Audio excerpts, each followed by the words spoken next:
Hello everybody, welcome to the stream. Today, I hope you're all doing well, first and foremost.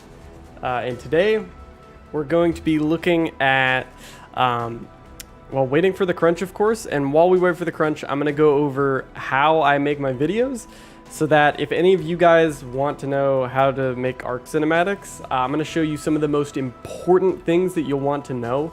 Hands down, like no BS, these are the fundamental principles.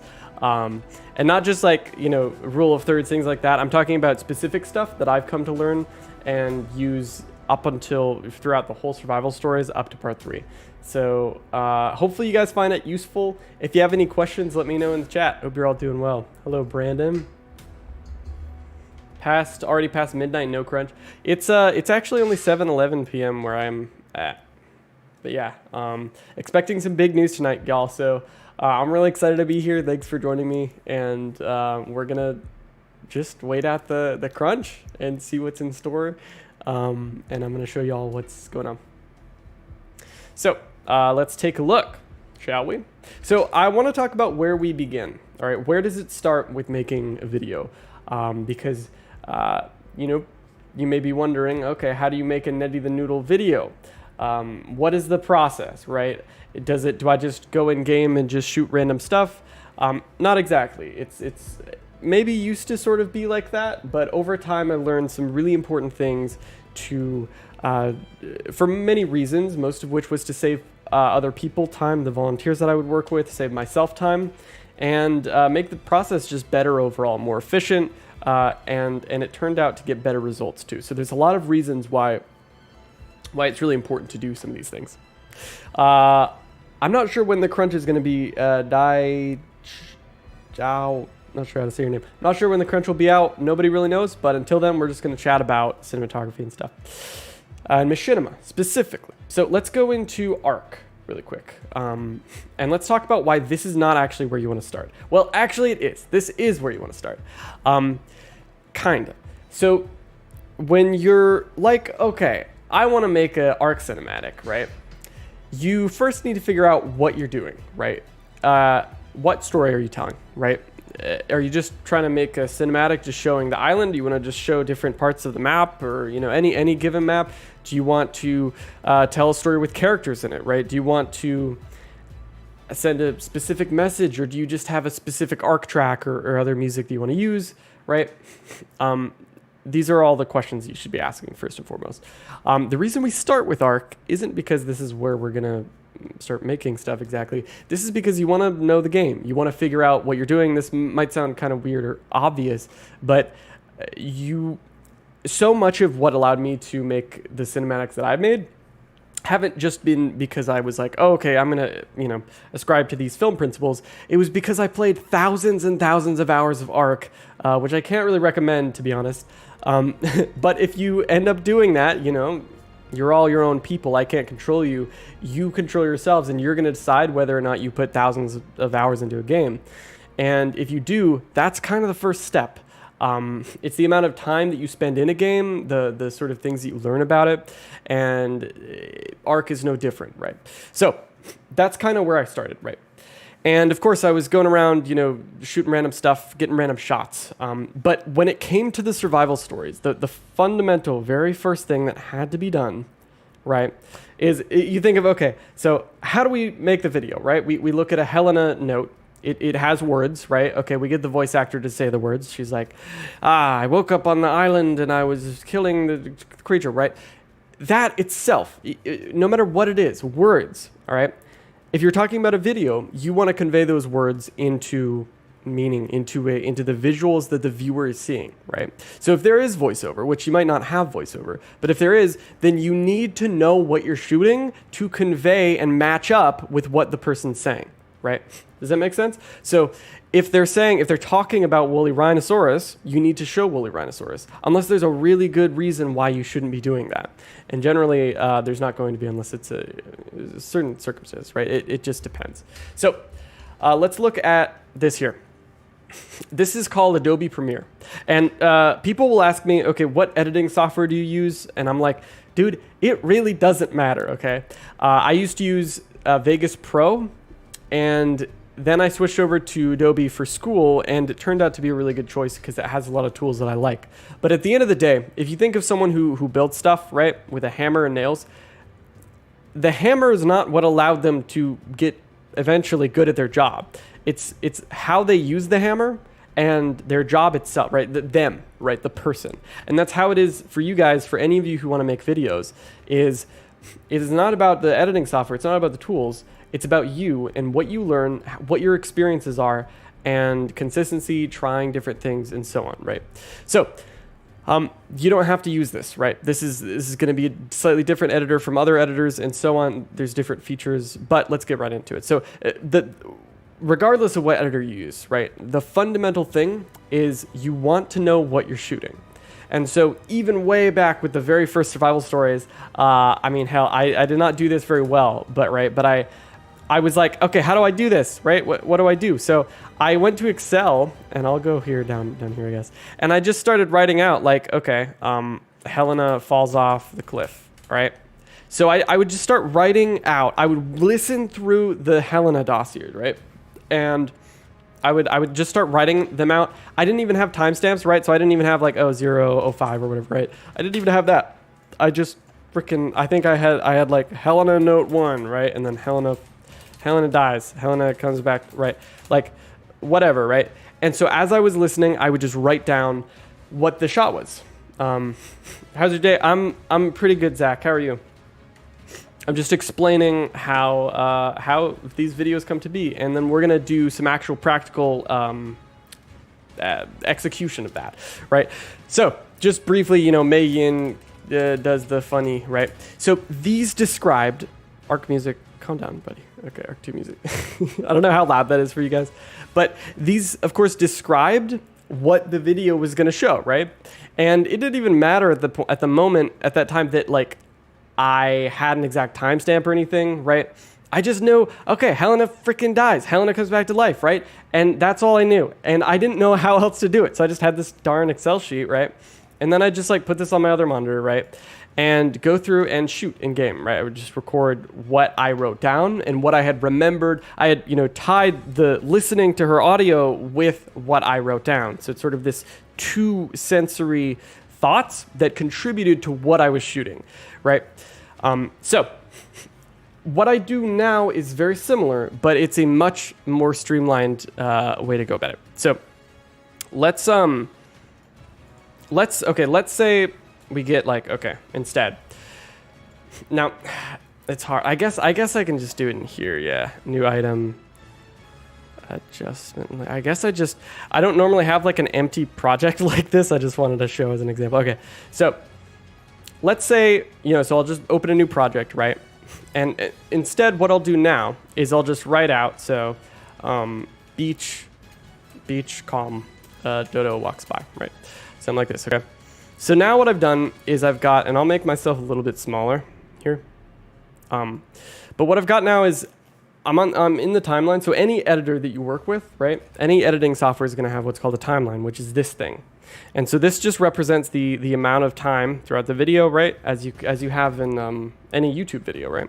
So you scroll along, right?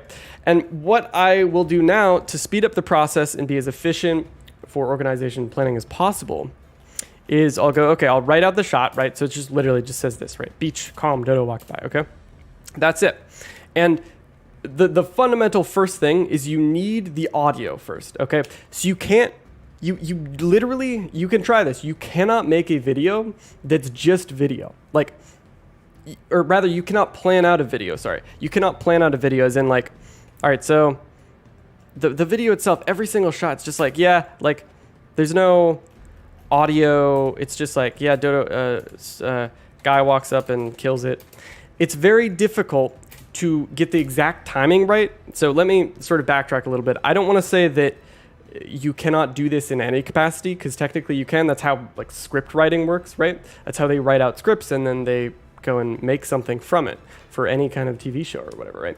But reason I sort of say you can't do this is because if you want the exact timing, and the exact timing is what I would use for a machinima project, then you need to be able to confidently say, okay, I can generally shoot for this long and get the right result that I need and then put it in the project, right?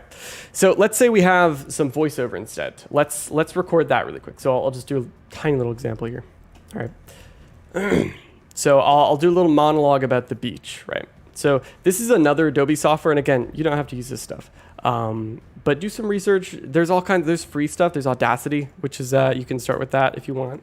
And I know this can be very overwhelming, so hopefully I'm not overwhelming any of you with all this information. But beach okay, this is my beach voiceover. Okay, so now it's recording, and I'll go. The beaches of the island have many dodos walking around. It's very cool. Look at those water ripples. Look at the waves, bro. Wow. Oh my gosh, there's a fishy. Wow, there's a fishy. All right, so that's it. And I'll go.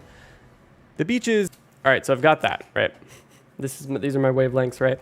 So now I'm gonna save this, and we'll just put it. We'll just put it on the desktop. So for anyone joining now, I'm teaching y'all how. So first of all, we're waiting for the community crunch. So hence the title. We're waiting for the weekly ARK community crunch, which was delayed to now Saturday today. And in the meantime, I'm teaching everyone how I make videos basically, and what I've learned over time, and hopefully it's useful for some of you. Any of you who like this kind of stuff, who like learning about it, or who want to do it. Okay, so we've got our beach vo right here. The beaches of the island have many dodos walking around. It's very cool. Look at those water ripples. Look at the waves, bro. Wow. Oh my gosh, there's a fishy. Wow, there's a fishy. Wow. The beach is a compelling video, I know, right? So, beautiful. So now what we do is, now that we have the audio and we can get the timing super solid if we want, generally, right? Is we can go, okay, so beach, calm, dodo walks by. Sure, this still works. Have many dodos walking. Close up of the dodos. Dodos, plural, maybe? So now you can see these layers. So I'm going to actually sort of have them on and off so you can really see the separation. Many dodos walking around. And we'll also just get rid of this adjustment there. Okay. So now we've got close up of the dodos. Now we're going to go back. We're going to do another shot. What does he say here? Very cool. It's very cool. So now we'll just show a freaking rock. Show a rock, right? This is like totally ridiculous and like almost borders on like written by an AI and how just strange it is. But cool. Look at those water ripples. Look at the waves. Look at the yeah, okay, so we can do like 2 shots here, right? So water ripples, right? I'll do another shot. So I hope that maybe you're noticing here, each time that we do each time there's a new color, that means we're doing a different shot. And so we just write out what we want to see on the screen. And that way, when we actually go in game to film this really quick, which itself, it will be a very quick process because I've gotten very fast with it. But just keep in mind, not everyone's going to be this fast, right? And that's okay. It takes a lot of experience. Those water ripples. Look at the waves. So then there's like waves, yeah? Oceans. A lot of the time I'll have typos in these things because it doesn't matter. Wow. Oh my gosh, there's a fish. And then there's like there's a fishy. There's a fishy. Wow, there's a fishy. Ned, you want to say it. Just say Bengus. I said it. Really. There's a fishy. All right, so then we get fishy. Wow, there's a fishy. All right, so he said, I don't know why I'm talking about myself in third person, but fishy up close. All right, and then we'll just make this like cerulean. That's fine. There you go. So another thing is like color coding. Again, this is getting like a little bit complex, but color coding is super useful for if you want to essentially like code out which scenes are multiplayer versus single player, because you can record these at different times, of course, and this is going to massively help you out in like organizing events with people, organizing filming sessions with people, if you ever film with other people, volunteers or paid otherwise, right? So like, for example, and this is what I would do, and it would help massively, right? So like this first shot, you could say that all the pink ones are single player. So you can just ignore these when you're filming the multiplayer stuff. So like I would go, okay, well, the first multiplayer shot, if multiplayer is green, are these 3, right? And then say blue is like, requires a million people, right? Then then it's like, okay, well, when you get all those millions of people together, then you ignore all this stuff and just look at what you've color coded for those groups. I hope that makes sense, and I hope you can like understand why that's useful, because as you can probably imagine, it's very useful to beforehand know what you're filming with how many people you need. That way you can, it's not even necessarily people, but any other factors, like with what mods, on what map, on what server, etc. And I know this sounds sort of like so much to have to do, like it sounds like a lot of work. And it will feel really boring and like annoying, and you're gonna be like, dude, it's so much faster to just go in game and film this. And it will be faster, okay? And that's why, but the caveat is that you're gonna be able to waste so much more time if you don't do this. You're going to end up being a lot less organized, a lot less a lot more maybe scatterbrain, and not able to confidently coordinate with people. You might piss people off if you work with them this way. And so, yeah, just keep that in mind. This is why we organize. This is why that we plan, is so that we can work better with people, work better with ourselves, and understand the process better, kind of breaking things down like this, right? Because I could listen to this voiceover and I could open up the damn game and just be like, okay, like he says, yeah, he's talking about a beach and then an ocean and then a fish, and then I'm just going to record those and that's it, right? But you might forget something. There's a million different reasons why you don't want to do that. Hi, Sty and Fly, and I'm just dropping in, say you're an absolute genius. Can't wait for anything in the future. Thanks. Stay golden pony boy.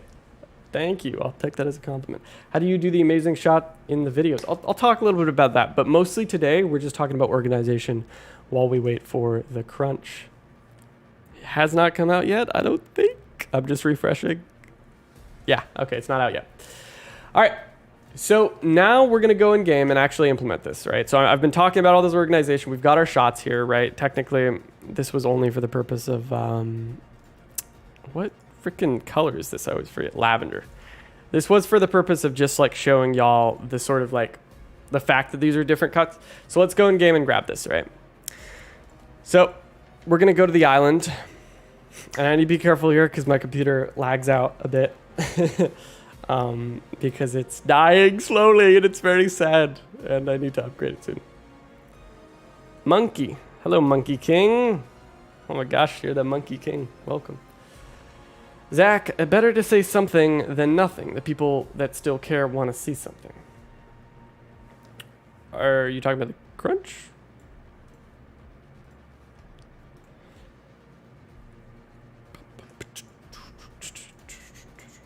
You're getting memories of a middle school project where you had to make a brochure through a website, through a website close to this. Really, Gregory? That's interesting. No, we're lagging. Stop. I'm sorry, everyone. You're probably... okay. It's rough, man. Because I don't want to forget... Oh, gosh. I don't want to forget to set my change my settings back when I actually film the survival stories, because there's still a teeny tiny bit more filming to go. You'd be surprised. Okay. All right. So let's get these shots, right? All right. So let's take a look, y'all. All right, because we made our outline here. We've got, okay, so generally if we scroll through this, we see, okay, there's a beach, there's a dodo on the beach. There's a close-up of the dodos, right? So there's emphasis on dodos. There's a rock, okay, we need to find a rock. There's going to be some water ripples, waves, fishy, another fishy. All right, so we could probably find a fishy really fast, super fast. So honestly, we can do this right here. Now, pro tip, and you're not actually going to see this because my camera's blocking it. So we'll go up here. Hi. So also let me get some lights because I forgot. It's getting about that time. Okay. So, rain. Pro tip. As of ARK Survival Evolved, you cannot skip the rain. And for 3 years of filming the survival stories, I have wanted to break something every time that it rains in this game. because you can't skip it. And you have to type cheat slow-mo 10, or this is the fastest way to deal with it. It makes the tick speed of the game 10 times. I think we actually talked about that in one of the last streams. Tick speed and slow-mo and stuff. So we're gonna wait this out. Should be over in just a few seconds because we're going 10 times the rate that we're normally going. Give it a sec. Okay, it's clearing up now. Okay, so now we can shoot. Isn't that lovely? Maybe in ARK Survival Ascended, we'll be able to dictate when we can, what we can do with rain. So, okay. So now what we're gonna do is if you saw the last stream, you'll know that we use spectator mode to get rid of the HUD from, well, you press backspace to actually fully get rid of the HUD. Slow-mo actually only goes up to 10, I believe. It might go up to 20, so I could be wrong. But yeah, okay. So now we're zoomed in a little bit. Now, I would open OBS, but it might cause some issues. So it kind of like defeats the purpose of me coming game right here. So I guess I'll just like theoretically, or I could click the record button if it lags. Okay, maybe we won't lag too bad. Okay, whatever. So we're just gonna get the shots we need. All right, so I'm recording now, and it's like a little scuffed, but I'm recording through Streamlabs. And so we got, okay, beach, calm. All right, instead of a dodo, we're just gonna do muskops because it doesn't matter. But if we wanted a dodo, no, we'll do this guy, okay. All right, beach, calm. It's just a still shot. I'm just letting it sit here, right? And that's it. And another thing is like you want to remember how long these shots are generally. So like this one goes to 2 seconds in, starts at 0, so it's about 2 seconds long. I got enough. We get a close up of the dodos. So then here's that's not a dodo, but you know, it's this stupid bird. All right, now this isn't a very unique shot, so I'm gonna maybe go here. There we go. It's like mildly unique, but like still not that great. I love their walking animation, man. Okay, so we got bird, right? Now we're gonna show a rock, okay? Now we look at rock. Hello, rock. It's a rock. Nice. Rock gaming. More creatures is always better. Yeah, I mean, in the shot, generally, it can add a lot if you have some background characters and stuff. It's something I haven't focused too much on in the later survival stories, you know, but yeah. Okay. Then we gotta find water ripples. Okay, so we're gonna look at these fancy little. Maybe we'll do a little moving shot here. Okay, we're moving to the left, positioning. Wow, water. Isn't water fascinating, guys? Wow. ARK 2 is gonna be a Souls-like game if they are gonna make a completely different game. They should keep the old as well. The Rock and ARK. Yeah. Okay, so then we see waves, ocean. All right, so if I had my controller out right now, I could do a much smoother shot, but we're just gonna use our crappy little mouse here and just make it a really disgusting, little shaky little shot here. We're like, wee, look at those jellyfish. Wow. Amazing, beautiful. All right, and then we're gonna look at the fishy, but instead of the fishy, we're gonna look at it. Actually, we will look at the fishy. Hello, fishy. So we'll just like do a little backwards shot. We'll just go backward. It's pretty wet. So then we do a little close up of the fishy. Again, this is like, do not use your mouse, please, for your sake and for anyone's sake who's watching the video that you make. Use a controller because that's sort of like the ultimate way that you could possibly film something. If you use your mouse, people can tell. Like you can probably tell I'm using a mouse right now because it's shaking, right? Okay.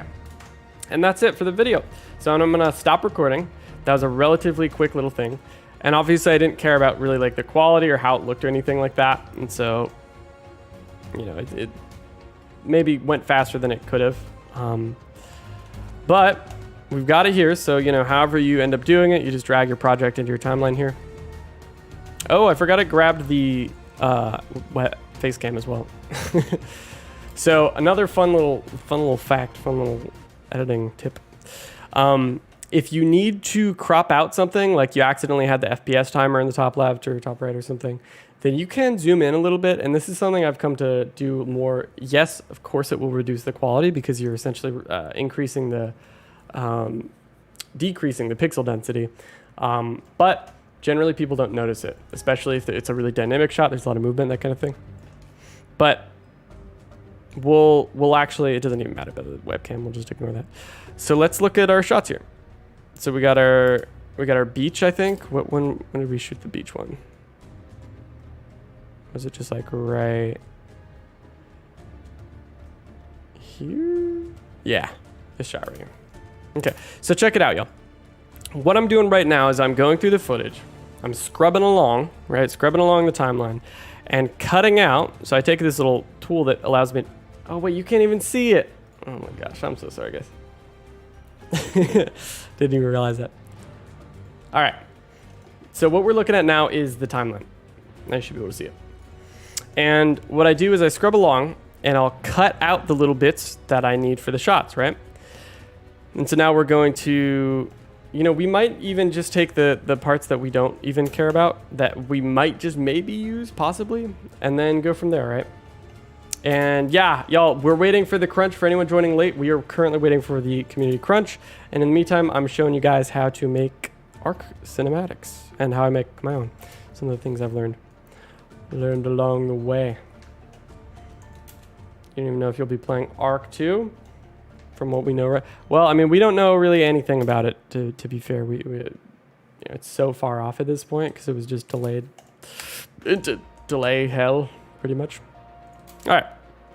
So now I'm going to pause the music for a second. Let's take a look. The beaches of... All right. The beaches of... Now, all we're doing is we're just going to line up the footage of the island with what we wrote, basically. Right? Have many dodos walking around. So actually, we're going to massively zoom in so that we can just ignore the fact that I have a face cam. The beaches of the island. Right. So I'm going to make my own face cam here a little smaller so you can see the video preview. Have many dodos. All right, so we're gonna also do that here. We make it zoomed in, and even we'll just get it. You know, obviously this is just an example, so you don't want a super low quality video like this. But have many dodos walking around. It's very cool. Now we're gonna look at a rock, right? Yeah, it would take me just a second to you missed some of the coding. If I'm right in a close of the word that is dumb, I forgot the name. Oh, the dodo.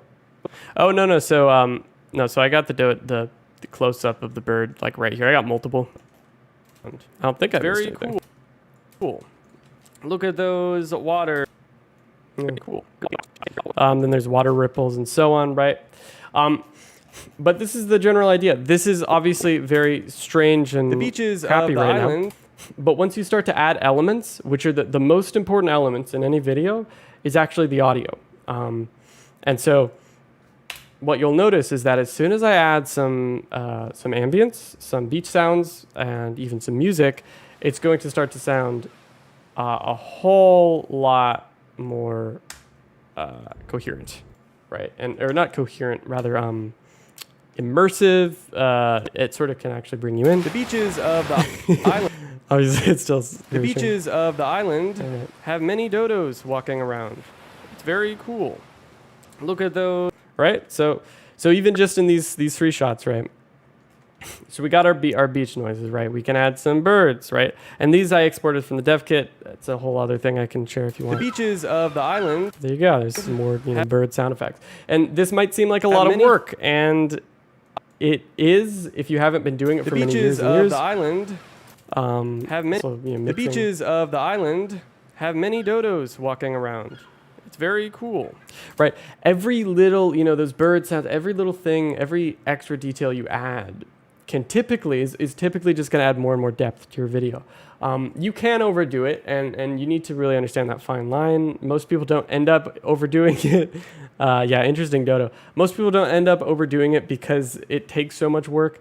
But if we go and add, some music to this. Hello, V. How are you? Welcome. I'm showing everyone how we make videos here. Here at the Netty the Noodle YouTube channel. So like here, hopefully my editor doesn't crash. What have I done? What is it doing? I think this track just like broke everything. Yes. The beaches of... All right, that track broke everything, so I'm just gonna go with this track. Hopefully it doesn't break everything. Drag it in. Editors are a fun little batch of joy that you will come to despise, much like me. But It's also just a necessary part of life for anyone doing this, unfortunately. Oh, okay. Looks like it just breaks whenever I mess with that track. There could be multiple things going on right here. It might be that because I'm streaming, a lot of my CPU cores are being utilized. It could be just a million different reasons. It could be the track. I'm not really sure, to be honest. The beaches. Maybe it's let me drag it in here. Oh no, my editor just like breaks when I drag anything in. Of the island. Okay. So another thing is, and this is a little unrelated, but video editing. If we zoom out a little bit, video editing as sort of a profession or as a skill, is not just like, ooh, make funny video, add sound effects, make cuts, right? It's also very technical. So it's also very just, you need to have the patience to be able to troubleshoot things, because for many, many years that I've been doing this since I was 14, I'm 21 now. But for these many years, early on it was definitely very frustrating, but I had this sort of consistency, luckily, to keep coming back. And like when my editor would break, for example, like it just did, and I had to troubleshoot things, I wasn't, I didn't give up, right? And so let's see here. Let's open this up. Don't want to, I don't know if I have any particularly important files on my desktop, but okay. So we've opened it back up. Let's see if it breaks whenever I like put this down here, drag in something, some kind of music. But you'll find that at some point things will start crashing on you. It's very much inevitable with any software. And it happened again. Yeah, so everything just sort of freezes up there. So again, there's always a reason for any issue. It's funny. I haven't actually run into this bug. I have run into it before, but I haven't run into this bug in a long time. So it's really funny that this is happening on stream. But it really does help to just show like the unpredictability of making videos. It's very much like computer programming or doing a lot of other technical stuff. Is you have to be able to zoom out and be like, okay, this just broke, and instead of like baby raging and closing it and never touching this again, I'm going to try and figure out why. I'm going to Google it, right? You've got GPT-4 now. ChatGPT can massively, I cannot emphasize, of all the things, probably the most useful thing to me, especially now, is how it can help me troubleshoot things with Premiere or other software, even the ARK dev kit, which you would not expect because it's a super outdated piece of crap, to be honest. And everyone knows that. The beaches of the island have many dodos. If I could add any element in without it breaking, I could share with you some more things about music and mixing and everything. But let me just see if adding fire breaks it. Yeah, I'm not sure why. Why is it doing that? Walking around. I don't understand.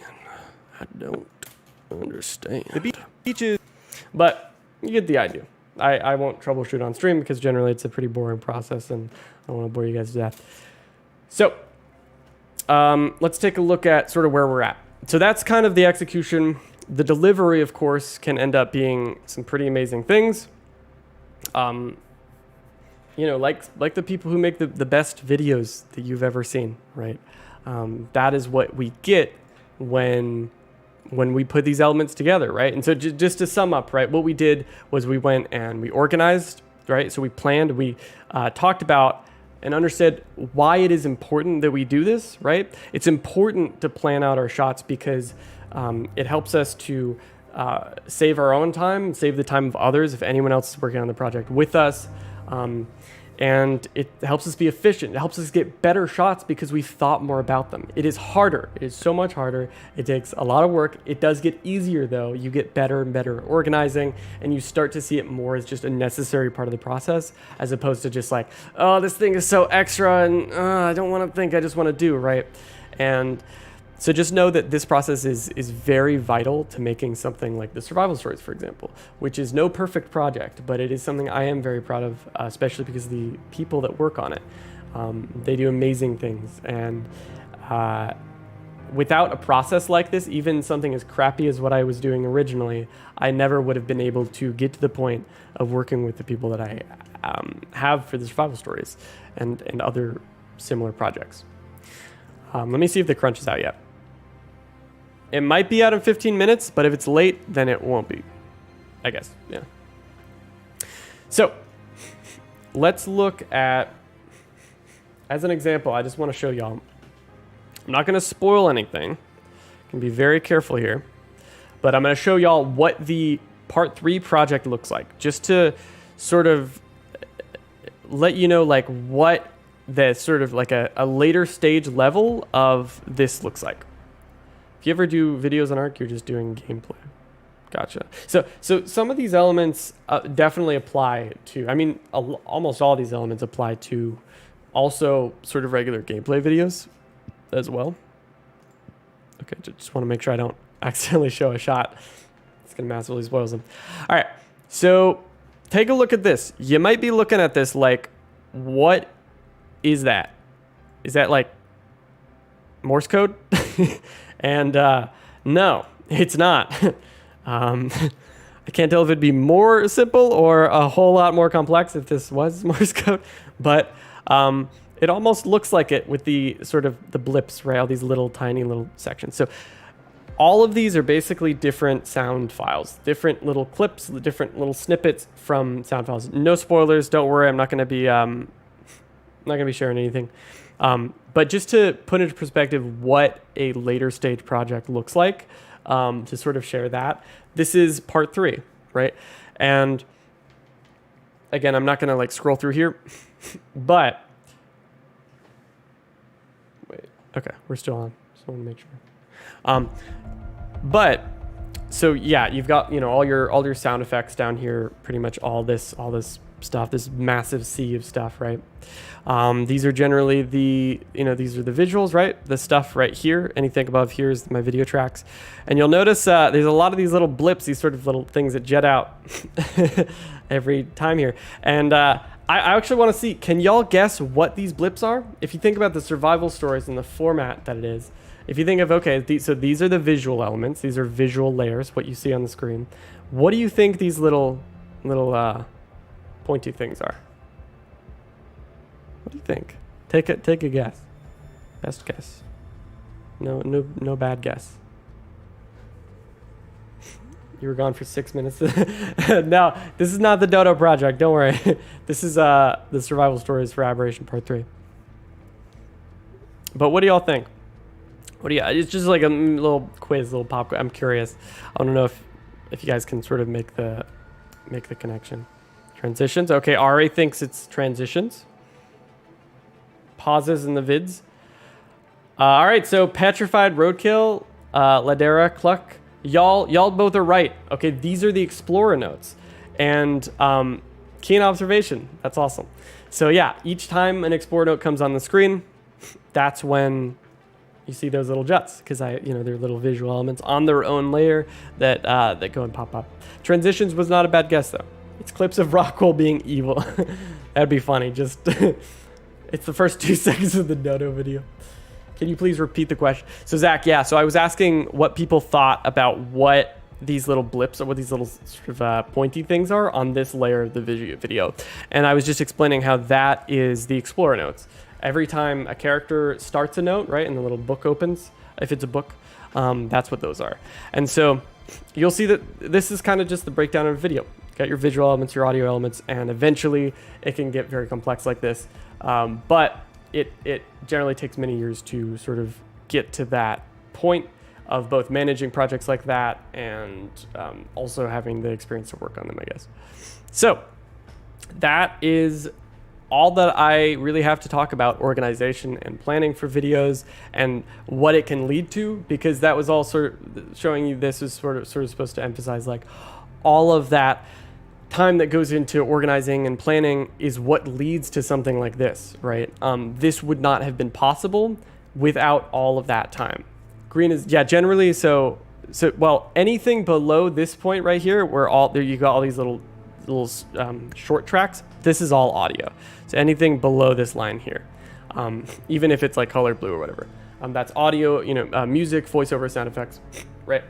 But none of this, like, this video would be so chaotic if there was no organization, planning, structure to it. And that process itself probably took over 100 hours of work before we shot anything. Actually, I know for certain it took probably 100, 120, 150 maybe of going in and writing out what every single shot looked like. Every single one for a 43-minute long video. That's like at least 800 cuts, probably closer to like 1,200 or 1,300 individual shots that you're writing out. So it's a lot of writing. It's a lot of brain thinking, like, okay, how would this look? How long does it take for a character to walk, right? Keeping in mind complete actions. And so we can talk about complete actions, which is a super fun little thing that's useful to talk about. And we can actually talk about that by looking at a previous video. We can actually just look at part 2, for example. Let's take a look. So yeah, we're sort of done talking about the whole role of organization, planning, and all that. And hopefully y'all can see why it's important. But now I want to look at complete actions, because this will get into sort of cinematography stuff, and then we can start talking a little bit more about that, because I think someone had asked about how we get amazing shots, and we can go over that. Okay, I'm gonna pause the music for just a second. It could mean Ian agrees. So the obelisk. Complete actions. What does that mean? Well, you probably know what that generally means, but in terms of making videos, it's a really important thing that you'll probably start to see in stuff that you may deem as high quality or something. And the reason that complete actions or completed actions are important is because it helps the viewer stay grounded in what they're watching. It helps them not get distracted by going, wait a second, hold on, this was a person filming this, and then they did a cut, and then they cut it, right? So what I'm talking about here is, like, let me see. It probably won't take that long to find an example of this. Oh yeah, it's about the amazing shots. Cool. Hopefully this can provide some guidance. I can feel it. So I'm just going to find a shot really quick here. Our fates are intertwined, this majestic metal and I. Let's see here. This might be one. More data, Rockwell. You need more data. You're so... So hard to... Before have I... This might be one here. But never before have I seen a sight so beautiful. It's so much easier to maybe, yeah, we did a lot of complete actions in the lab here. Okay. Let's look at some lab stuff. Just a bit more. Because that was like huge. And I can persuade her to see to my every It might be done here actually. I've nearly Yeah, okay. Here we go. All right. This is a good example. All right. So a complete action is generally when you're talking about an action that's done. So maybe a person goes to pick up their little thing that they put cups on it. What are these called? Coasters? Yeah. Pick up their coaster, right? They go to pick it up. However, in the next shot, they continue that action, and you're continuing that exact movement, essentially that reality. You're continuing it into the next shot. So what would not be doing this is if they were going to pick up the coaster, and then in the next shot, it cuts to the next shot, and their hand is already jolted to the coaster, and they've already picked it up.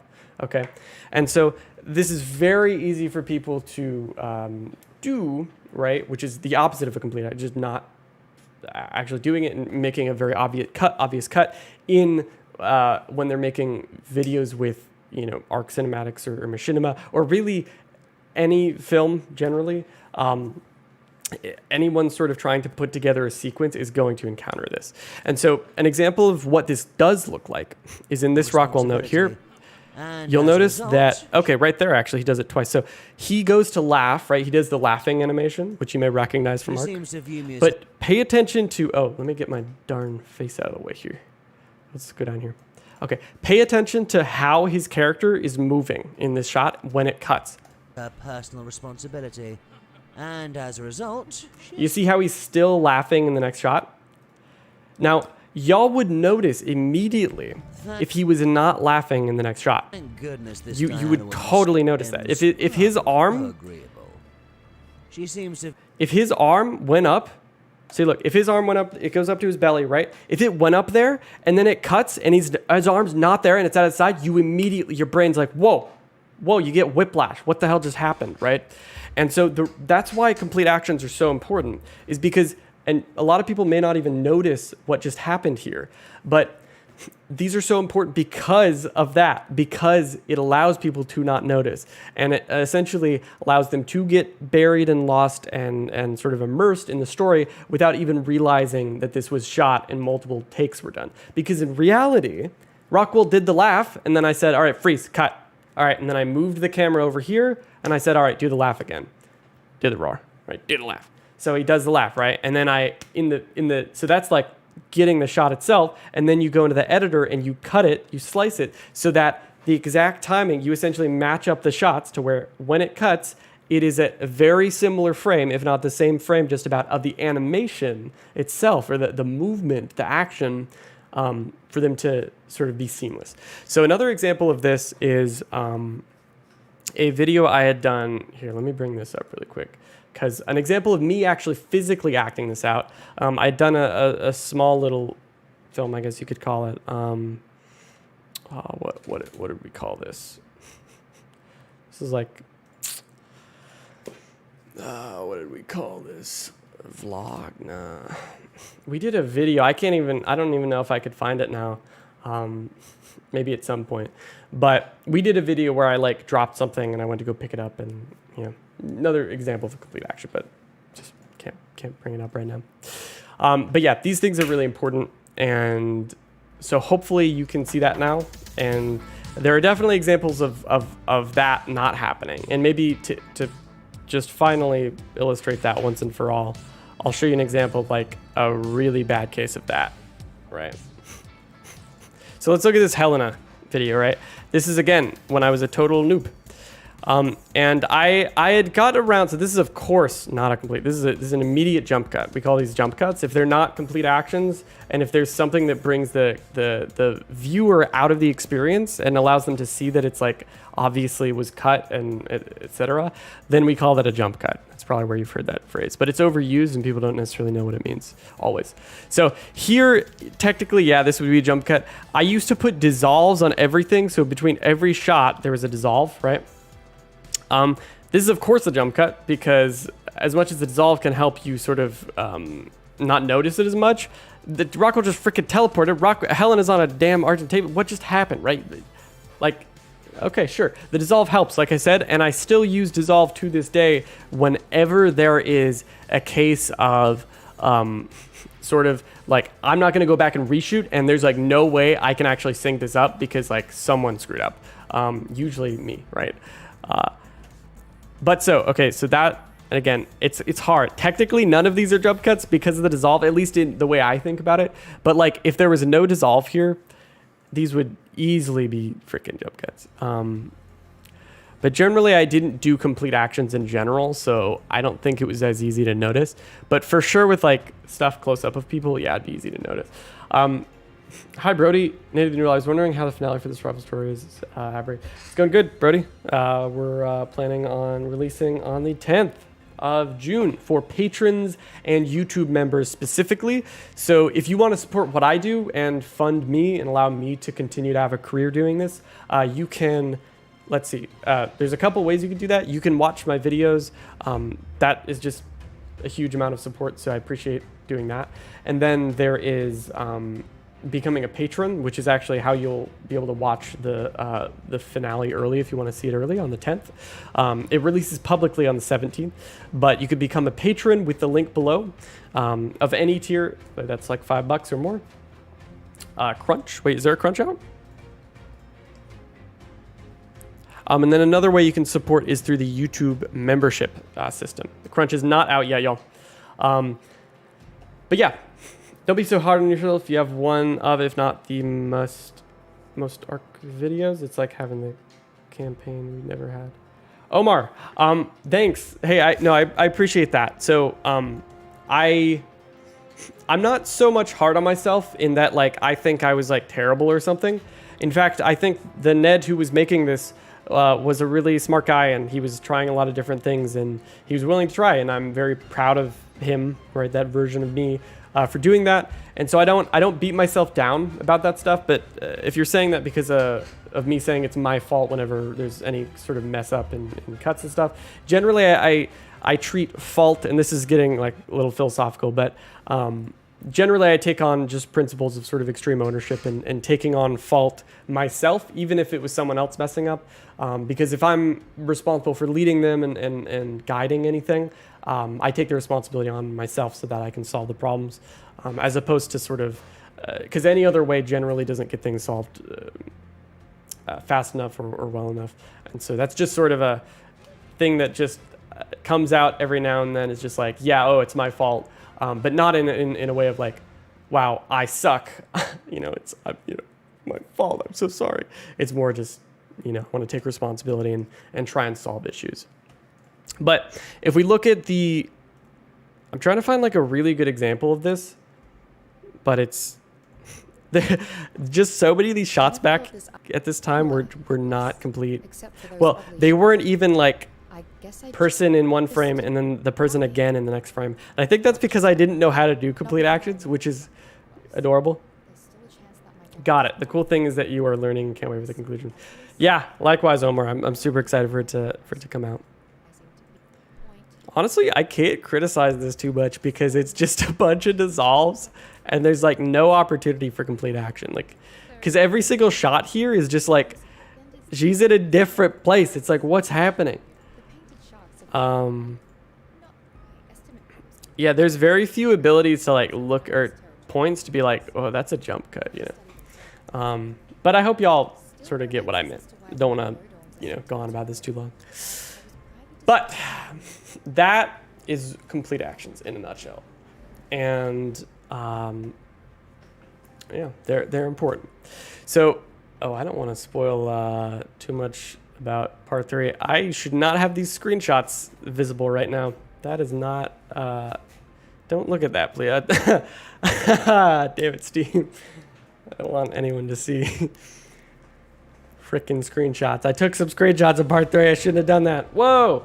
Holland, thanks so much for the super chat. 129,000 of a currency. I'm not sure what currency that is, but thanks so much for that money. I appreciate the support. Thank you. It helps me to continue this business and continue to work on what I love. Would you be interested in making some videos about everything you learned filming ARK stuff? Yeah, for sure, Yo-Yo. I actually thought about doing that a few months back, and I'd love to do it again, or to actually go and do that. But generally, I've just been using the streams as an outlet for that. I really like teaching people. I don't know how good of a teacher I really am, but it's super fun to me. I'm really passionate about this kind of stuff, so I like to share it. So let's talk a little bit more about some filming principles. Since we're still waiting for the crunch, and I've already sort of talked about organization and planning, which is like sort of the first main thing. Norman, thanks so much for becoming a standard trilobite. Thank you. How much is that in dollar? I don't know. I'm not sure. I could Google it, but I'll take a look maybe after the stream. Unless you know. Anything you guys would like to see in ASA, I'd love it if they added some occasional Rockwell background voices to Aberration. Yeah, Richard, that's really funny you say that, because in part 3, there's a lot of times when Rockwell is sort of whispering and chanting and making really creepy noises when the survivors are starting to like sort of lose it. Hopefully that's not too much of a spoiler. I think that's relatively sort of, Rockwell's like a siren on Aberration, once he sort of takes over. The survival stories got you into the ARK stories. You just found a guy as known and realized it wasn't in English, so you just didn't care about them. Yeah, so DeGamer, well, thanks for that. I appreciate the sentiment. I'm glad you like the videos. Something you said there is actually super, super valuable, and I want to hit on that really quick, which is that if you a lot of the reason that ARK's lore was not designed well, so the lore was written super well, but the actual execution of how the notes were placed was not as much because, first of all, the subtitles are not on by default. And so, man, I'm trying to find, I always can, oh, it's over here. So the subtitles are not on by default, right? And so and this is something Stell's actually talked about. If you like go to a note, The latest broth of I don't think they're normally on. I may could be wrong, And as but like expected, I some people can't read cursive very well, Though the parameters I tested myself showed included. Oh gosh, oh no, this is, increased I don't know why. aptitude for learning, me I do pausing. not believe any Rockwell, shut it, shut up, of them. stop, Rockwell, go away, go stop it. Okay, we good? We're good.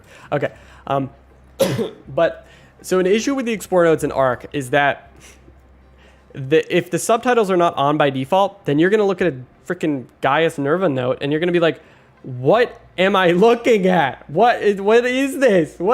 Why is this in a dinosaur game? What's happening, right? And so I think that's part of the reason why the survival stories were very successful, is because people literally didn't even realize that you could read like notes like the Nerva notes.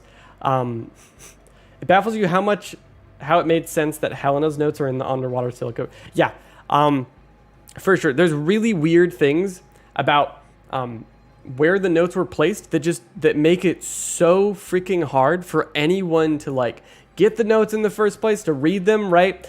And so something that indirectly happened when I made the survival stories was that people were able to really just find a way to like easily access them. And I think that's part of why it was so successful. But what I want to do with ASA is actually add some systems in my own mods where these things are going to be easier. So like, first of all, the notes will actually be like, you'll be able to point towards them. The game will show you how to find them generally. Like it might point you to the nearest one.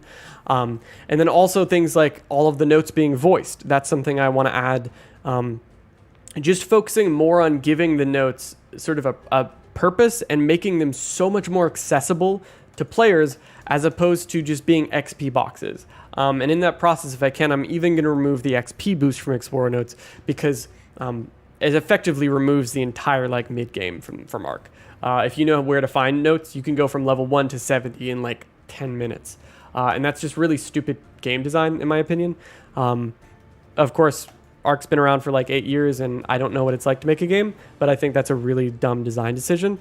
And that's something that I want to change with my ASA mod when that happens. So that I think is a thing to think about. I've just gone on a great tangent about Explorer notes. So I was originally meaning to talk about film stuff. So let's get into that, I guess. All right. So in the last stream that I was talking about this kind of stuff, I talked about rule of thirds. I think I talked about like the Fibonacci sequence. And if you aren't sure what that means, you could basically just Google it and watch videos. They're relatively like basic and common things. Hold on. The crunch is up, Norman said. What? Norman, the crunch isn't up. Darn it, Norman. You goofball. The crunch isn't up, right? Is it? Are you messing with me, man? I just refreshed. I don't think it's up. I don't see any crunch. Freaking jokester, Norman. Okay. So let's get back to what we were talking about. Okay. So rule of thirds in the Fibonacci sequence, or the golden ratio, right? So these things are sort of like common film principles that you might know in that you might find in Norman, I misread that. That was a question. I'm sorry, Norman. Guys, no, don't call Norman a liar. That was that was me misreading what he said. My bad, dude. So no, the crunch is not up. My bad. So these are sort of common film principles that you'll probably see in like any basic film 101 cinematography thing, where if you look at I'll just bring this up just to sort of catch everyone up to speed. because I did cut the previous stream off a little short, 90/20 by 1080, off a little short, like when I was talking about these things. So, right, if you think of like your rule of thirds, this is sort of, so the reason it's called the rule of thirds is because there are thirds, right? There are these sort of lines that create 9 different boxes, right? And so, generally, the reason why this is thought to be important and why it is important is because human brains focus on these 3-4 little corners here, or little intersections, right? And so in any given image or anything you're looking at, generally you're going to be looking at these 4 corners. And this is just scientifically true. I don't know what it is about humans, but this is just sort of a psychological thing. And again, this is very simple. Probably a lot of you have heard of this, the rule of thirds. And then there's sort of this thing called a Fibonacci sequence, which is kind of this. This is sort of a weird drawing of it, but it's like this squiggly thing that also really appeals to us because it's a common pattern seen in nature. And so I don't know how better to, maybe it's more like this, something like this, where we just like how that looks. And when things line up on the lines, sort of generally of the Fibonacci sequence, I don't know, then we like that. It's a weird psychology thing. So why does that matter here? Well, let's take a look. We can make some comparisons of shots and stuff. So my graphics are extremely low, and this is because ARK just like breaks and my computer freaks out whenever I'm streaming. So let's do this. Let's do a shot like this, landscape shot, okay? So we've got the volcano and the obelisk. So I'm in spectator, so keep in mind, if you press F12 to take a screenshot on Steam, it will reset your position and you will go to 0, or something like that in spectator. So do not do that. You have to hold shift and then press F12. And then that sets your point that you've essentially bound a coordinate point in spectator, and then you press F12 and it's going to TP you to the exact coordinates you just set, rather than 0, which is way over there. It took me a long time to learn that. But hopefully that's useful, like one person maybe. So let me take a look at the screenshot I just took, or alternatively, I don't even have to take a screenshot. What I can do, or take a screenshot through Steam, there's this thing called the snipper tool, which is great. Y'all, if you're on Windows, make use of this, please. It's good. All right, so I've just taken a snipper of this whole shot, this whole frame. And I'm going to put it right here. And now we have this. All right, so you might be noticing this obelisk is very close to these lines. And if we actually go in and crop this and line it up deliberately, take a look. This is a pleasing shot. I don't care who you are. Most likely, you're going to say, wow, this is a pretty nice shot. I like the way that this is framed. I like the fact that there's a curve and there's sort of depth, right? You see a mountain here, you see a mountain behind that.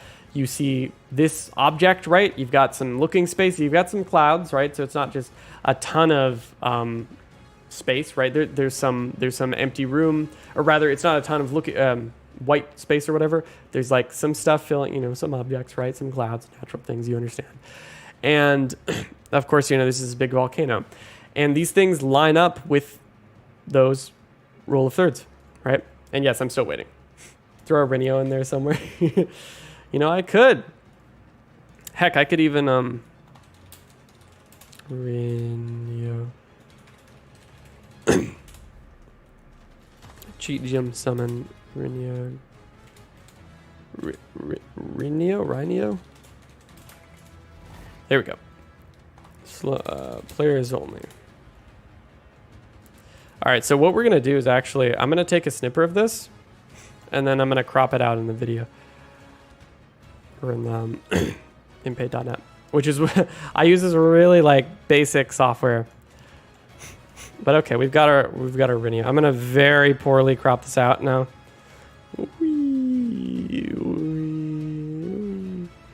He's doing the thing. Okay. Okay, we're starting to sort of... And you might see this as being very fast. I've been, I guess, cropping things for a very long time, since I was a young little lad. So it's just like anything, it comes with experience. Now the lighting has changed. So lighting is like a super important thing. You just want to think about in general, with anything, with video, with pictures and stuff. But yeah, so like lighting's a little bit different, but generally, yeah, we got our Rinio here. Now, if we want to line this up, it doesn't see, it kind of could work with the rule of thirds. Like if we sort of put it like here at the sort of that lower rule of thirds, it sort of almost looks like it's flying in, right? But it's a little bit distracting. And one way that we can sort of get around that is, so let's look at our rule of thirds thing here, right? So it's right on the mark, just about, right? It's that little dot. It's like kind of like, if we maybe put it like right there. All right, one thing that can help is, what program? This is called paint.net, like paint and then dot, like spelled out .net. That's actually, so don't go to paint.net like as a website, search paint.dot.net in Google just to be safe, so you can actually find the original source. If you want to use this, it's actually open source, it's free. I've been using it since I was a kid. But keep in mind, again, like I said at the start of the stream, this is about the person, not the tool they're using. So you can use Photoshop, you can use, all kinds of stuff. So what you can do to sort of focus a given thing is like you can provide sort of, you can use depth of field, you can do sort of a bit of depth, or give it some depth where back objects are blurry, right? So if we want to like focus the Rinio on being, or put it sort of in focus, you can see better than the background objects, you can do that too. So generally, yeah, I mean, take a look at that, right? It almost looks like that's actually in game, and that's like a depth of field setting that I used in game, whereas this is a composite of two entirely different pictures. But generally, like, this is a pretty pleasing picture. Like, you might almost see this on like the store page for ARK. If you look at, like, say, if you look at ARK, spoilers, don't look. If we look at ARK, I mean, look at this, some of these, right? This doesn't quite use rule of thirds too well. I mean, yeah, it's a little different, or it's a little off almost, but they're not bad images for sure. And again, rule of thirds is not something that you just want to follow to a T religiously. It's something to understand so that you can then break the rule if you have a good reason to, right? Artistically, or if it genuinely looks better. This is almost sort of Fibonacci sequence-esque, because you've got sort of this, like, if you follow the trail of my mouse here, this thing in the foreground here, this like coral or whatever, this is sort of right where that Fibonacci line ends up sort of going off screen. And I know that's like a really, like, what are you, some kind of art student or something? I'm not. But even if I was, these are genuinely real things that play into our, like, we like these patterns. Cursed TLC Raptor, cursed, yeah. All right. Yeah. Oh, that's actually pretty nice. That is generally following rule of thirds. Sort of, it's almost center frame. And again, you can also have things center frame. Like I've done that before. For sure. You want to know a lot of these tools if this is something you're doing, if you're taking screenshots, if you're making videos, that kind of thing, You just want to know. So there we go. Now this has just become like, obviously I made this into like a little sort of image editing montage, but that's rule of thirds. That's a Fibonacci sequence. Okay, I spent way too long on that, so let's talk a little bit about some more filming principles. So, of course, we did talk about blurs and sort of depth of field and stuff in the last stream. What we did not touch on, which I kicked myself over a little bit, briefly, was this thing called FOV, or field of view. And you've probably seen field of view as a setting in your old Minecraft or your ARK or whatever, pretty much any first-person shooter game, camera FOV right here. All right, now what I do is typically I don't use field of view, the slider in ARK. Much anymore. What I do now is I actually just use the commands. So you can actually just type FOV if you're in spectator.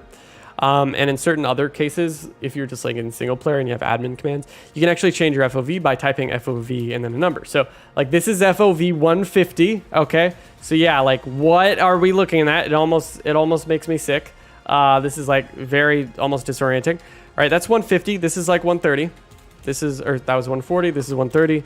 It's 120, 110. So I hope that, I want you to pay attention to what is happening right now to the screen as I'm decreasing this FOV. Because it's not just, hey Raz, how are you doing, man?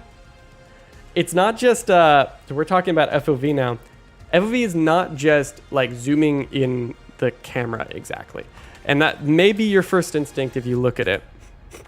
But if you pay attention, so as we go narrower, right, lower and lower FOV, what we're doing is, yeah, we're zooming in, but we're basically sort of narrowing the scope of the lens, almost this like theoretical virtual lens. So if we go real low down here, we can see the unloaded freaking cave over here, the central cave. Bro, you need to sleep so bad, but you got a feeling this crunch is going to be important for a delay? Maybe, Raz. Hey, man. You do what you must do. Nobody can control you. Only you can control whether you go to sleep. But I wish you the best health and don't die, please. I hope you're doing well otherwise, though, man. We're just doing some funny little educational FOV gaming. So yeah, y'all, FOV is important, okay? And I want to make it really clear why FOV is important. And I can actually do that by showing you the trailer to the ARK Survival Stories finale, all right? What you may have seen yesterday. If you haven't watched it, please go check it out. But something that's super important in this trailer. So this right here, all right? So check this out, y'all. Remember what I just showed you with FOV? Pay attention to this shot here. We're actually gonna play this with the full audio. All right, pay attention to this shot. Look at the FOV. You see what's going on here? You see how it's sort of, you can tell the FOV is actually decreasing. It is narrowing the frame and slowly sort of zooming in on Megan. Well, you can sort of imagine it's Megan, so imagine it's Schworer. But then, this is another case of the FOV massively narrowing. We did a little sort of zoom here, yeah? Zoop, right there, you can see it. Okay, so that's why FOV is, well, I just showed you FOV actually. I need to now explain why it's important. So it helps you to emphasize things, right? It helps you to sort of almost, you can if it's moving, if the FOV is actually changing, then you can almost play in tune with different sound effects, with different pulses, with music, right? With voiceover. You can sort of make things hit that much harder if you're sort of like, right? This sort of focus, right? But then otherwise, if it's just, we're talking about different FOV in general, we're just changing it for different shots, then it's also important for changing the what you want to fill the frame, right? And we'll actually talk about frame composition in just a second, shot composition. You cheat it by zooming in post and zoom opposite film. Yeah, so Raz, that's actually a super good thing you bring up there because basically, so what Raz is talking about is basically like taking a shot like this, for example, and then just zooming in the actual, essentially cropping it, right? And you can do that too, but it does diminish the quality a little bit. And even I do it a lot in the survival stories because sometimes the shots are just still, right? Because we just want to do some still shots. But then we also, want later on to have some dynamic, like make it feel a little bit more alive. So I'll just do a very slow little zoom. Very slight. So it just kind of feels like the FOV narrowing, but it's not like true FOV narrowing in the sense that like, it's not like this where essentially it's almost like widening out. Like the camera is almost like splitting open, becoming sort of like a fisheye lens or like a GoPro. You've probably seen like GoPro footage and how kind of like wide and spread open those look. I don't really know how it works, but it's like math or something. I don't know. But like we could go pretty high with this. It's yeah, and you will just break the game if you go high enough. You go, oh, yep, that's don't go 180. If you go FOV 180, you're just like gone. You're gone. You're faded, bro. You're out of this world. You're sky high, okay? This is 170. I'm going to like make someone throw up, so I'm just going to go to the ethereal realm, also known as FOV 180. What is 360? Okay, let's not do that. Nope. I almost just like broke the stream. Okay, don't go full 360. Okay, that's dangerous territory.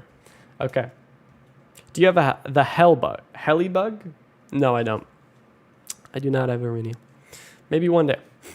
But So that is sort of the power of FOV. Now, really quick, the last thing I want to talk about is with FOV is, well, it's to do with FOV generally, which is frame composition. So Raz Clark, actually, let's analyze some Raz Clark thumbnails because he's actually quite good at this. He's become a real pro here, right? So let's take a look at some Raz Clark thumbnails. All right, I hope you don't mind me dissecting your thumbnails, man. So let's get into it. And Raz actually, I'm pretty sure, sort of went to school for stuff in this area. So he's probably going to know this better than I do, to be honest. Where's the thumbnail? Okay, maybe I'll just zoom in on it.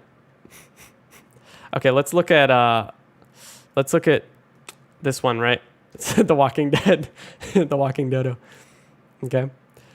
So let's take a look. We're actually going to blow this out massively. So it's going to look pretty gross. Don't worry. All right. All you need to know is like, you can still sort of make out what's happening. So like, we're really going to sort of pay attention. All right. So let's bring on the rule of thirds. Let's take a look. So right now, the reason I'm bringing this up is because I'm going to show you the application in game really quick, but just to give you a really good example, obviously he's a little bit high. His sort of nose is the point here. And like I said, just to emphasize, like, you don't have to be spot on here. The rule of thirds is not this thing that you just follow like a religion. It's just a suggestion and it's a rule that is very important to understand, but not something that you just follow to where it's like, oh, okay, always line up the eye with the dot or whatever, whatever. So generally though, his face, and this is basically like the middle of sort of his face and frame here, is where this dot is. And so he's well in frame, right? And when I say he's in frame, what that means is that the elements that he wants to take up space in the frame are big enough that you can see them, in this case for a YouTube thumbnail, right? But they're big enough to where you can see them well and appreciate them to the degree that they should be appreciated, whether that's your interpretation as a viewer or as someone seeing it or as the creator. So, for example, sent you the high res. Oh yeah, let's go. Yeah, he probably doesn't want me looking at a low res version, right? So, all right, let's replace this just so he doesn't have to cringe. So now we have a high res version. Now, if Raz's Zom Dodo was not in frame, right? If we were to say it's not in frame, what that would mean is, well, either it can mean multiple things. Either it means it's literally not even viewable in the frame at all, like it's nowhere to be seen. Or generally, what the distinction I'm trying to make is that if it's not in frame, it means it's not present enough. It's sort of not big enough. So there's two like sort of definitions you could go for here. But if the dodo was this big, and obviously this looks really butchered now because there's no more background. But if the dodo was this big, you just could not see it very well. And so considering the actual medium for the piece is also important. Like you need to know, like in this case, it's a thumbnail, right? It needs to be big enough to where the viewer can know, okay, that's a dodo, right? I can see that, And so generally it's spaced really well. And Raz, I'm not just saying this because he's here. He generally does really good. You can look at his thumbnails. Don't copy him because no one is ever going to be as good at Raz's thumbnails as Raz himself. Just as no one will ever be as good at my thumbnails as I am, which I don't think my thumbnails are that great. But the point I'm making is that understanding these rules and applying them is like you should apply these in your own way. And sort of like have your own style. But if you look at his thumbnails across the board, they're really solid. He sort of has like a pretty sweet, sort of consistent understanding of these principles that allow you to have things in frame and really see what's going on, right? Get the point of the video. And so really all of them, I mean, I really like this one. This is really sweet. But generally, yeah, like, and there's he uses depth a lot, so he'll use sort of like, you can see this manticore. It kind of looks like it's popping out of the screen. What he'll do is basically there's like some. So Raz does this a lot where there's like borders at the top and bottom of the thumbnail, and they're white, so they don't apply to YouTube dark mode, right? I'm on dark mode, but if we look at dark mode. I could go in my settings right now. I just don't want to. I don't know if it'll reveal anything crazy. But in light mode, it'll be, actually I can just show you this by going here. So these actually appear to be a little bit 3D because of those borders. So like, for example, Thanos Raz over here, green screen NVIDIA filter. Is that? What are you referring to specifically? First, learn the rules of your craft, then break. Yeah, sorry, Sleeping Forest, I missed your comment there. Yeah, for sure. Learning the rules. That's sort of why I'm talking about all this stuff, is like you want to learn them so you can then break them. But, you know, first and foremost, learn them.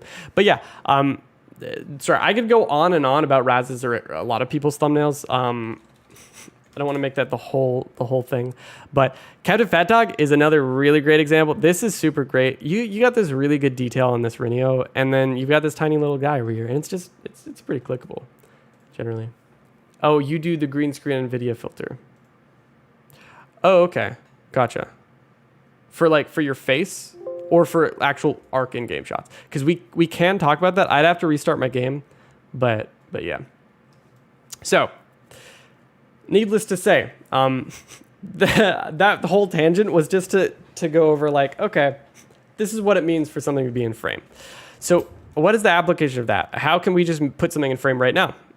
That's a great question. Does YouTube have streaming delays?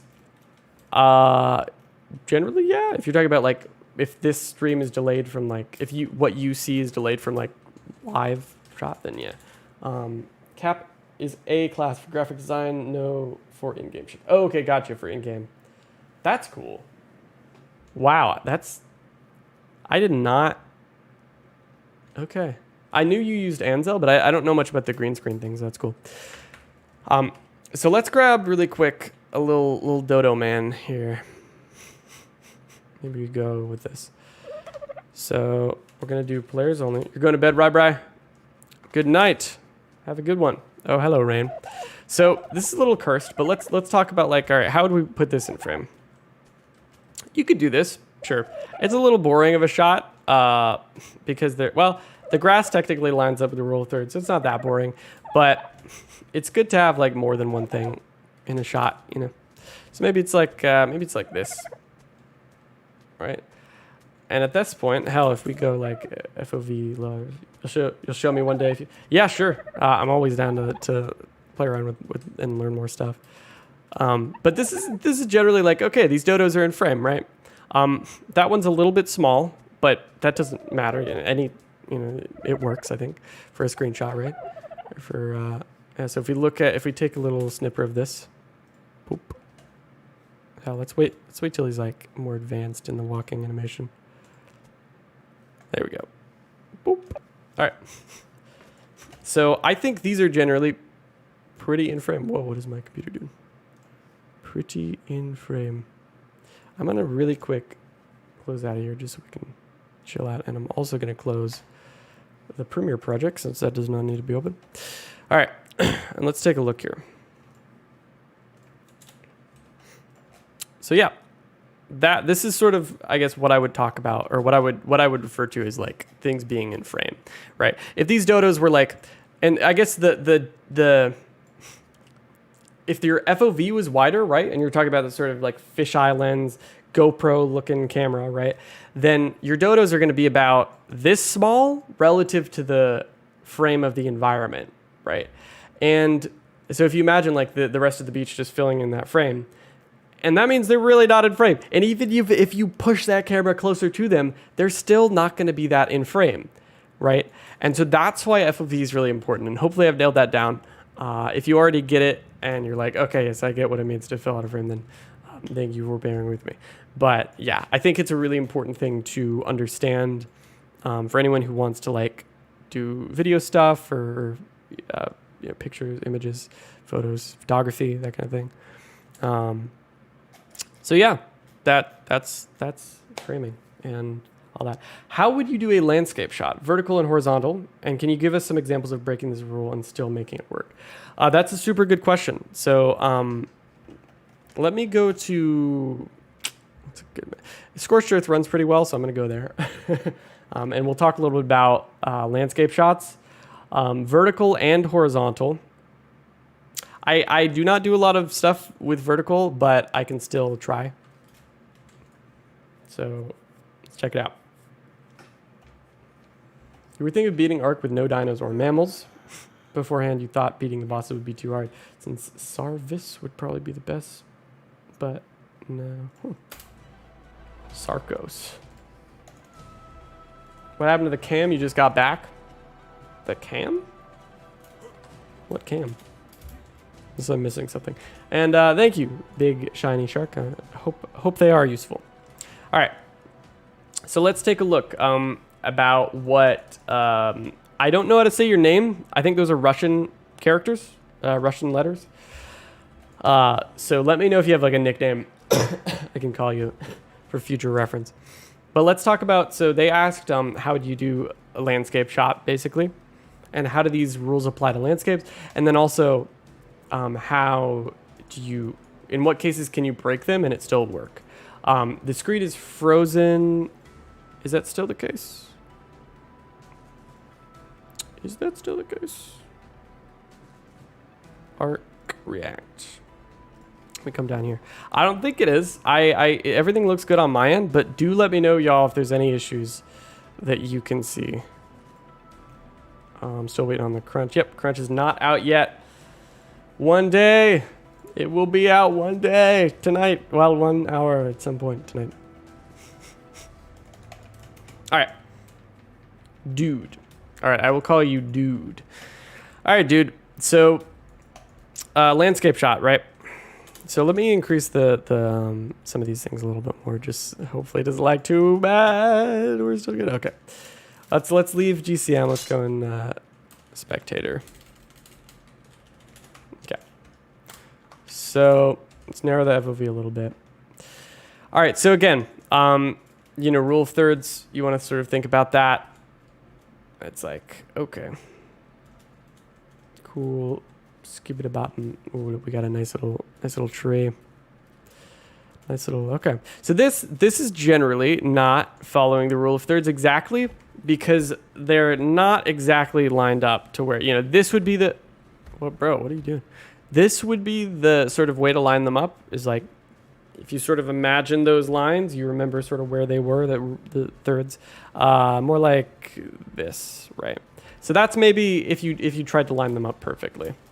Now let's instead go somewhere like here, right? It's a little bit off. We'll take our snipper tool or whatever. We've got that, and we'll like plop this into here.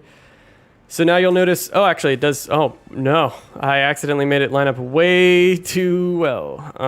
Okay. I think it's become like so ingrained in me that it's hard not to. Okay, maybe like this. This is definitely not lined up. Okay. It's honestly, it wanted to be featured, yeah, Flamer. It's honestly not that easy to like deliberately, or rather, sorry, it's not actually that bad sometimes when you don't line these up. Like you could still have some generally nice shots. It's just that they could be better, at least once you maybe sort of make a habit for doing this. Oh, it's Victor. Nice. Wait. Call him Dude or Victor or something. He said Dude, so maybe I'll just say Dude. But this is not lined up with the rule of thirds, right? Obviously, the obelisk is a little over here to the left. Generally, it does kind of follow in that the landscape is along sort of the bottom here. There's like a cloud there. Technically, it sort of does, right? It kind of works. But if we take an example of like something that just does not work at all, it's just like gross. So maybe we go like FOV 90 first of all. So we don't have a narrow FOV. We're not trying to put things in frame. We just go for sort of like a random, like heck, look at, like, let's put it in the center of the frame and let's see why that sucks. All right. So we're going to do multiple things here. We're putting these cacti kind of in center frame, and we're also not giving them very much headspace, which is funny because they're not actually humans. They don't have heads. But we could also talk about headspace. There's a lot of these different things to talk about, so I hope I'm not overloading y'all. But if we look at this is technically these kind of line up with the dots, but this is generally, I mean, it's not that bad actually. It's not too bad. It's just like, it's kind of hard to tell what we're looking at because there isn't as much like depth there. Like you could almost think that these are like in the same, like these background shrubs are in the same like level, or like they're very close to this main one. But generally making things center frame is not what you want to do because it just doesn't look great. So like if we just had like a head on of this freaking cactus, right? Right, this is a pretty good example. And then it's like boom. And then you plop this, and then it's like, okay, so that kind of sucks, right? Like this, sure, I mean, the edges of this thing kind of line up a little bit, but like not here or here, and it's like, you know, run.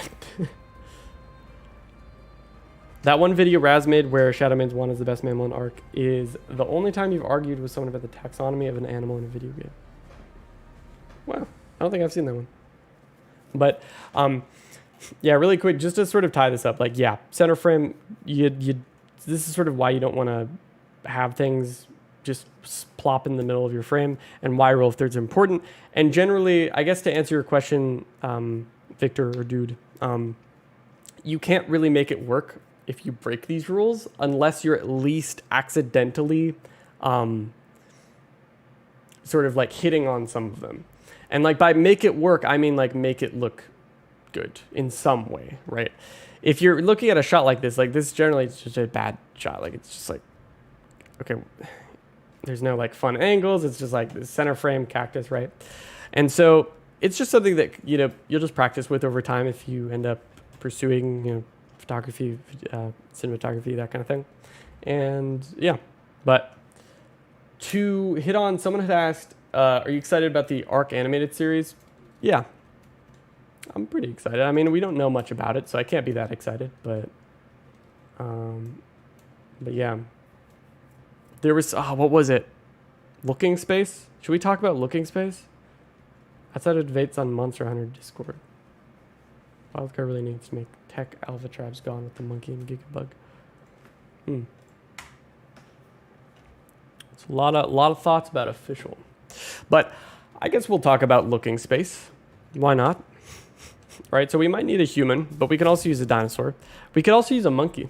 Maybe we should use a monkey. Giganto. No, I think it's called Bigfoot. Okay, okay, so I want y'all to imagine that this is a person. Okay, just bear with me. So imagine this is a human, right? And we're going to slow it down a little bit. All right, so check this out.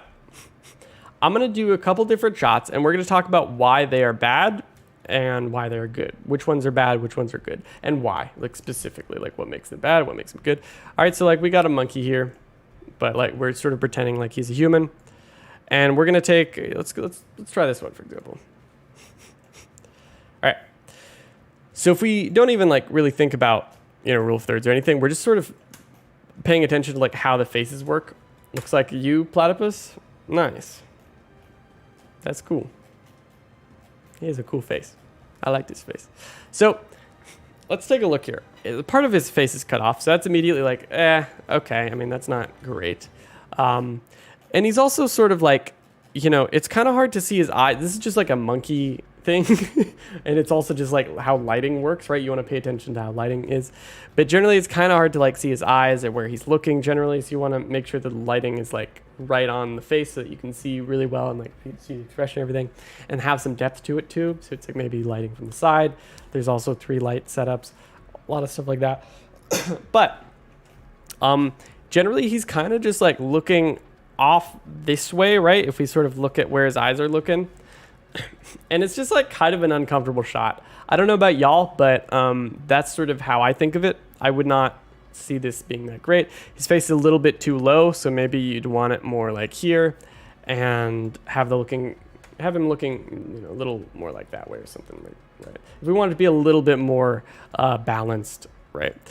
So if we instead go and like go, okay, so what about, man, I really need to like super duper slow this down. Come on. It's hot. Okay, yeah, this will work. All right, so now let's look at this human. Well, almost human. So this is generally a better shot. And the reason why is we have some more depth. We can also actually see where his eyes are pointed better because the lighting just happens to be very slightly better. And his vision, his gaze is pointed this way basically, right? And this means that he has, this monkey has looking space, right? He's got looking room to where as the viewer, you can actually tell, you can go, oh, okay, this doesn't make me uncomfortable. He can, you know, he's looking at something out of frame. That's okay. That's cool. I mean, I can see at least the first like foot in front of him, so that's cool. Now, the reason that looking space is important is because if we instead, let's go with a shot like this, okay? And this could be on either side. I'm just changing it up a little bit. I don't want to actually cut off his head, so let's get a shot like this, right? Now, the reason why this is not good, and this should generally make you pretty uncomfortable without me even, probably didn't even, I didn't need to say that. But this is a shot where, first of all, obviously, there's obvious flaws. Like, okay, we see too much of this. Why are we looking at all this like hair over here, right? But he is looking off screen, and you really cannot see much of what's in front of him. And it feels claustrophobic. It feels like there's not enough in front of you that you can really tell what's going on, or in front of the subject, right? Rather, there's not enough space in the frame that you can actually like comfortably be like, oh, okay, that's fine. Because for all you know, there could be a freaking, gun pointed right at this monkey guy, right in front of it, like right in front of him, and you can't tell. I don't know if that's like, there's many probably psychological reasons for why having not enough looking room is like generally a little unpleasant, but I don't know if y'all get it, but that's just sort of an important thing to keep in mind is like, if you don't have looking space, then your subject, it's just like, it's typically too crowded. Or if it's not too crowded and they're still like, they're not taking up a huge amount of space, they're just looking out of frame and you're like, what are they looking at? And why is the frame looking like this? Why isn't the frame at least slightly pointed, towards sort of where they're looking? Now, one really good shot, this is just a totally different type of shot. This is called over the shoulder, or OTS. And OTS shots are really good, especially in videos like by Ryan. I think his name is Ryan George. Is that his name? Ryan George. Yeah, this guy right here. Some of you may know this guy. He's super funny. Love this guy. He does a lot of over the shoulder. Right here. So this is just one of those channels where it's a guy talking to himself all the time. It's these like little, one-on-one skits, right? But he does this over the shoulder thing, right? Where you can see it's out of focus, the shoulder of the guy in the red shirt. And then when it switches to hear the other guy's reaction, right? You see the shoulder of the other guy. And this is a super useful, just like sort of textbook example of an OTS and one of these like, cinematography things that are relatively like common and not like super out of this world or anything. But OTSs are really great when you're dealing with dialogues between two people. When you're dealing with like two people communicating with each other and talking back and forth, this sort of back and forth thing. So like maybe a subject would be here, right? Another monkey, right? He's like talking to this monkey, right? Barely an inconvenience. Dude, I love that guy. He's so good. Yeah. So, there's honestly so much more that I could talk about, but I don't want to kill y'all. I know some of you probably like hearing this stuff, and for that, if you do, I'm glad I can help inform. Sleeping Forest said, really important about OTS though, when using them for conversations, always have the OTS mirrored, never cross the line of action. Are you talking about like jump cuts? So like the line of action is like right at that axis. And yeah, so yeah, I think what Sleeping Forest is talking about is you don't I need some water, dude. I need to get some water in just a second. But what they're talking about is basically you don't want to cross this line, this axis. Otherwise, it's sort of considered a jump cut. And so as long as you keep the camera, so let's say the camera's like looking, let's put the camera in green, right? Camera's over this guy's shoulder here, right? And it's sort of capturing that, right? Don't then put the camera over on this monkey's shoulder, the other side, right? Don't cross this line here. Otherwise, it's a jump cut. You first have to go directly behind or in front of a subject. It's a really weird little principle, but it helps to make sure that the viewer knows what they're looking at, and so they don't get lost in the 3D space, I guess. So it's like a nice transition. But yeah, so like camera 1 could be right where the frame is looking here, and then camera 2 could be right here. I'm gonna get some water though. I'll be right back. If anyone joins, just tell them it's we're talking about monkeys.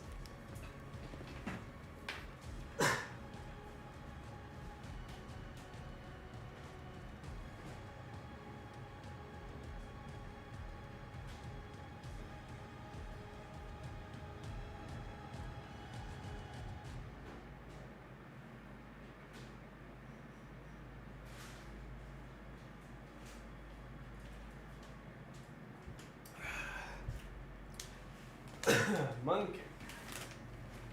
All right, I've returned. So, man, is the crunch out yet? Let's see. Nope, it's not out, but that just means I get to hang out with y'all for a little bit longer. So I don't mind.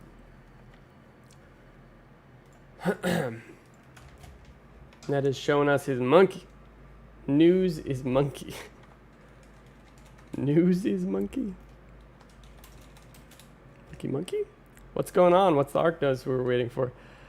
We're waiting for the crunch, man. We're sitting here, we're chilling, we're just talking about film principles and some cinematography stuff. But I've talked your ear off about it at this point. But someone had brought up earlier, you know, like, should there be videos on this? Do you guys want to see machinima video or sort of like actual videos like this where I'm talking about these film principles in the scope of ARK or other video games or really anything like that? What are your thoughts there? And also, how many of you are genuinely really interested in doing this yourself and making videos? Because, you know, when I was starting to make videos as a young kid, I would watch ARK YouTubers that, you know, like Naked Zombo and a few of the others. There weren't really that many, but the ones that really stuck out to me were the ones that were doing like cinematics and stuff. And they were what inspired me. So, you know, at this point in time, honestly, I see less cinematics in some ways than I did before when I was a kid. Less people are doing that really specific thing. But on the other hand, it's actually become, the medium has evolved a little bit to where a lot of ARK YouTubers are now doing a bit of a hybrid thing where it's sort of this, like you could look at Raz Clark and also Neebs Gaming, for example. Those are examples of where they're using a lot of spectator shots for intermixed with the gameplay. Whereas like Syntax, just gameplay, pure gameplay, right? And so it's become a bit of a hybrid thing, but I really do want to see more people do this kind of thing, because I want to watch, I want to watch your videos, you know.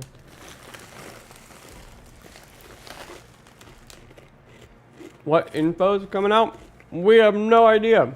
It might be very big, maybe.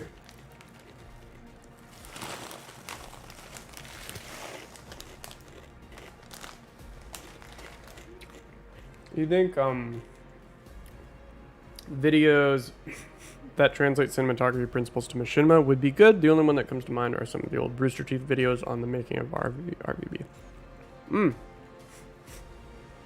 Yeah, I actually would really love to do that. I just wonder if there's an audience for it. Neebs Gaming is a bit difficult to watch play ARK recently. Why is that, Zach? Is that because of their the tribe mate who had died? It's still really, really just shocking. Like I didn't know. I didn't know a lot of the Neebs gaming people, but that was a huge deal when that happened. Neebs have gone off the cliff. What does that mean? What are y'all saying about Neebs? ARK Survival Evolved 5.6.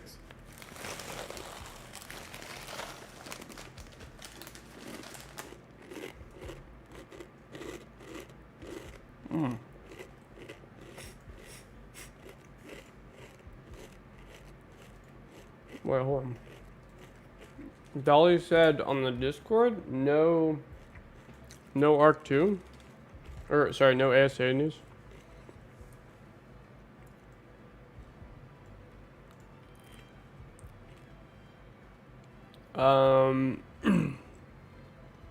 When did you say that? Oh, don't get expectations crazy high. It's not gameplay, such teaser, etc. Aw, man. Okay, Dolly said there's not going to be like a gameplay or a trailer or anything.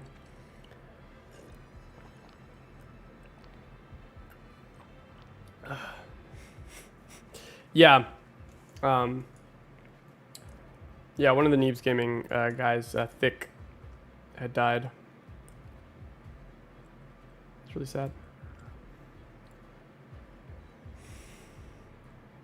They don't really understand how ARK works on a basic level. How so? I mean, they've been playing it for a while, right? Do you think that's deliberate? Like, they maybe just play it up, you know? Because it is supposed to sort of be, like an entertaining little, silly little episode, so maybe it's sort of played up a bit.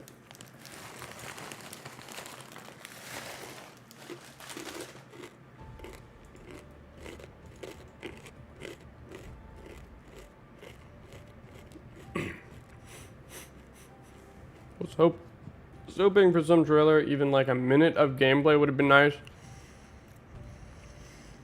Yeah. I feel ya. I feel you there. I want to see ARK in Unreal Engine 5.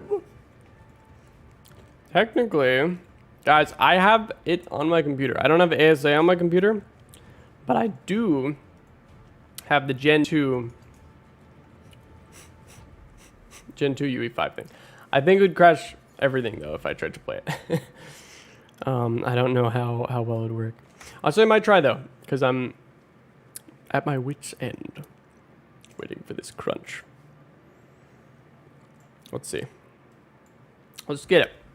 Let's get some Greg Coulthard UE5 gaming going. You guys ready to see the unofficial, not real ASA leaked? Leaked? Oh my gosh, leaked. Let's take a look. Wait, I have to find it first though. Is it? Yeah, that's it. All right, this might break my computer. So just like keep that in mind. I'm just gonna like wave because like either I'm going to explode or sorry, my computer could explode or I'm gonna start lagging, either one. Okay, we're still like, we're not choppy yet. I'm just gonna keep, okay. I think we're gaming. Maybe.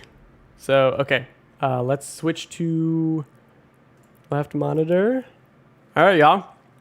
Oh my gosh, it's ASA, what? Wow, holy crap, it's ASA. It's ARK Survival Ascended. It's not actually, this is a fan-made UE5 ARK project. Yeah, Greg is awesome. If you don't mind me asking, why am I a noodle? I don't know, I just chose that name when I was like 13.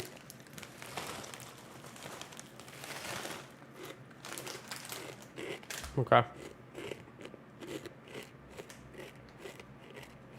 So we made it.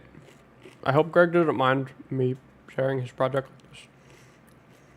I don't think he would. He's pretty chill. ASA won't look this good. Ah, ha, ha. Hey, you don't know that. You don't know that, technically. Alright, I do have to get my controller. Actually, wait. Can I just, like, go into spectator cam? What button is that?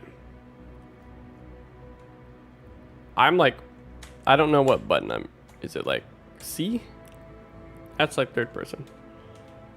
X, G, B, N, H, T... Hello, Torch. Whoa. He's, like, doing a cool little animation.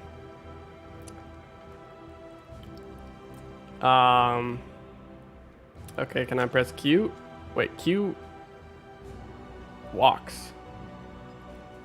Z, G, T, Y, U, J, K, L, M, N, O, P. Oh, I pressed something. All right, I'm in spectator mode, but I need to not press S because it takes a screenshot. Wow, check it out, y'all.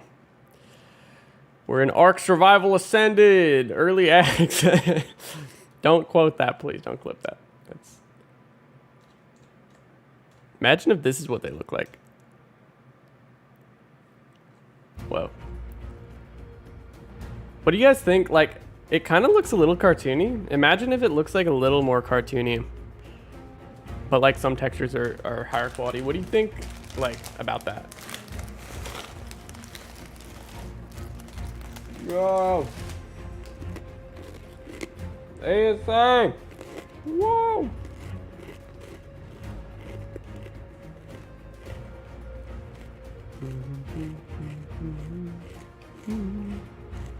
Whoa. There's a drake. ASA leaked.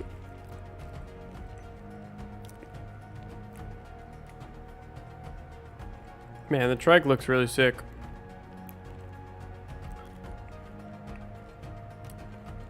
Greg just did a really nice job with this project.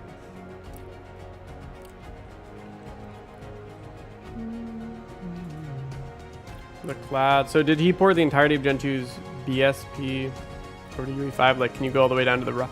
No. It's just Eden. Sleeping Forest. It's just Eden. That's it. That's all we got. But it still looks really great. As a leaked.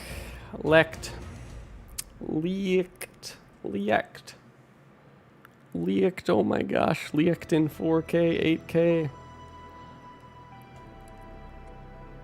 Andy, what are my thoughts on the Rhenium? Honestly, it looks cool. I have nothing bad to say about it. Keep in touch with Greg. Love his work. Yeah, yeah, we chat a lot generally. He tends to send me his builds a lot. All right, fixed the grass becoming like giant or something. You know, the little material fixes and stuff. Sometimes I'll end up shooting for him for different trailers.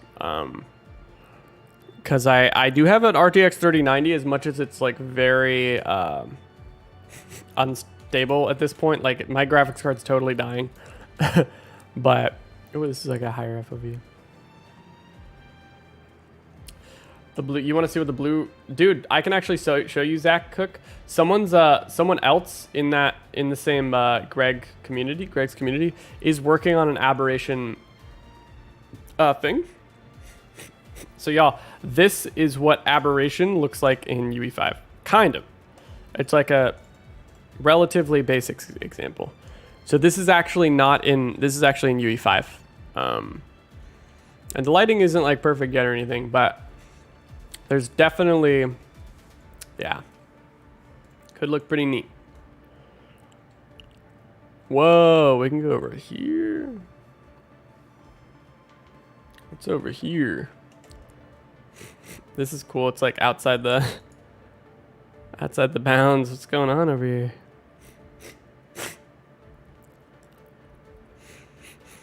Is there like supposed to be some kind of metal thing over here maybe? I wonder why it's like this.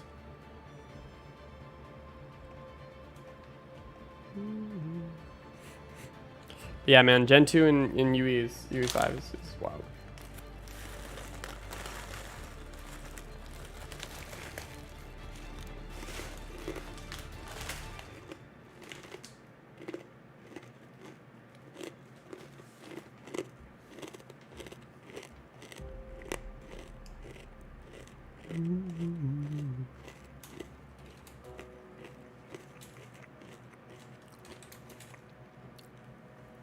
It got chewed.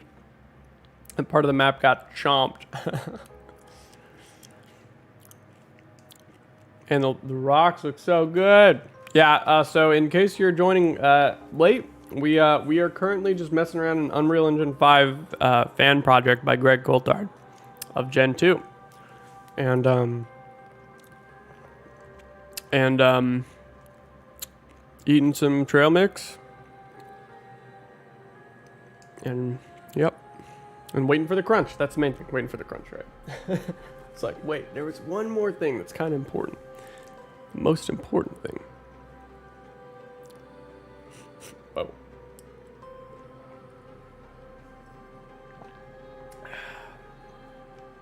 You know, I could be editing the Survival Stories Part 3 right now. But obviously I should not be showing that. That sort of goes without being said.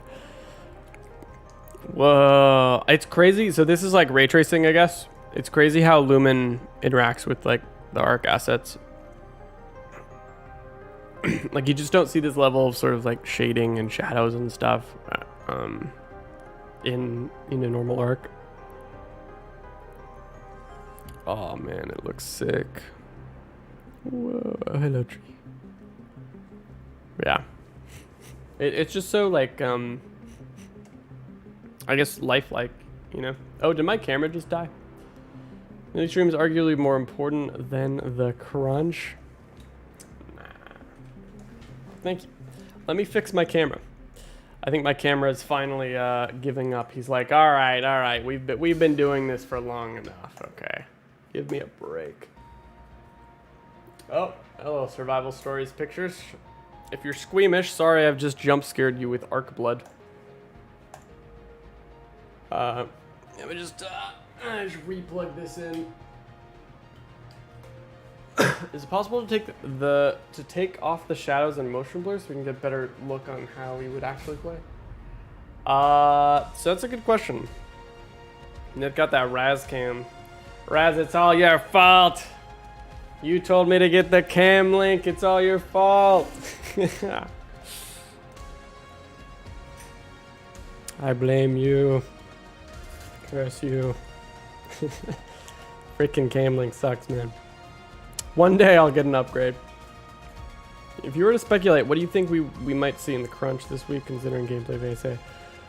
It's unlikely for a while. I mean, I think we're probably going to see more ASA assets. Probably like the freaking ASA fabricator or something. Nothing really jaw-dropping or anything.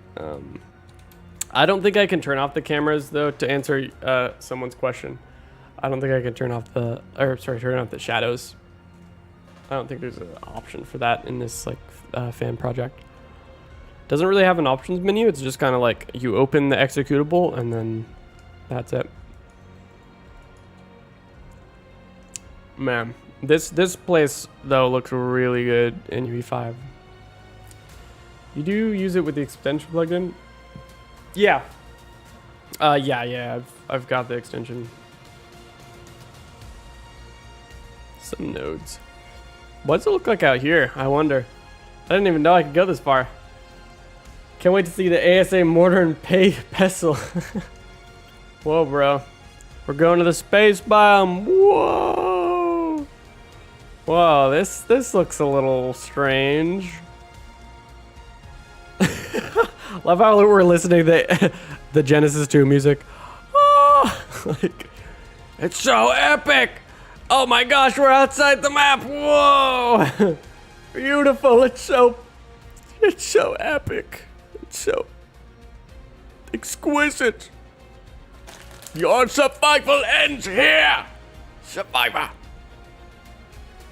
ASA rock reveal.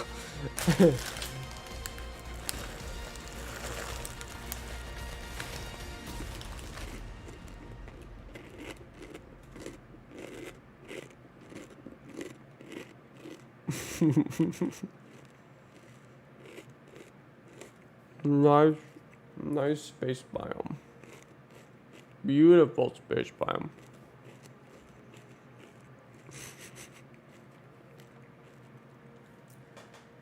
Yeah, it is pretty fun exploring outside of different game maps. Is this the news? No. No, this is a fan project.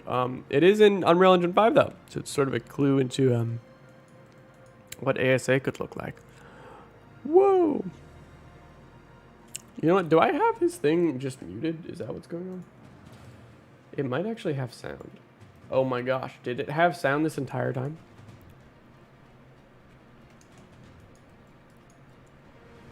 Oh my gosh, it's had sound this entire time? Greg, I'm so sorry. I didn't even know his projects had sound.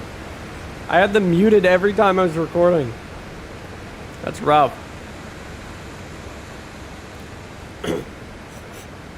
How far have you ever tried to fly away from a map? 09. In ARK, like in normal ARK, Raz. So if you, what the heck is that sound? If you fly far, that place is making weird sounds. Fly far enough away in normal ARK, yeah, you start to see it's actually a giant square. It's a cube basically. Like the map is like a really big square. Turns out, kind of. We go far enough away. Also, yeah, I don't want to like break my computer, but I will see what happens if we go really far away. So Eugene, this is not ASA, but oh my gosh, this looks badass when you go really high up. Oh, that's so weird seeing all of Gen 2 as like a little itty bitty thing. Yeah, this is a fan project of ARK Survival Evolved Genesis 2 in the Eden biome in Unreal Engine 5.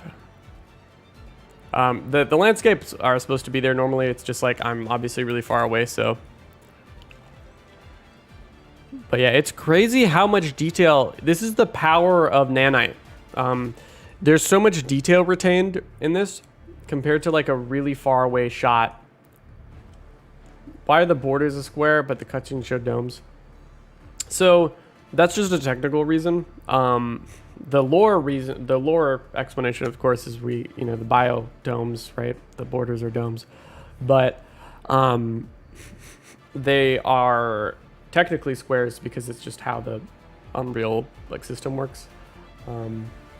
Yeah, but if we took like a screenshot of normal Genesis 2 and sort of compared it to this one has so much more detail packed into it. Like obviously ignore just the weird missing parts of terrain and stuff.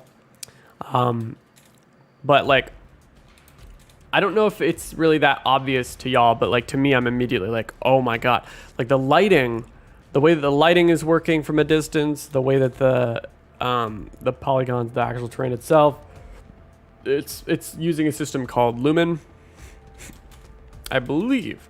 So if we like zoom in real far with the FOV, we're actually going to see that no matter how far we take the FOV, look at that. Isn't that insane? So y'all, I don't know if this is like immediately like what's happening right now is basically the game, this engine right now is like looking at everything that's rendered into the frame and rendering it in the highest quality that it would be no matter where I was relative to it, I guess, if that makes sense. Something like that. So that's why I was able to zoom in super far there and see the grass textures just as I would if I was there. Oh God, did I crash? No, we're good. So like they're a little bit blurry, but that's probably also due to the fact that I'm like looking at it from a weird angle. But if we were looking at this in ARK, this would be like the most disgusting texture ever, I think. I could be wrong. I am no technical person, and honestly, I might be massively butchering how these systems work, but needless to say, it's very cool. So I'm gonna go slow-mo 10. Yeah, it's just cool. It's just neat, sort of like gliding by this, I guess. The only thing missing is the Gen 2 skybox, the ship in the back. Yeah.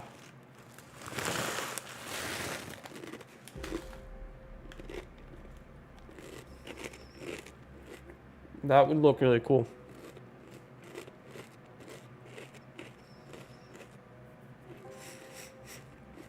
Yeah, nanite is insane. Whoa, birds.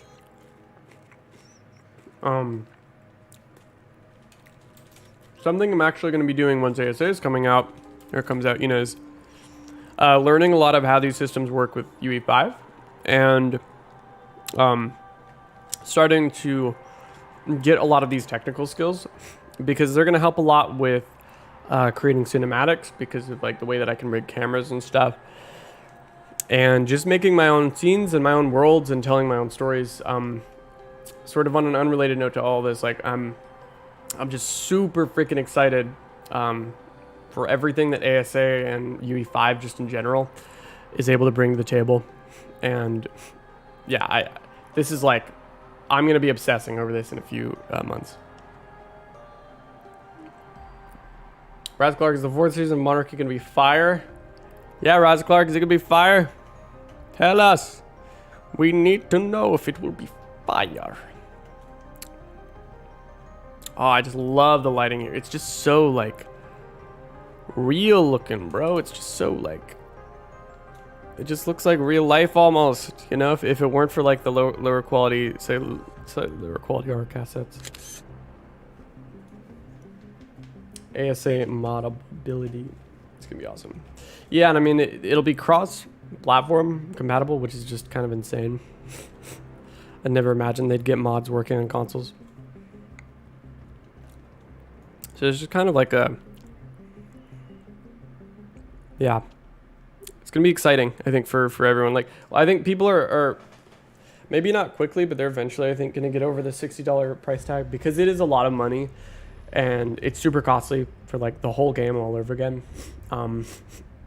It is all the DLCs wrapped into one game in the base game. So it's, you're paying $60 for ARK, The Island, Scorched Earth, Aberration, Extinction, Gen 1, Gen 2. And all of those maps wrapped into an entire game that is pushed up to this latest version, essentially rebuilt in UE5.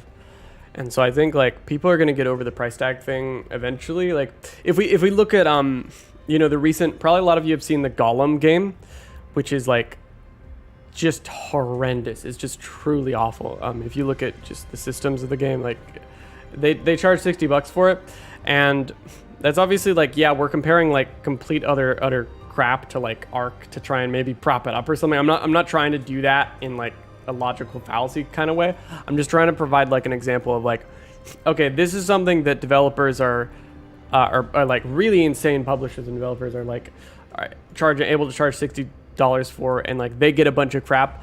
But I think that like when ARK actually ends up releasing, or Wildcard ends up releasing ASA, people aren't going to have a super volatile response to it, because I think they know how to make good stuff, and they're going to bring out something that's at least good.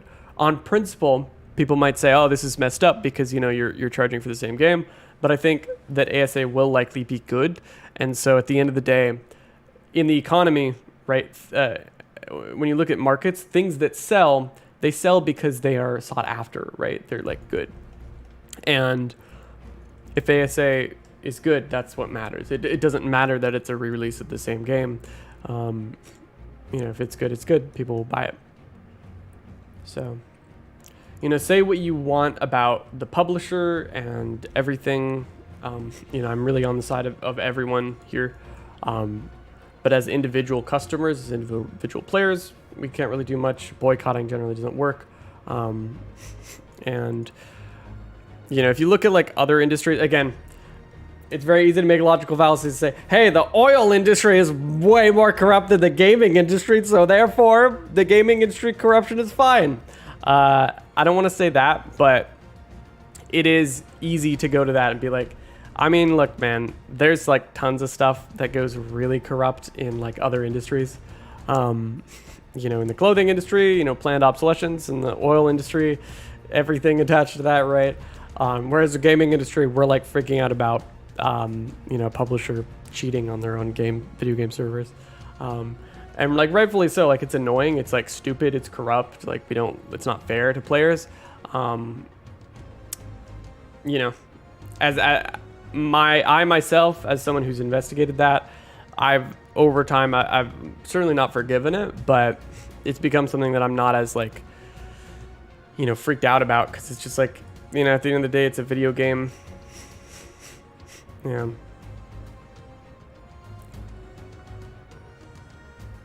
Oh yeah. Yes, I know. Yeah. As far as the textures on everything you're seeing right here, these are like the ARK textures. So the ARK Survival Evolved textures. So for ASA, they're actually making new ones. Early access. So I didn't see what you said, Braz. We need a trailer that'll hopefully showcase why it's worth it. Yeah. Early access, not your first rodeo.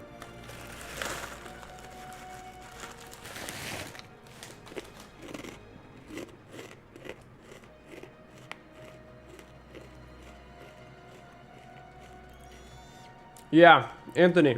I think what you said just there is a really good example of why this ASA thing isn't really a huge deal. There's a lot of stuff that happens in the gaming industry that's like pretty despicable. That is a whole lot worse than ASA. And again, like I want to make it really clear that like by talking about these much more worse examples of things, I'm not trying to lessen the blow of what happened and what goes on that we don't even know about behind ARK and the publisher Snail Games. But like, if we're just talking logically and like how, or sort of objectively about how the market will respond, how players will respond to ARK and future ARK games and so on, we can use worse examples of things with other franchises and stuff as a reference for like how players could respond, and like much worse examples knowing to give us an idea of like, oh, okay, like this might not really be as big of a deal. But yeah, Raz, it would really be nice if we had a freaking trailer, because you, me, and anyone else especially who are kind of relying on this game for a career, for a job, we care a lot. And all the players do too. Everyone in chat, I'm sure y'all want to see what's going on with ASA. By the way, everyone, Dolly stated we're not getting a trailer. Makes sense, since they said they won't showcase gameplay till soon before release. Yep. Yeah, wasn't really like super expecting one or anything. Would have been nice since they obviously delayed it, but wasn't really expecting it. Hello, Bringer D. No crunch yet, y'all. And it's 9:22. It is 9:22. At the moment, official PvE and PvP is unplayable for new players, so it is kind of necessary. Yeah, I mean, I can agree.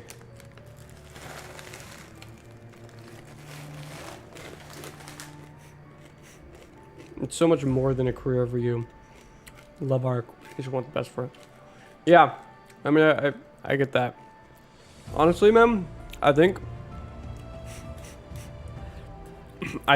that, I mean, I love ARK too, but I've grown a little bit detached from it, to be honest. Like,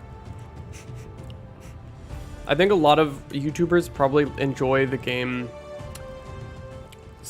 like still more than I have come to over the years. And it's not that I like, because by all means, I'm super excited for ASA and like I'm super happy to start again. But everything with like I guess the behind the scenes and sort of like digging so much into that has made it, made me grow a little bit distant from the whole game. Because I guess especially because growing up as a kid, when you sort of like, when you like unveil the curtain, right, behind something that you've like developed as a person with like massively, it can have like sort of strange psychological consequences, I guess, where you can like have more dramatic shifts of like how you look at it. But like generally, of course I'll always like really love the developers and everyone behind it. But more recently I've been looking into like more original stuff, sort of away from ARK, but on the same engine. Victoria, you think we'll see a trailer in the Summer Games Fest. It would be stupid not to show the trailer at a worldwide game convention. That would be awesome. When is that? Summer Games Fest. That's June 9th. June 8th? That's pretty neat. I didn't know that. I didn't know it was so soon. Do you guys think they're going to show it at the Summer Games Fest? Releasing a new version of the game won't fix those issues. It'll be exactly the same as the old game in a couple of months. Yeah, I mean, Sleeping Forest, I think I can kind of get behind what Sleeping Forest is saying. In that a lot of these systems, unless they completely change how these systems work from a programming perspective, and also just like a design perspective, still too soon for a reveal. I don't know about that. I don't know. But changing the way that these systems work, like the way that the game, server saves memory or saves different things, and how saves over time can become kind of corrupt. I think it's going to take it would take massive design changes and system-wide like programming adaptation things to actually make a big change there for the better. I think it's much easier maybe to like just port over how the game works on like with ARK Survival Evolved and just try and like hook it up and make it work adequately, especially when you're on a time crunch. So yeah, like unfortunately it is hard to say like, oh yeah, it's gonna be fine, right? It's going to be fine with all these systems in ASA, and they'll fix everything, because like it could very well be the case that it's just like the same sort of loop of like servers getting filled up and becoming really laggy and structure spam and these really sort of inefficient systems, because it's a hard problem to solve. It's very much a game design problem, which is not to be confused with how games are programmed, right? You mean in the way people see pillaring in PvE or power creep of alphas in PvP? Those systems will be identical in ASA, so it's not like wiping the officials is magically fixed. Right. Yeah, Sleeping Forest. If they're not identical, they'll be very sort of different, or very similar, and very much like parallels. Because the reason for that is because player psychology. Again, if they're not going to change the game design very much, players are going to still be the same types of players,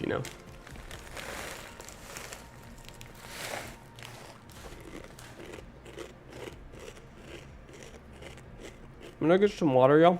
I'll be right back. More water. Water break. Now we're looking at the sky. Look over there.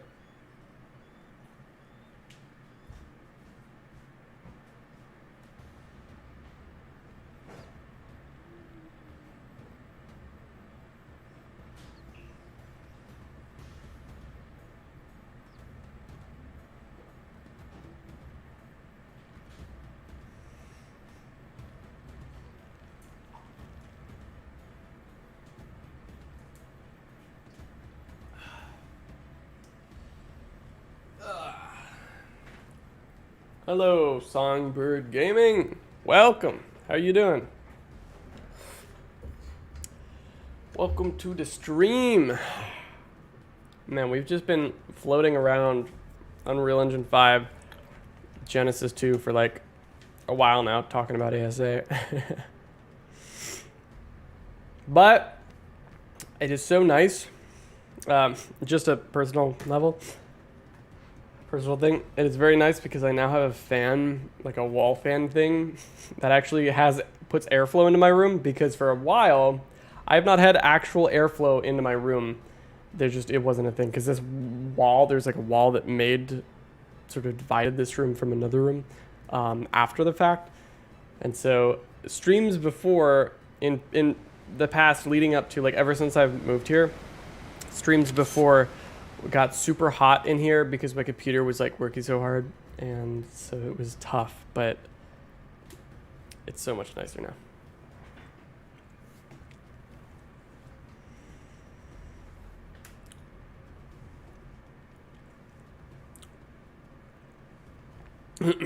Sleeping Forest thinks they should leave up some of the servers.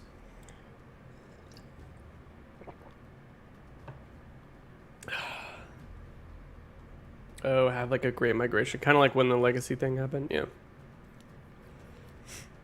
You have any tips for beating the island?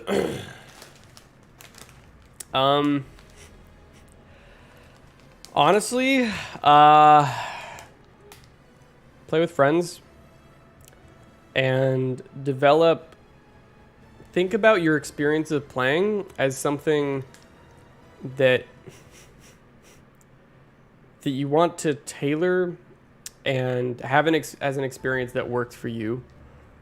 Because something I think that, I mean, I haven't really touched on this before, but probably the most important thing, I haven't touched on it because I've never really been able to describe it because it's kind of a complex thing.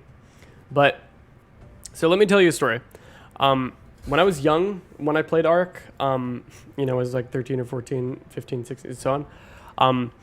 For the first like 5,000 hours of me playing ARK, I had never really beaten any bosses. I hadn't really touched this. That was partly because I started playing the day it came out into early access, and so bosses didn't really function back then.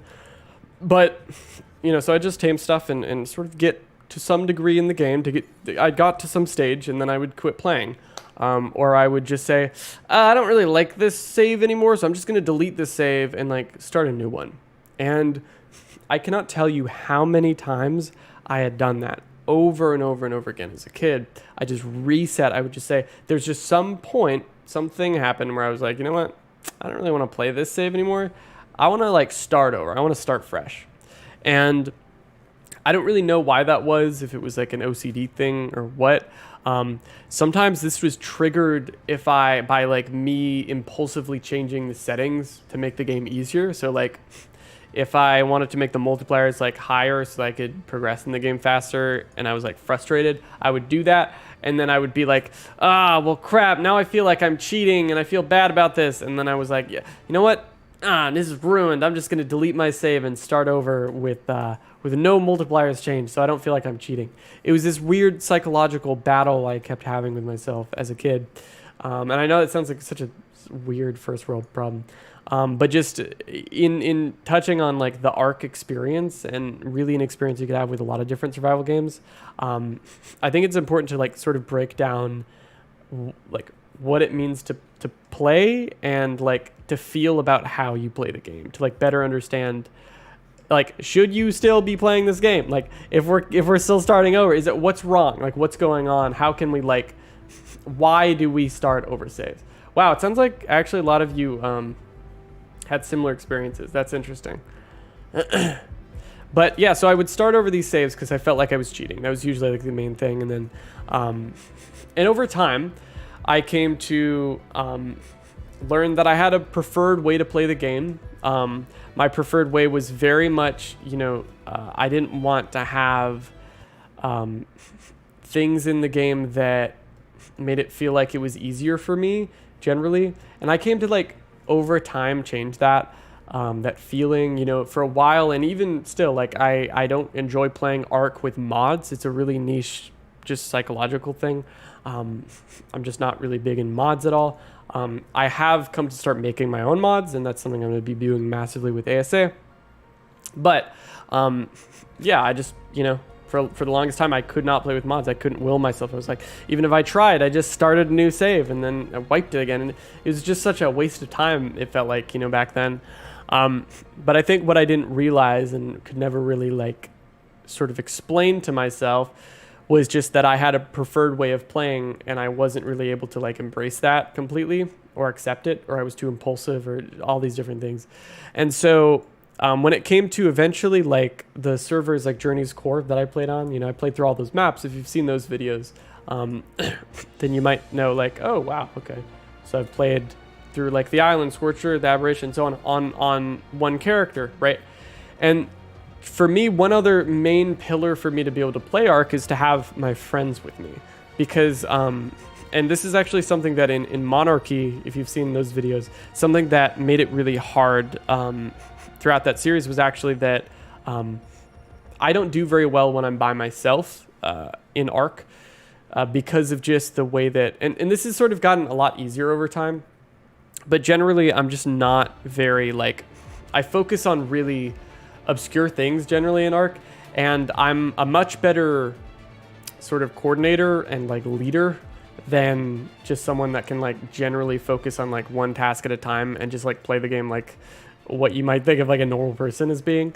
And so because I sort of started to fall into this role of like leadership and like working with other people and coordinating them and having them do other things, I over time became really good at just being like a tribe leader type person. And so only after I started playing with people and being a tribe owner and like having other people play with me was I able to have longevity in saves. So that was when it started to make it to where I could actually go multiple maps and play through multiple maps and ascend and stuff without wiping my save and my progress. And this was a pretty slow change, and it was over like a couple years, but it was really cool when I found that. And I met a lot of people along the way, like my friend Nacho, or my cousin Superior Mortal Tyler. You may know these people from Journey's Core if you've seen these. Shellborn, lots of names, but some of these people I played with in Journey's Core, and that's how I was able to play for like many days in real, like basically about a year long playthrough. We played through like almost every map basically, and I got to just about max level. And this was because I had the right server environment to play on, I had the right people to play with, and I had just essentially found the right play style that worked for me. And it really is something like this. It might sound a little cliche, but I think it's really important if you are an ARK player and you struggle with like resetting your saves or like not really knowing like how to play the game. Like how to play the game, but you don't know why you're playing it or what your goal is or what you're trying to do. What you really need to do is like, the best thing I can tell you is just experiment and like try and figure out what it is that you most want to get out of the game, and like try and create an experience that does that, right? Allows you to like consistently play.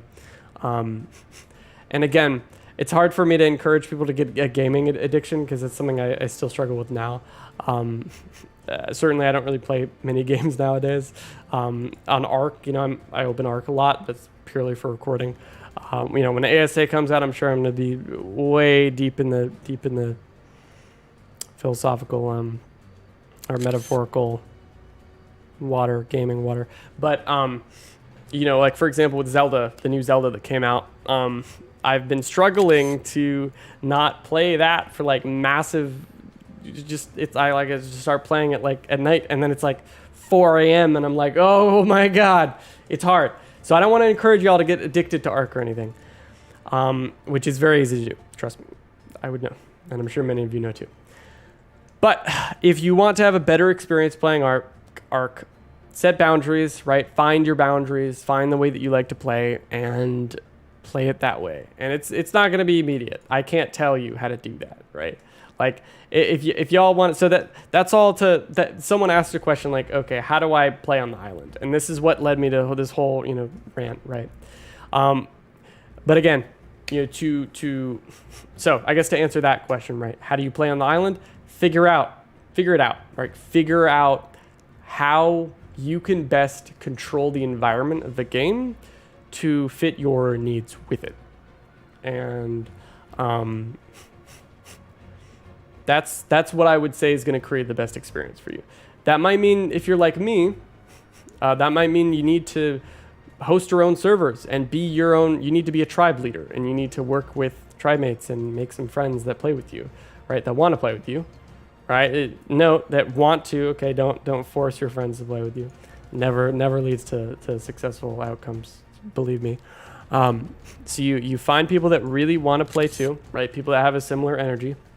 And if you are like me and you really fit into this role of leadership and organizing and essentially being the kind of leader in any given situation, then you need to understand that and go, okay, well, I guess I need to be the tribe leader, right? I'm kind of a bit of a control freak in some ways, but in ways that I view as sort of good, like the good side of being a control freak, and more like the responsibility side and that kind of thing.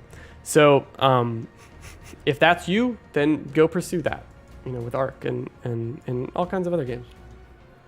You think playing ARK was help with your anxiety and issues? Granted, was another. Yeah, I think, you know, one of the reasons I want to go into the gaming industry as a job is because games have had a profound impact on my life, because I have really bad anxiety. Well, I wouldn't consider it as bad as a lot of other people have described, but I certainly do have anxiety, and I've talked about it in other videos, you know, ADHD and other physical health problems like respiratory issues and stuff. So for me, as a you know, so to sort of zoom out a little bit, like the gaming industry and games as a whole have helped me a lot, because there's some of us in this world that probably a lot of you can relate to, that have neurological or physical conditions that have not stopped us from having a lot of fun. Video games have sort of allowed us to go past those barriers. If you're disabled in some way, or, you know, you don't have all the tools in your toolbox, right? You know, I've dealt with a lot of these issues my whole life, and so games were a really nice outlet for that. And I think it's definitely possible for games to be very unhealthy. And so it's also important to be mindful of that and to really like think about that in your experience. But, you know, I've heard from a lot of other people that games have just been a good outlet, you know, for dealing with their anxieties, social anxieties. You know, if they, you know, it's genuinely hard for them to be around people. It makes them super freaked out and nervous. You know, video games, you play your games in your home, and, you know, you just hang out and vibe. You know, you don't have that stress. And so, yeah, that's why I love games, right?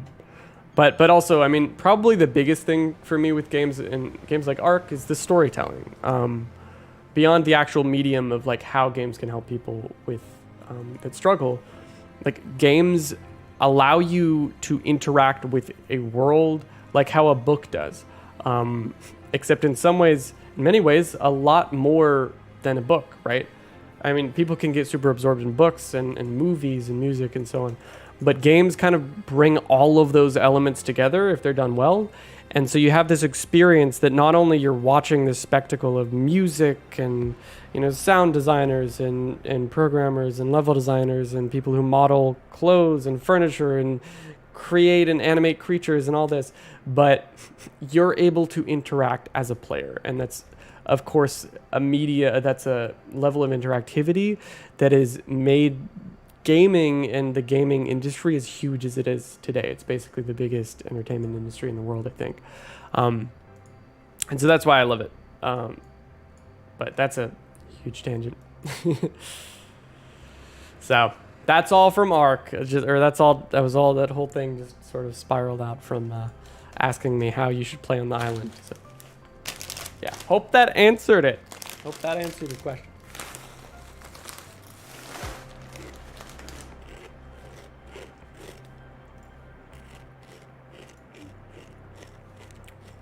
Okay. Oh, I'm lagging a little bit because I'm tabbed out. I'm just trying to check the crunch. All right, I'm going to go ahead and close this Greg Coulthard thing.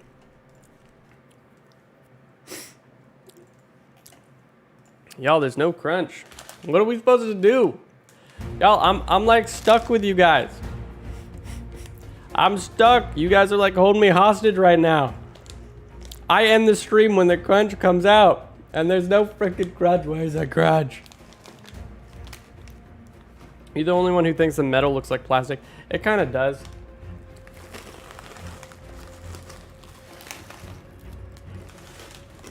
Yeah. I kind of do.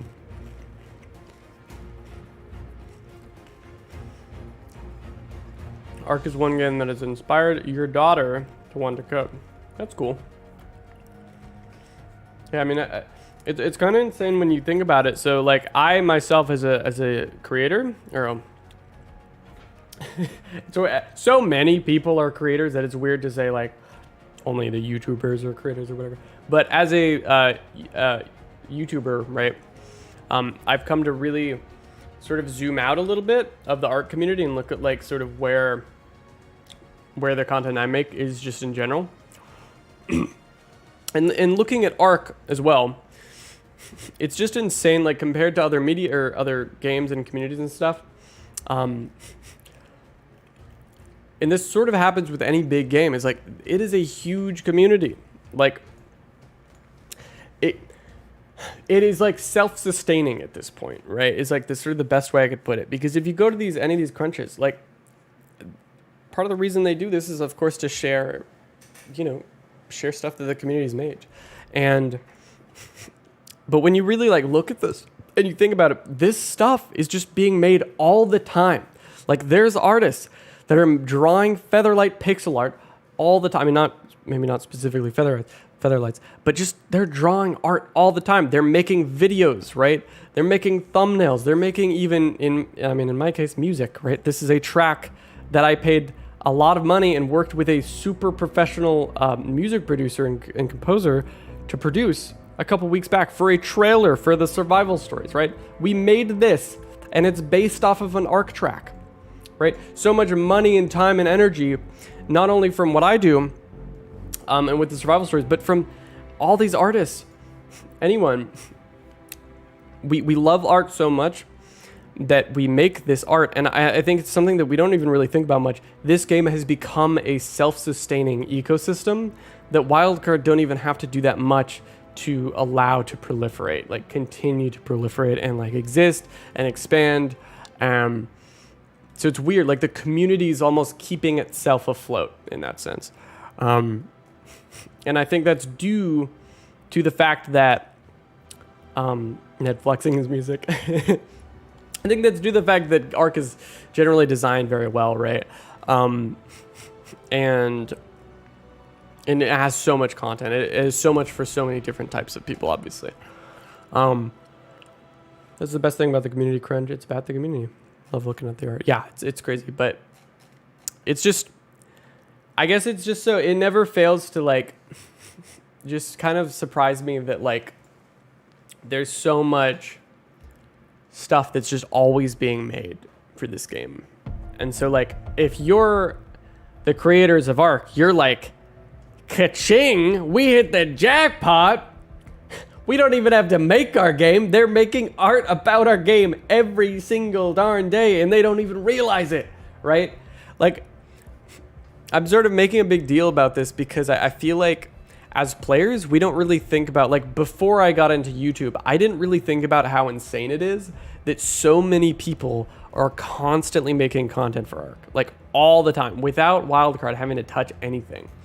And so, and sure, this has been around for anything, like, people draw Disney characters and so on, but Disney didn't necessarily share people's art on a super big, sort of press release every single Friday, right?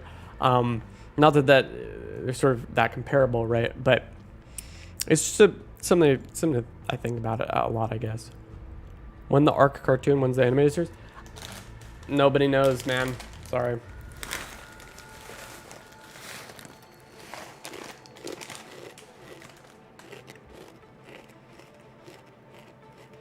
Let's talk about the new DLC. Do you think they'll introduce a new Santiago better in that one? I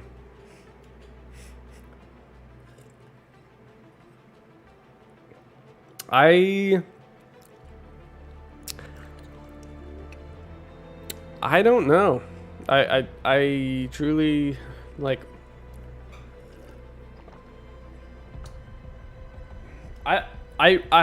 Well, I do wonder what Vin Diesel thinks about everything, because he's probably seen all the like PR stuff. Probably doesn't care too much, but all those sort of like, I guess IG and all the media stuff that sort of like surrounded ARK for a while in the past couple months. But I really have no clue what to expect with the DLC. Like I feel like it's just gonna really shock everyone. like nobody's. It's sort of gonna come out of left field because I don't think it is actually a rat prime. I have like reason to believe it's not a rat prime anymore. I think it's awesome when y'all as YouTubers get on the ARK news page. Seen you there many times. Oh, thank you. Yeah, it's cool to me.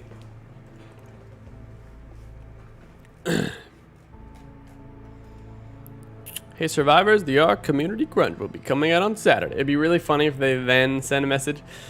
Hey survivors, the ARK Community Crunch will be coming out on Sunday. Sorry, buddy.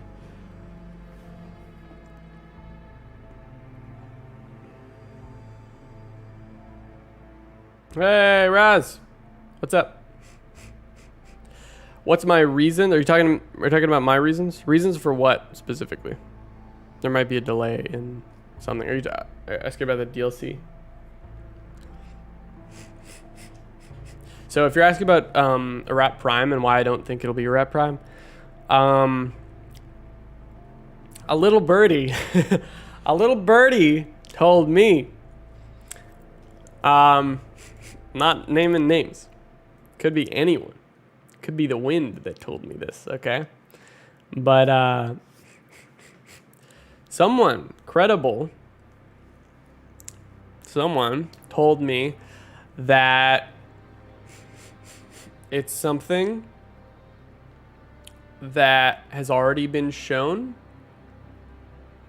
Maybe they said it might be like, they were like, well, what about things that have already been shown?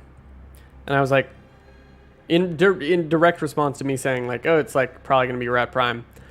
And I was like, what does that mean? Does that mean it's gonna be like an animated series DLC or something? Like, cause the animated series was shown. So then I started thinking, okay, hold on. If we do some research, Detective Noodle here, okay? Do some research.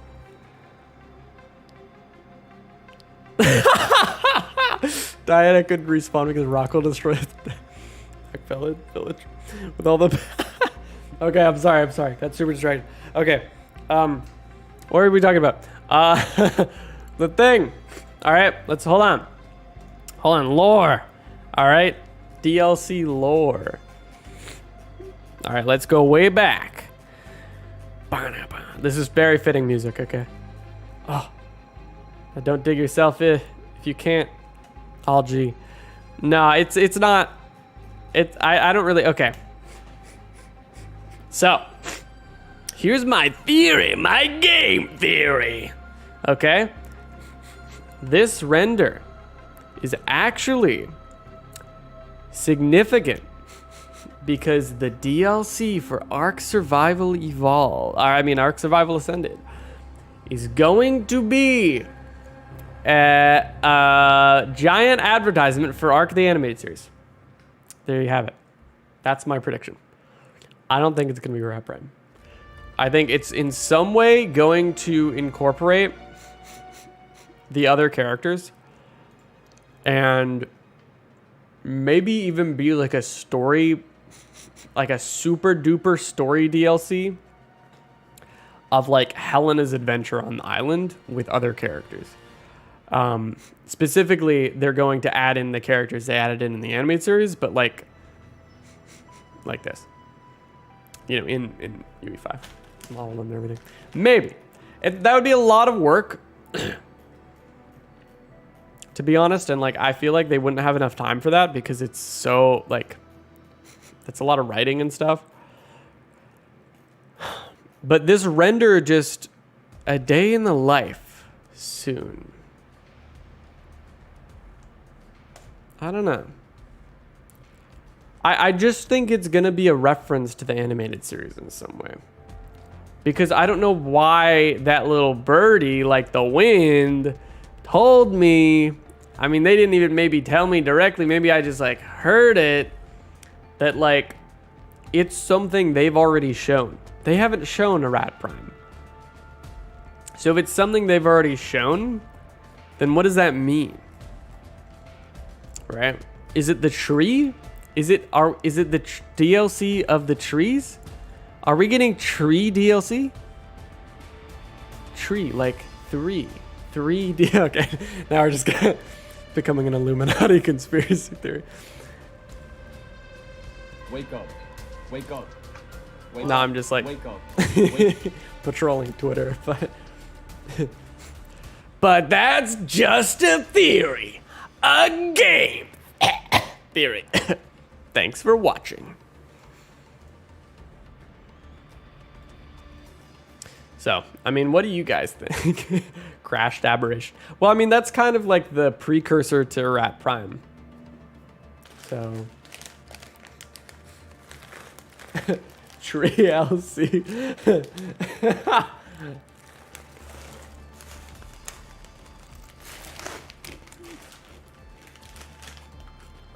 So rather than try to sell the new audience from DAS an 8-year-old buggy game, they will try and sell them and us a shiny new version of it. Maybe. Though Kuda said, and he said I could share this, and that he planned a mini cinematic series of a survivor's journey through to Gen 2 and. Whoa. Gay theory? That's just a gay theory. That is badass. That's very cool. I've wanted to do that myself, actually. Would really love to see if he did that. He's definitely really passionate about it. Imagine if MatPat did game theories for her. Apparently, I am the MatPat of or the game theory of the ARK community, according to comments in like a lot of the shorts. This was last year. He said it though. Oh, okay. Gotcha. Crash aberration was shown, thus it could still be on the table. Yeah. So, I mean, if we y'all, if we're looking at, oh, hello monkey. If we want to figure out what like an Rat Prime / like aberrant ARK thing would look like, we can actually pop in the dev kit really quick, and I'll show you something that I made as a little theoretical thing.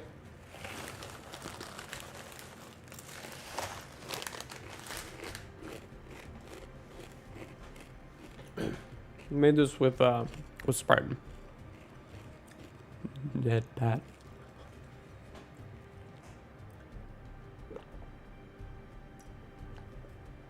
So y'all, let me formally introduce you to the ARK dev kit. This is a free downloadable thing for people with computers.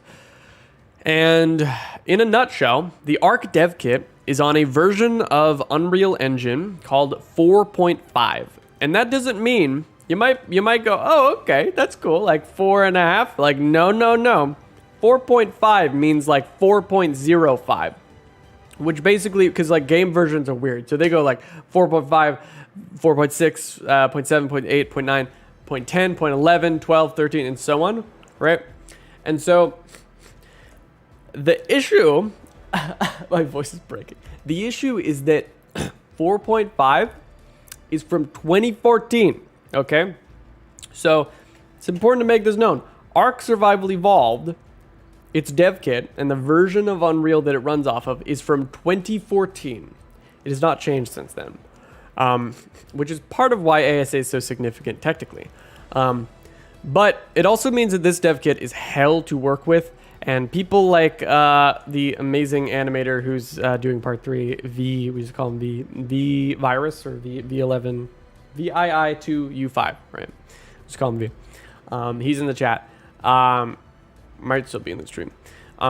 It is hell to port this stuff over to Unreal Engine 4.5 from 2014, because if you do stuff the right way, like he does, as he's been animating these different characters in these scenes for part 3, it has been a massively unnecessarily convoluted process to get them working in the game.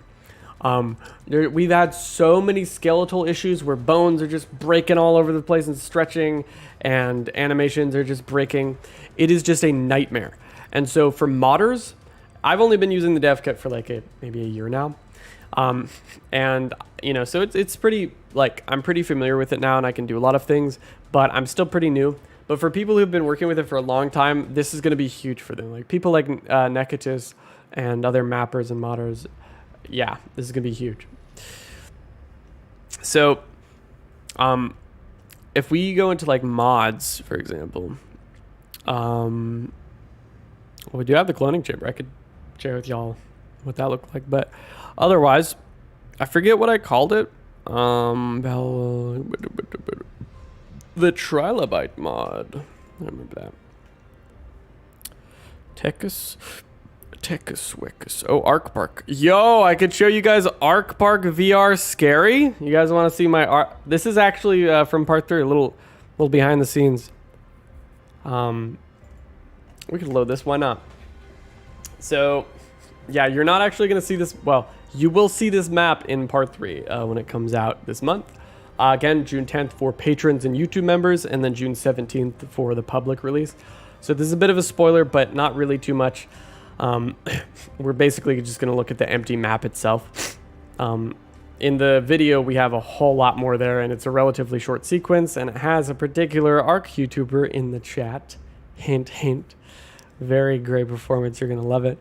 But this is a map that I made all by myself just to show you my truly talented, truly great high level of skills. So, truly. No, it is sort of, I guess the best way to describe it is like deliberately disgusting. It is supposed to be bad because it's based off of something that is terrible, which is a little known game called ARK Park VR. You probably haven't heard of it, and that's probably a good thing, because it might just make you claw your eyes out if you have to bear witness to ARK Park VR.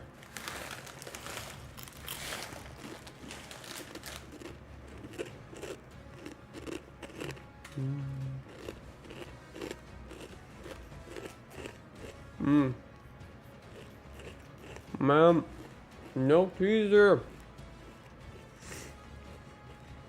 No teaser yet. Or sorry, no crunch. Ma'am. We want the crunch. Maybe I can give y'all the crunch that you need. Hold on.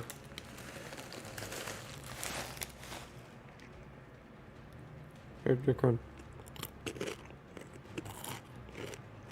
Want the crunch? I'm giving you guys the crunch.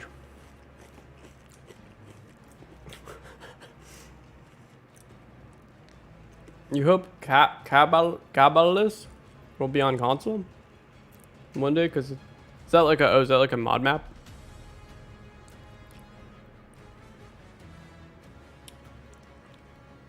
Zed is sitting there hovering over the button. Yep, I am posting until you'll stop complaining.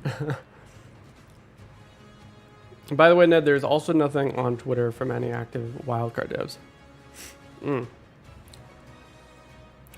That's unfortunate. Thanks for the crunch. You finally go to sleep. I'm gonna get some more water. I'll be right back, y'all. Enjoy the ARK 2 music. We want the crunch.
All right.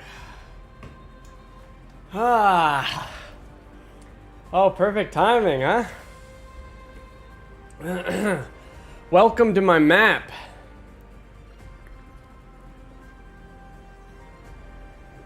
Okay. Y'all, I don't really drink a lot of soda. I'm just not really I mostly just drink water, but my cousin has these Pepsi cans in the fridge downstairs below my house, and sometimes I just steal them because I just like sometimes like I'll just want something sugary and I'll just yoink them. Dolly just said, "What?" Yo, I'll show you this map in just a second. But Dolly, when did she? What? Dolly? Is it here? What's it happening? Why? Dolly's like freaking out. Someone said, please, it's 3 a.m. Dolly's like, at least you ain't working it this time. God damn right. All right. It's going to be a trailer. No, Raz, I don't think so. Why do you think it's going to be a trailer? Dolly said it's not going to be that crazy of a reveal. So welcome, guys, to Jurassic Park. Also known as ARK Park VR. Also known as Purgatory. Welcome. This is my map. I made it. It has Extra Life Ned with his Extra Life Play Game Seal Kids shirt. Really a beautiful creature specimen we have here.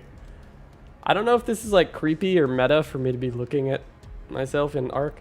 It's honestly really creepy though, to be fair. It's like this thing is like just it's like a fucking homunculus, dude. It's like a goddamn Neanderthal. But and the hair is even worse. This dude looks like Jar Jar Binks. Oh, cursed cardboard Jar Jar Binks. The ear.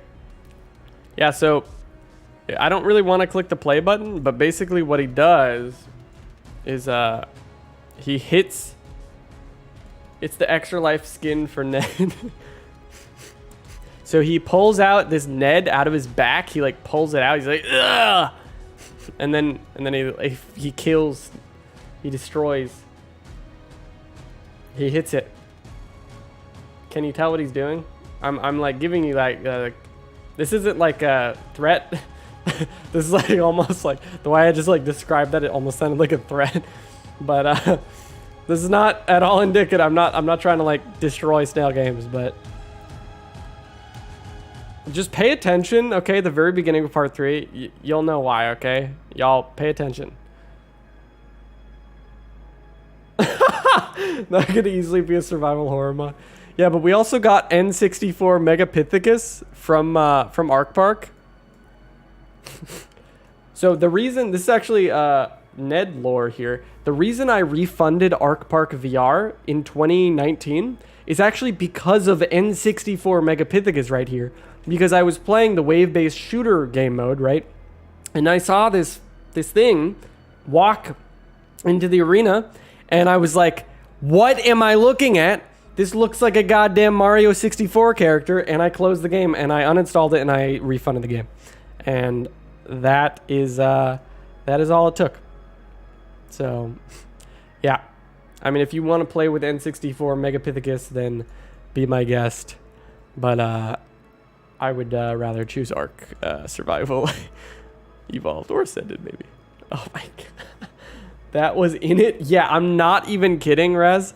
That was literally in the game. Like, it wasn't even an LOD, like a replaceable text, or that wasn't its like long distance model. That was literally in the game as just like a normal asset. This. This community crunch has to be big. Maybe. I don't know. I just don't know why they're like, what are they trying to, fit into it, I guess, You have it on PlayStation, never played it. Good, man. Trust me, it is terrible. And And so like, you know, note that Raz has something to do with in the final survival story is it has to do with ARK Park VR because it's a direct reference to it. And the reason I made this map is not only because I despise ARK Park VR because it's just a terrible piece of crap game, and just like a massive cash grab, but because basically I tried to play, so I actually bought ARK Park VR again, and I started like, I got a bunch of body actors ready. I was like, all right, hey, yo, I need to like shoot a scene for the survival story. It's a final survival story in ARK Park VR because it's like mentioned in this note as like a little Easter egg. And then I got all these people ready to play it, and then I opened the game. This was like just 2 or 3 months ago, and it turns out the multiplayer doesn't even work in any capacity. So no way, Spartan. Are you serious? Are you serious? No way she said that. No way. When did she say that? Are you serious, Spartan? Are you serious? Where did you say that? Hold on, I need to see this, because if she said that, that is like... Is ARK Park... Oh my god, hold on. She didn't say that, did she? I don't see a... She did? When? Oh my god! Y'all! Look at this!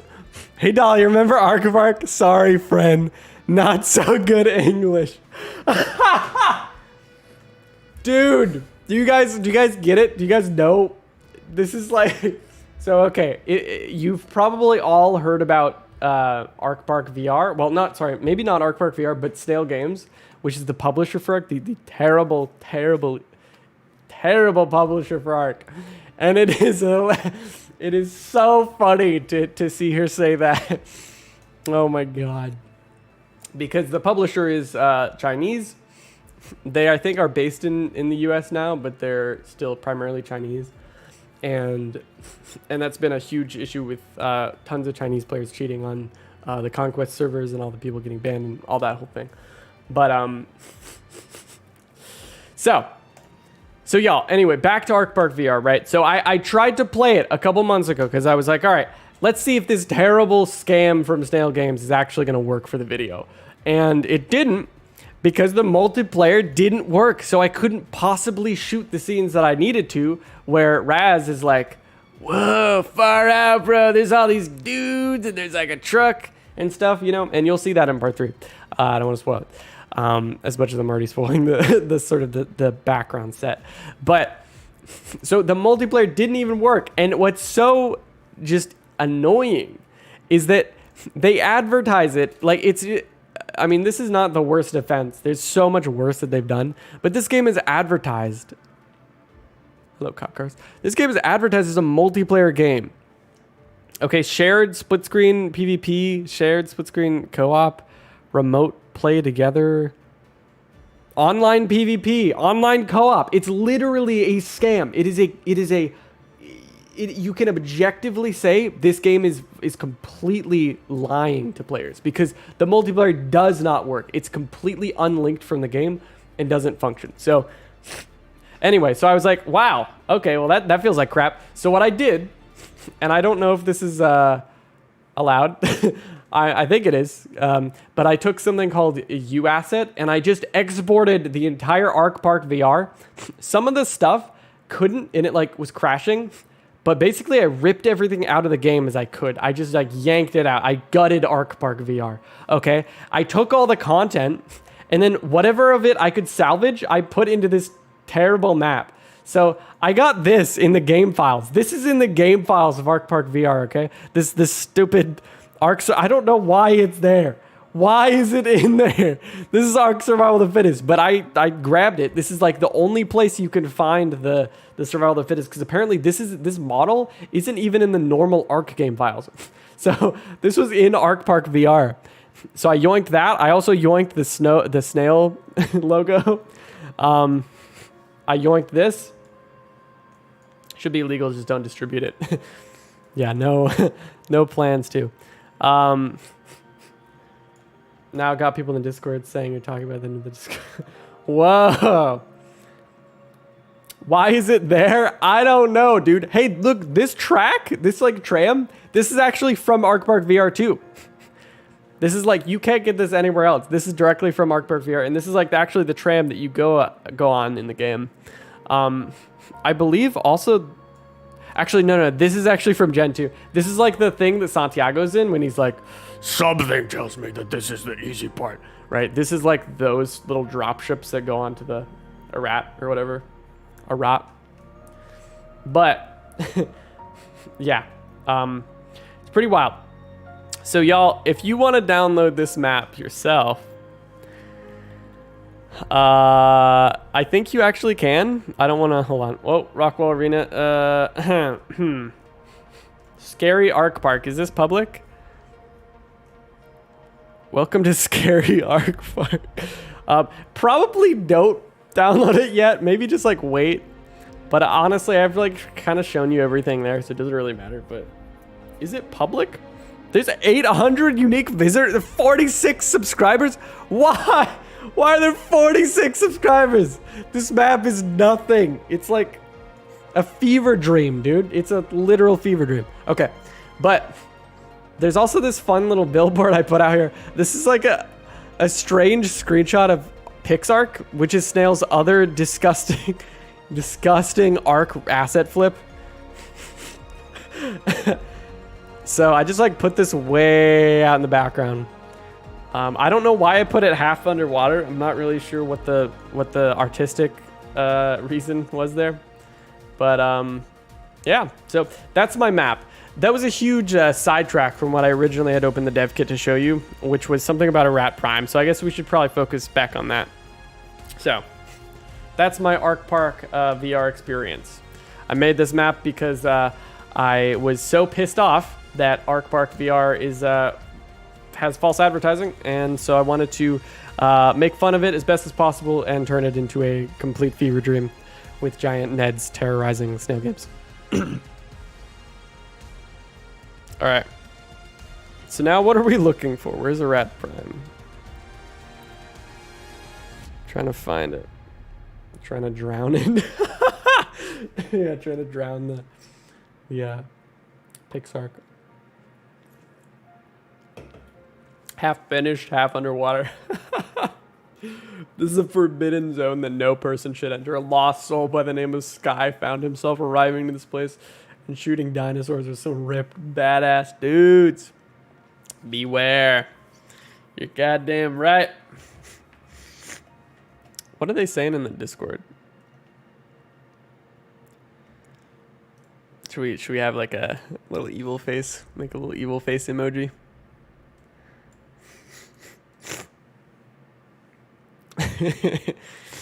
All right, so Lost Island matinee test, Noodle Pack. Oh, there's so much to Noodle Pack, y'all have no idea. Part 3 extension. Oh, whoa, this is not. It's so weird going through this. I wonder what this could be. What is this?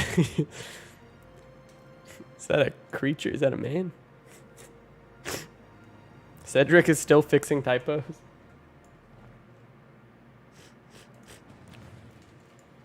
That looks mildly painful. I don't know if that's how legs are supposed to go.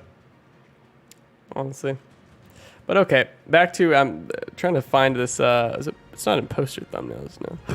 Excuse me. Yeah, the new crunch is supposed to come out tonight. The center of Alguero. Lab map. I could show you all the lab map. There's so many like cool little dev kit things that I've worked on over time that I could show y'all. But I'm trying to find the one thing. That's the center. I can't find it. What happened?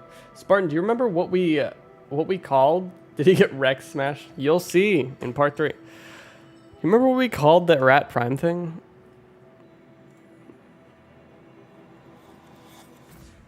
Oh, that's like all the ARK Park content. He played Pixar.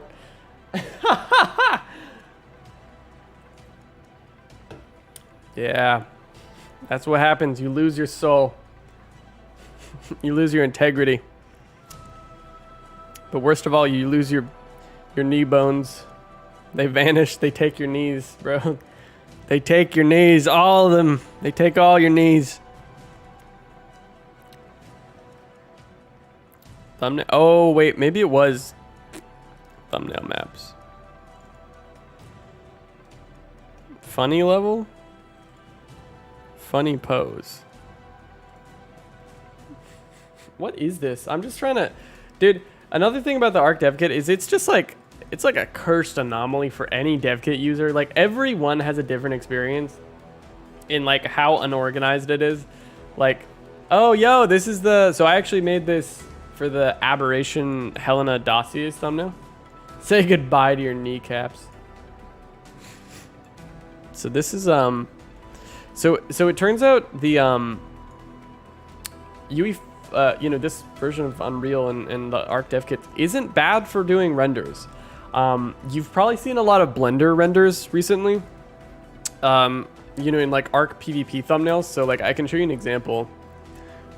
Like this, for example, like that's Blender. That might be Blender. This is Blender. There's like a really good chance a lot of these are using Blender or other like Fuego's renders do like similar things, but like or he uses like way more professional software. Might use Blender, I don't know. But I chose to go with like something which like I haven't really seen a lot of people do in the ARK community more recently, which is just using the actual like dev kit engine to do a render. So like, and a render just means like you're essentially making a scene, like posing characters and like setting up the lights and stuff. So this was for this thumbnail here for the dossiers. You may recognize it if you've seen that video. It's this one right here with Helena and her creatures. But yeah, so there's like all these like weird anomalies. By the way, you called it Ned's thumbnail. Oh my gosh, it's right here. Thanks, Spartan.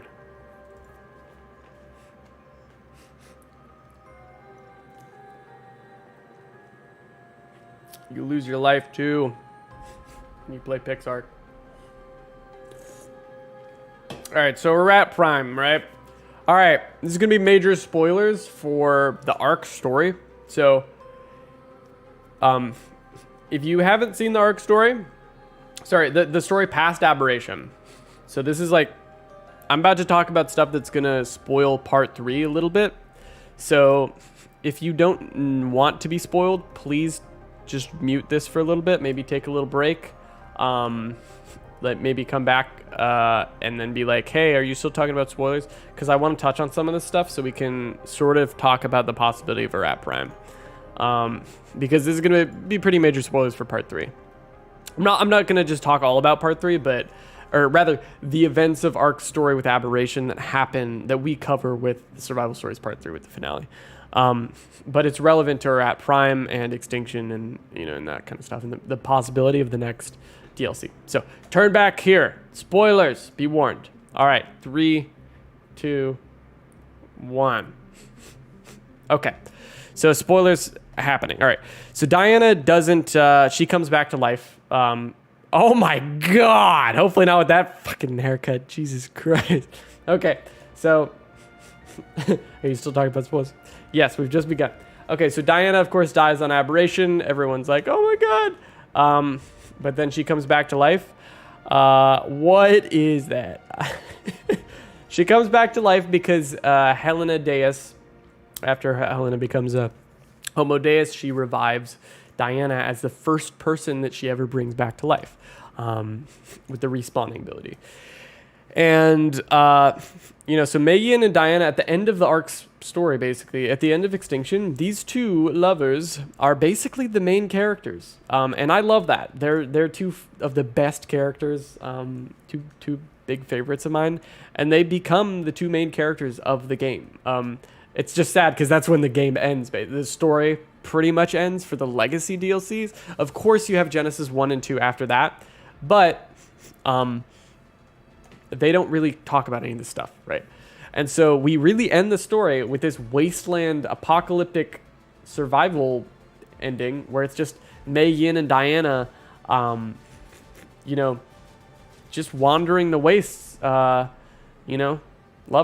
And it's pretty romantic, and it's kind of just badass.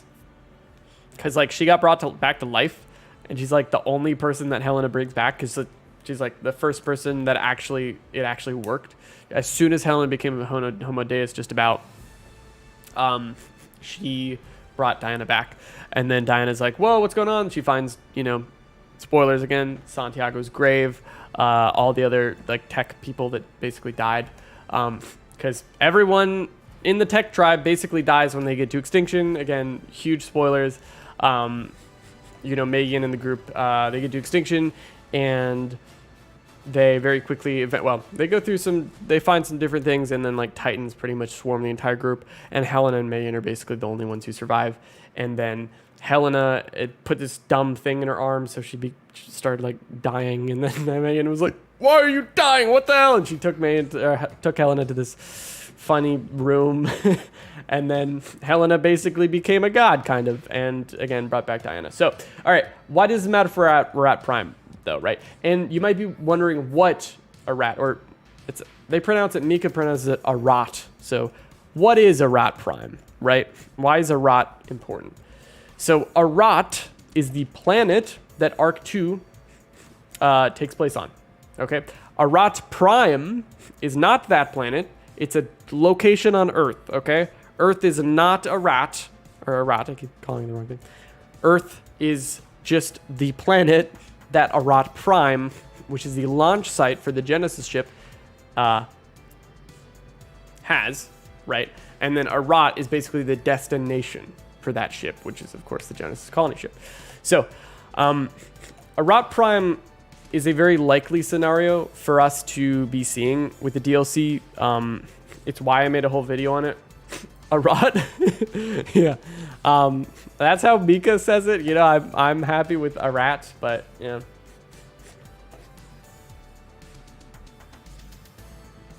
But yeah, the reason why it's likely that this could be a likely scenario, rot, is because basically, after Extinction's ending, if you defeat the King Kaiju, right, the King Titan on Alpha difficulty, you actually get a cutscene after the main one that shows Aberration crashed down on Earth, and basically it's crashed down onto what we can imagine was the dark side of Earth, but at this point the tidal lock was actually stopped, or it was fixed. It was there's no more tidal lock because the Earth was saved because the ARK's, the reseed protocol, right? And so basically, from what I understand, the aberrant ARK crashed down on a part of Earth, the side of it that was shrouded in darkness before, but that is now very newly, it's just freshly exposed to sun because the Earth's rotating normally now. How that works with science, it doesn't, to be fair. This is just dumb sci-fi crap. But so it lands there, and then you hear Rockwell roar, right? He's still on there, and pesky Rockwell is gonna get off and he's gonna infect the Earth, right? We don't really know what happens after that, of course. That's it. And then Genesis 1 and 2 literally cover events that kind of are mostly unrelated. The main sort of like conflict that leads to the Genesis 1 and 2 events happening is to do with Rockwell, and logically we know that Rockwell got off the crashed aberrant ARK and then transferred through a superluminal link from Earth to the Genesis simulation and the colony ship at freaking light speed. That was like really insane freaking light speed travel, because like you're talking about a colony ship that's going away from Earth, and then somehow it has been traveling away from Earth for a long time, and then somehow this dude just crashed on Earth and then uploaded his mind from Earth to a ship that's going away from Earth at like light speed or something. So it's really stupid, but that's basically how the conflict in Genesis happened. That's what people get a little confused about, because they're like, wait, so did the ship like take off after Rockwell crashed or something. No, it's like the ship took off way before Rockwell crashed, or even anything happened with aberration, way before any of this ARK stuff, right? It's just that superluminal link travel is like crazy, bro. It's out of this galaxy or something. So that's kind of the explanation for how like Rockwell infected Genesis and everything. But Genesis doesn't matter, okay? What we're talking about here is extinction and what the likely next, the likely new DLC for ASA is. So the reason why they would do Arat Prime is Arat Prime is because they, you know, like I said, it's an area we don't really know anything about. We just know the name Arat Prime because it's talked about in the lore. Diana, I believe, talks about how there's a, you know, Arat Prime is on like the way other side of the Earth from where they're at, around the time when they end their notes, and when like basically the story of extinction ends, as far as we know. And so she's like, yeah, there's a big facility way over on the other side of the Earth, and we are gonna get there, Megan and I, right? So they're just two lesbians going to find Arat Prime, and so it's kind of like, well, what happened? It's that perfect middle. Right. It's that perfect middle of the story that we just don't have. We don't know what happened. And so we're laughing at you on Discord. A rat? Oh shit. A rat. Oh shit. A rat. But yeah, it's a perfect like little sort of middle part of the story to slot in a new DLC. Now, I don't know about 2 DLCs, right? They talk about 2 DLCs. I don't know what that's going to mean. But it would be a possibility that they do a Arat Prime and they have Rockwell, you know.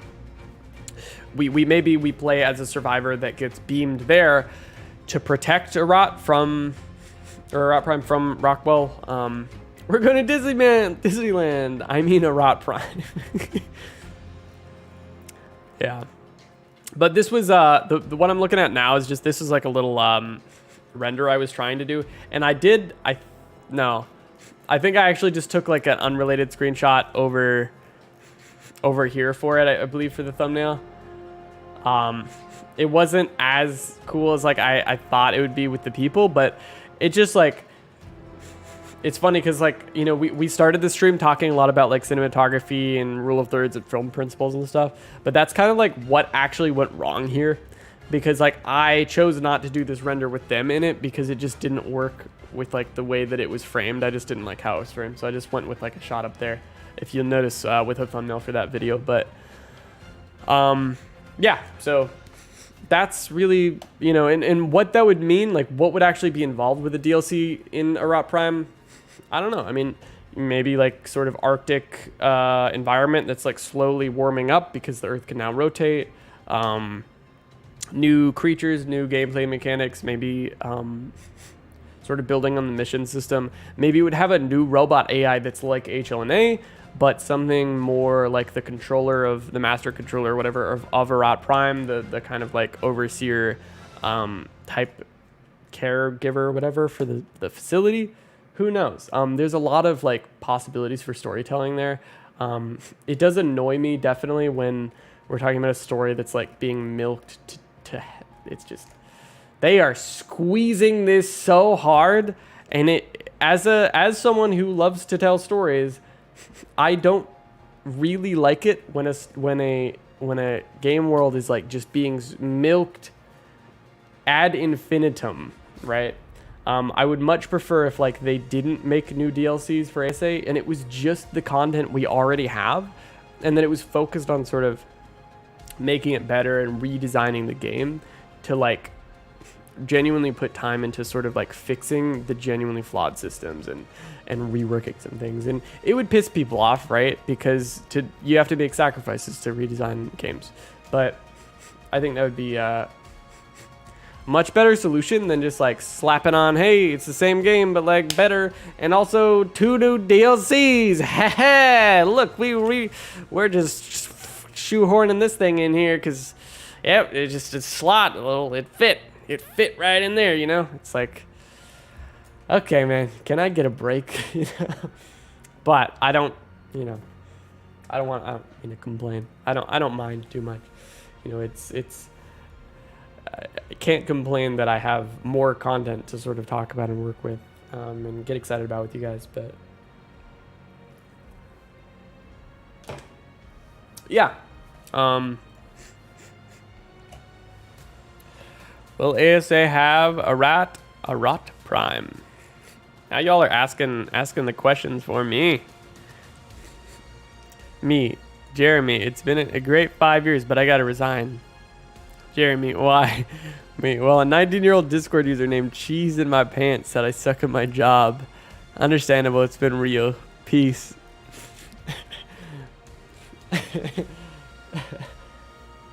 A Wrath rhyme? Who wants to bet tonight's crunch is gonna get delayed again? Again. I don't think so, dude. Dolly's working too hard, okay? I don't think so. That ARK guy said, Nettie, I love your content. The Survivor series is awesome. Thanks, man.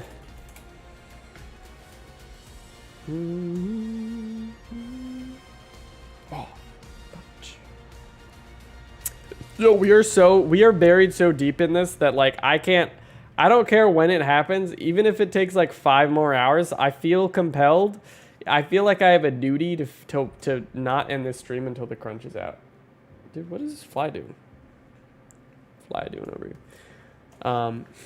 Tell what happened when you kill King Titan and what it has to do with Gen 1. Okay, so I guess we'll continue with the spoilers. So Natalia, when you kill the King Titan, it's like a gnat. So the King Titan is like the commander of the element. It's kind of like the daddy, element daddy. It's out. No way. Is it? Spartan, that's mean, dude. Why would you do that to me? Why would you do that? Okay. All right. So, sorry. We're talking about the King Titan. So he's like the element daddy, right? And he's also a kaiju, and it's really big. And it has an army, of course, of the just regular Titans that we don't actually see in the story of ARK. Okay, so I want you all to realize most of the Titans that are in the ARK lore are not actually what we see in game. What we see in game as the Ice Titan, the Forest Titan, and all of them, those are what were called the generals. Okay, so they were the generals of the King Titan. They were kind of like its or not the were they the gen they were its not maybe they were, I don't know, they were like his sort of like lieutenants or so, or like his lower, they were his subordinates basically. Obviously they're not really human, so it's kind of weird to anthropomorphize them like that, but they were like his, like, yeah, he's not really the daddy element, more of is element. I mean, yeah, he's like, yeah, he's born of element, right? But in killing him, that sort of weakens the element massively because it's a hive mind and he's like a big commander dude. And so when you like kill him, it's like kind of weakened the element overall. And then when the arcs come down, they essentially all come down at once and like just freaking microwave. I don't know, that's not really the word. They kind of like do chemo on the earth, but like with the opposite of, I don't think it's radiation. It's kind of like, I don't know how it works, okay? It's stupid sci-fi crap. But they purge the element from the soil, and then trees grow like super speed for some reason. It's a really weird cutscene. I don't know if you've seen the cutscene after you kill King Titan. It's freaking weird, to be honest. Because it's trees, just redwood trees just explode out of the ground. It's like, what am I, what is this? How is this believable? How's any of this believable, right? So they purge the element and then everything's fine. And then it's like, that's it. They nuke the earth. That's exclusive to element. So I guess they like nuke all the element, but like don't nuke anything else. Kind of. But they also like crush a lot of stuff because they're like landing on massive parts of the earth. Like these probably thousands of arcs. So what does that have to do with Genesis? If you're still here, original person, Natalia. Not that much, really, to be honest, other than like Rockwell later, you know, when the ARKs came down, Rockwell transferred himself to Genesis. It's not really that connected to be real. ARK Ellie Carpet Bomb.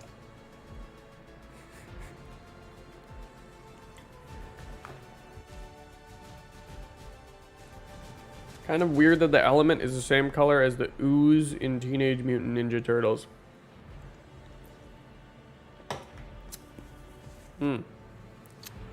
I sense a lawsuit. They copied Teenage Mutant Ninja Turtles. How could they?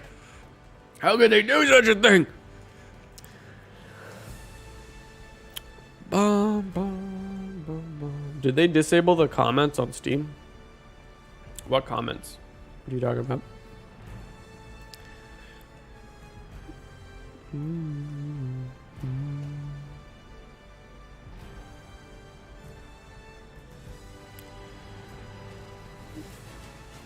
Getting distracted by the ARK Discord.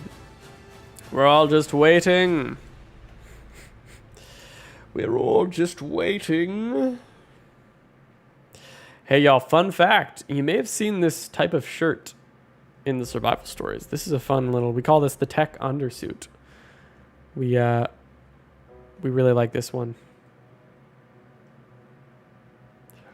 It's pretty neat. It's actually based off of one of the Explorer, well, I guess multiple Explorer notes. Let's see, Dossier. It's probably called like Dossier. Texture. This is like every texture for every Explorer note in the entire game I'm looking at right now. It's probably one of these Helena. I bet you it's going to be this one. I just sort of recognize the thumbnail. Teenage Mutant Ninja Carbon Nemesis. All right. So yeah, this undershoot's actually based off of this note. Well, there's multiple that show it, but yeah, it's kind of like this tech armor, kind of like what you wear underneath it to like help insulate you, I guess. And that's been one of the cool things about working on the survival stories. Like, you know, it's fun to like see the illustrations and see like different armor pieces or like weapons or whatever that they use in the notes, and then like put that in game and like see what it would have looked like, you know? It would have been dope if we had that kind of like fidelity and capability and scope back when we did the island, because, you know, could have had like Nerva have some really dope armor, things like that. But I'm really happy overall with like how the survival story is ending and how it's turned out and all the work that's gone into it. It's gonna be dope when y'all see it. I hope you like it.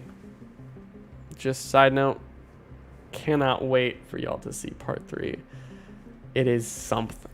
It is something. It is the best survival story we have made to date, as you can expect, as you have probably come to expect. I think Nerva would just kill himself. Doesn't seem like a person that would allow himself to live after being corrupted with Element. Maybe, but I mean, Element would like probably corrupt his brain to where like he would maybe lose his sense of like duty or whatever, right? Or like a strong compass of like ethics and philosophy. And it's very sort of very philosophical, Nerva. I like that part of him. Bri, I thought you were going to bed or something. You're watching this with your cat on you right now. Nice. Love how we're listening to the Diana theme. First Lieutenant with this like creepy Diana with like her hair pulled way off. Diana with the bald spot. Spartan, you should send Dolly a picture of this Diana. Ask if this is what Diana will look like in the animated series.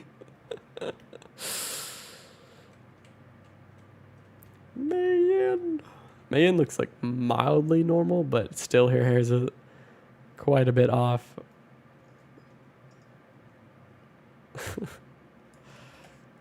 Man, what other cursed stuff do I have in my dev kit? Yeah, Rockwell Lab. It'll probably take a minute to load, but maybe not.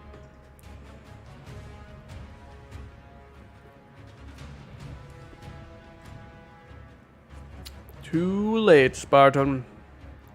Spartan.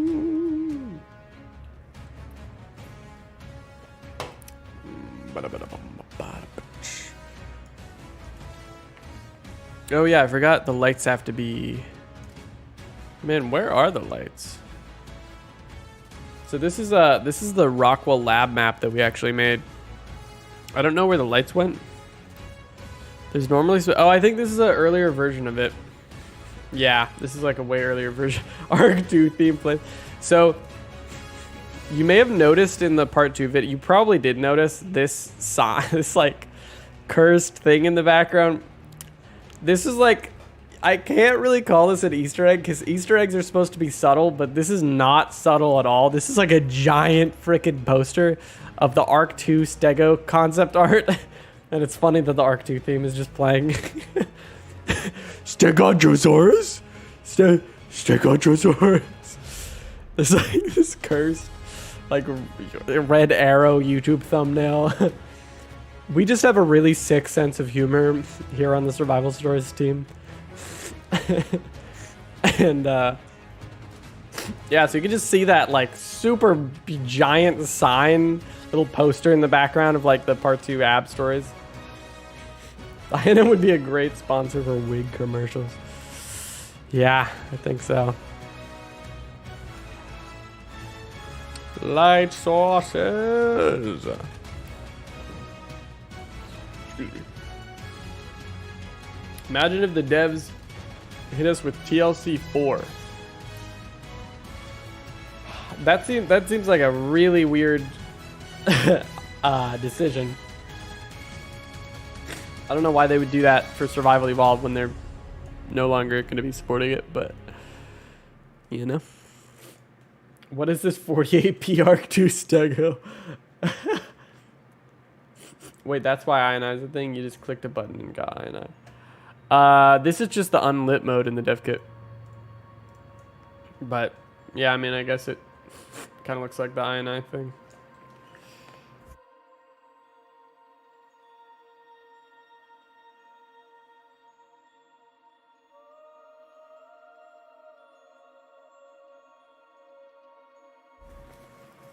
Light bulb.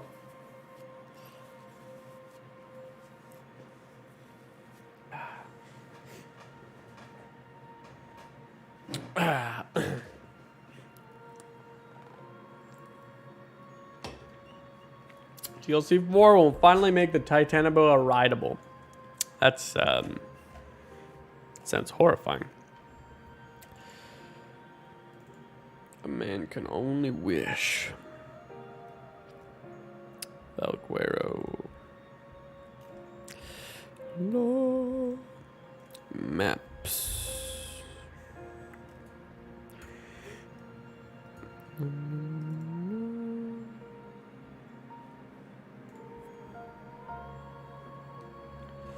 This song makes me very nostalgic. I guess while we're waiting, I could just design my level for my like world I want to make. Nettie, you got that Rona? Nah, I got I have a genetic condition that makes it to where my cilia, which are like these tiny hairs in your sinuses and like your lungs and stuff, they don't work at all. They don't move. And as it turns out, cilia is pretty important for breathing and stuff. So I have like Kleenex next to me at all times, and I have to blow my nose a lot, especially when I drink or consume sugar, because it creates a lot of mucus, I guess. Did the crunch come out? No. I don't know. Someone started bringing up. Someone brought up the TLCs. Or the idea of a TLC, which I don't think makes any sense because Survival Evolved is about to end, so it doesn't. The Rinio is like a more like a farewell, you know, like a final goodbye kind of thing, you know. But I guess I'm just gonna work on my map. So this is not stable ground, which I guess I should make it.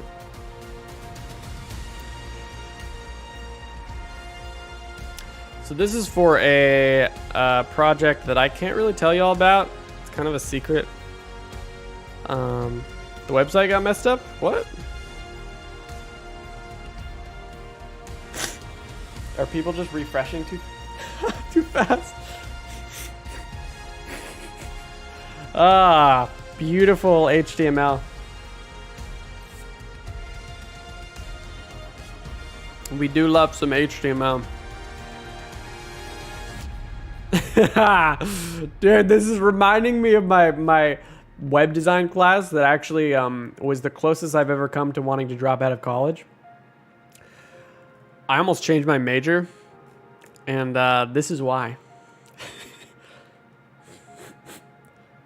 Dolly said the crunches from Dodo to Giga ready. She said racer. What? Chef's kiss, it's broke. Ah. Crunch finally out. Settle old. What? No way. It's not out. Stell, stop. Don't lie to us. It ain't out. Y'all stop saying it's out when it's out. Cause it's not. It's not out. Alright.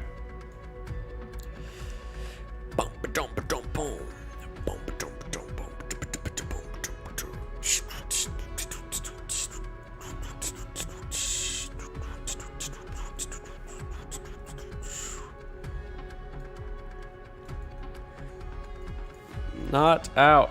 What's your opinion on the very balanced Boeing AH-64 Apache attack helicopter?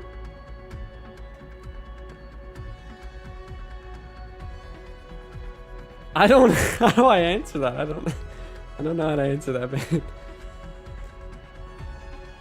Yeah, I don't know anything about helicopters, to be honest.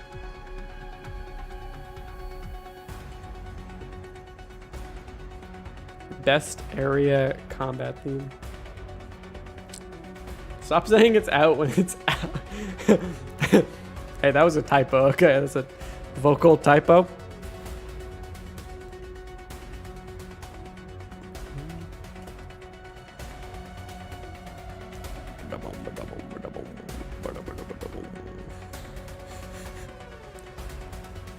The helicopter's a Rhino. Oh, gotcha.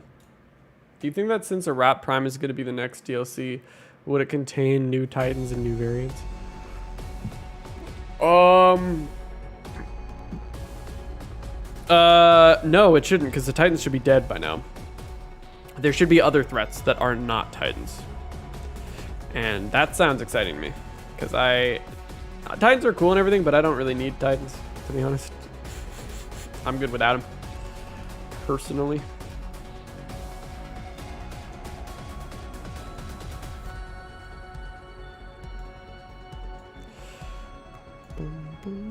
So right now I think I'm doing, I don't really know what I'm doing, but I think it's called level blocking or something.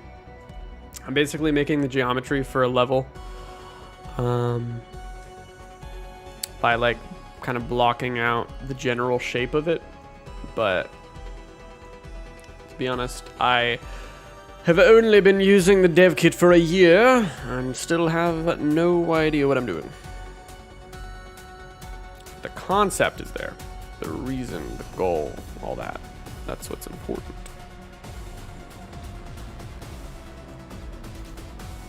Dog just walked into your room. What the dog doing? What the dog doing? Still no crunch? Nope. It would seem that we still have no crunch. No crunches? Do you still get no crunches?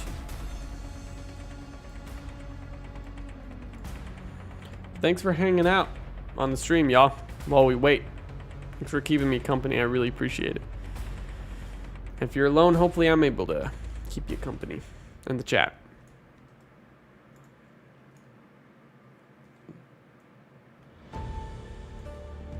If you dino wipe too much, does it cause spawn issues for certain creatures? No,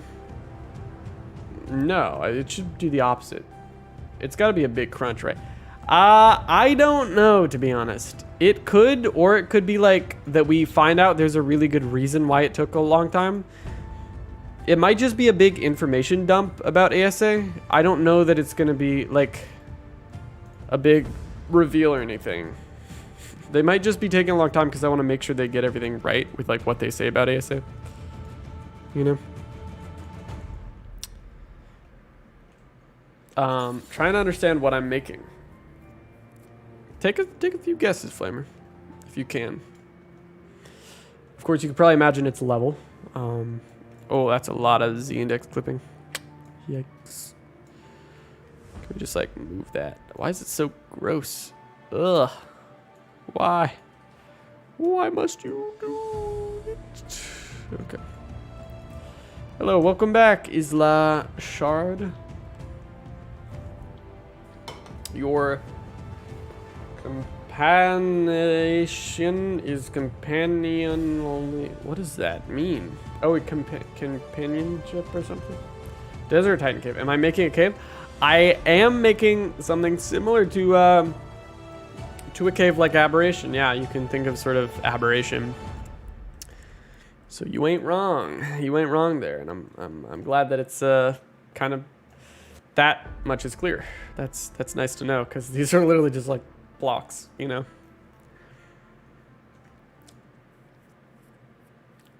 Yep, there's no crunch yet. Still waiting on that crunch. That crunchy crunch. You hope the Fasolasuch looks like what it does from the creature mode.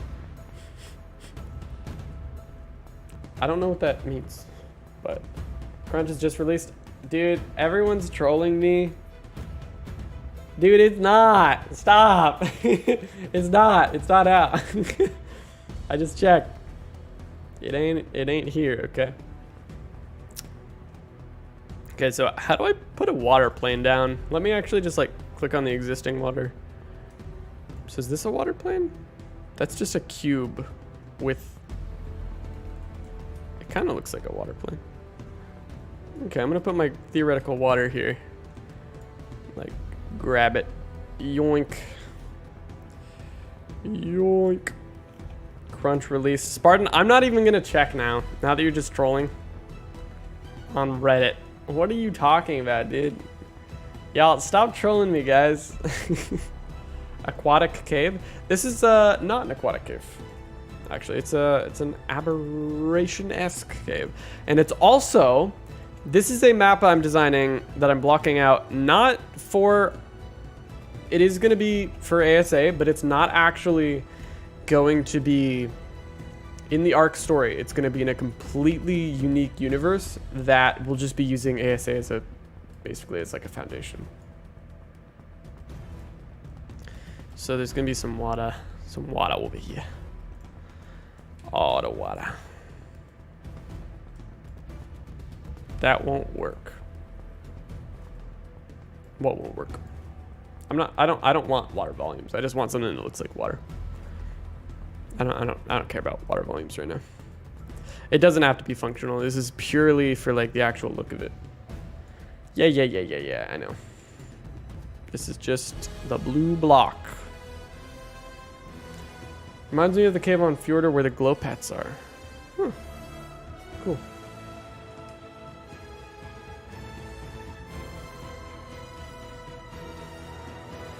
Think Primitive Plus coming back? No chance.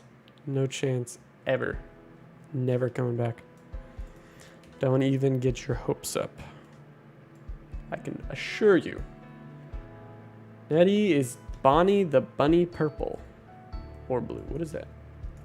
What does that mean? Is that a question? No chance. Ooh, I like this music. I do like this music.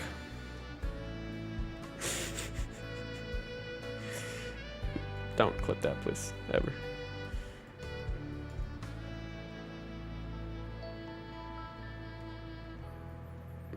Ooh, I like this idea. So we'll go sort of like... Can I go to the bathroom? If it isn't out by that time? By the time you're out, you'll be pissed. Okay. Okay, buddy. Buckaroo. Bada-boom. Bada-boom.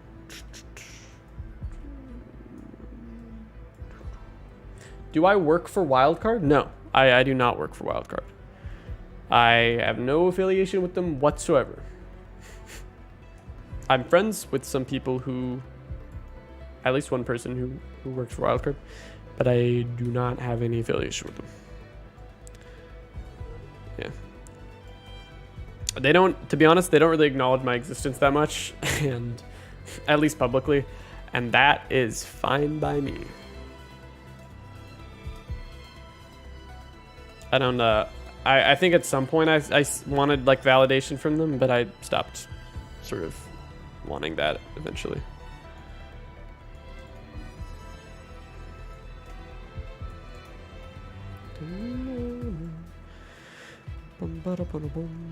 But yeah, y'all, I guess to give you like sort of a clue into like what this is, when ASA comes out, I'm going to be making my own mod / world map thing that is going to be a totally different thing from the actual story of ARK.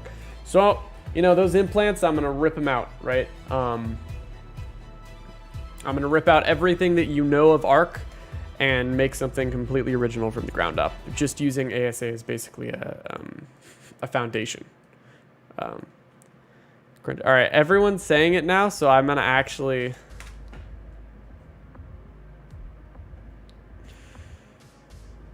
Y'all, stop disappointing me. Yeah, it's gonna turn into the boy who cried wolf real quick, like the gamer said. Even your mods are trolling you. Stell, stop! You know I'm gullible. If you keep saying this, I'm not gonna freaking look at it when it's actually out. It ain't out. Quit. But yeah, I'm really excited. Really excited for this because when I do start working on this, y'all are going to see a new type of world that you won't really find from any other modder, map creator, anyone, as far as, you know, ASA is concerned. It's going to be something you've just never seen before. And I'm very confident in saying that. But don't just take my word for it. You know, you'll see when it happens, and it's going to be a while. You know, we're not talking like this isn't just going to happen right when ASA comes out. I have another project in mind that I'm going to be focusing when ASA comes out. But it's going to be bussin'. It will be, Jordan. It's going to be absolutely bussin'. I'm super excited about this. It's going to have unique music, unique sounds. I'm probably going to do a lot of the sound design. I'm not just going to copy ARK's assets and like use them widespread. Like, I'm going to make my own assets for a lot of this stuff. If I make a map, please think about us PvP folks.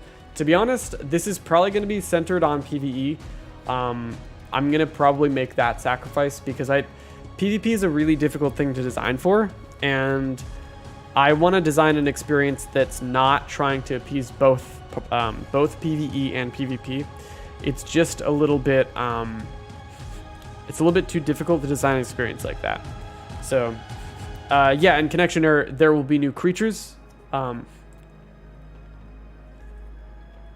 Aether and Chaos is probably not going to compose for this.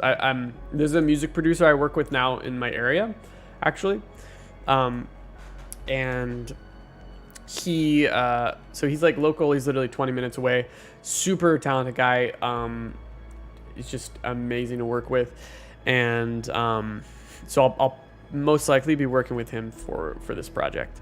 But yeah, new creatures, new items, weapons, entirely new sort of rethought systems. And again, I don't want to be like hyping this up like, oh my god, like, yo guys, I'm about to make the coolest thing ever. Because dude, let me tell you, I'm I will be very soon a fresh out of college 21-year-old newbie. Okay, well, I'll be 22 in November, but you get the idea.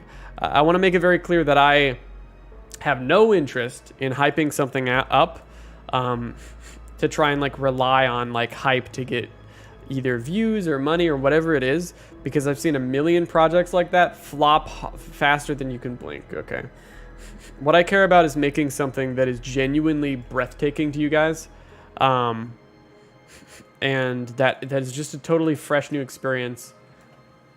Oh, tell us more about the creatures. So at first they're going to be blocks. So my creatures are going to be like blocked out, kind of like the geometry here. I'm going to basically create little stick block creatures, and I'm just going to make the mod from like a very cubic sort of thing, where it's basically like just this hilariously hobbled together mess that's very organized. So I want to plan it out very well. And, you know, it's really about, I'm going to tell my own story with my own characters to really breathe life into this world. Again, custom music, custom creatures, custom everything. You wanna make a full Monster Hunter conversion thing. Nice. You know, in speaking of conversion mods, if conversion mods or like total conversions are a thing for ASA, then definitely would probably be one of those, but I don't know if that'll be the solution. But as far as creatures go, because of the main form of traversal with this, basically with this game mode, with this mod, creatures are definitely still going to be important, but they're going to be important in other ways. Basically, there's no plans to have like flyers right now, like major flying creatures like wyverns or anything.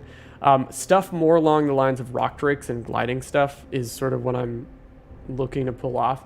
And the main form of traversal is going to be something that you've really never seen in any game combined in the way that I'm going to do it, which is, so like you'll obviously be able to walk around and everything, but it's not, it's like this totally weird traversal thing that's almost like a vehicle, but, and I don't want to spoil it because I'm really proud of myself for coming up with this, but it's like, if I can pull it off, it's going to be a really satisfying traversal mechanic that will allow you to get around these big environments. And this is only one floor of what will be a 5-floor map, basically.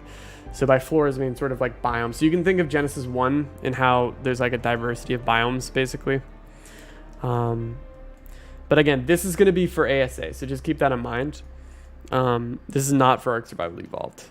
As much as I'm doing this on the ARK dev kit, I'm just going to convert these blocks into, you know, put them into ASA.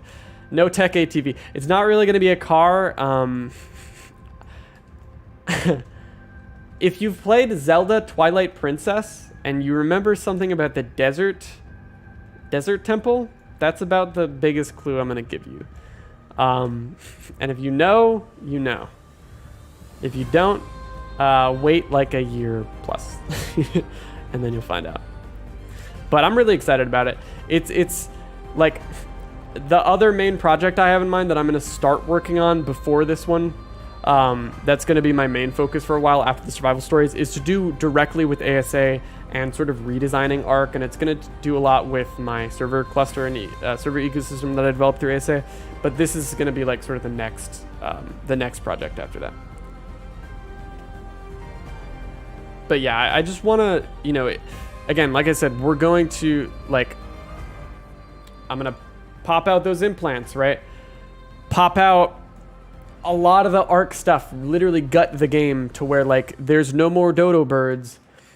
There's no more, like, kind of like what Atlas did, except, like, with an actual vision in mind that didn't, like, flop, I guess.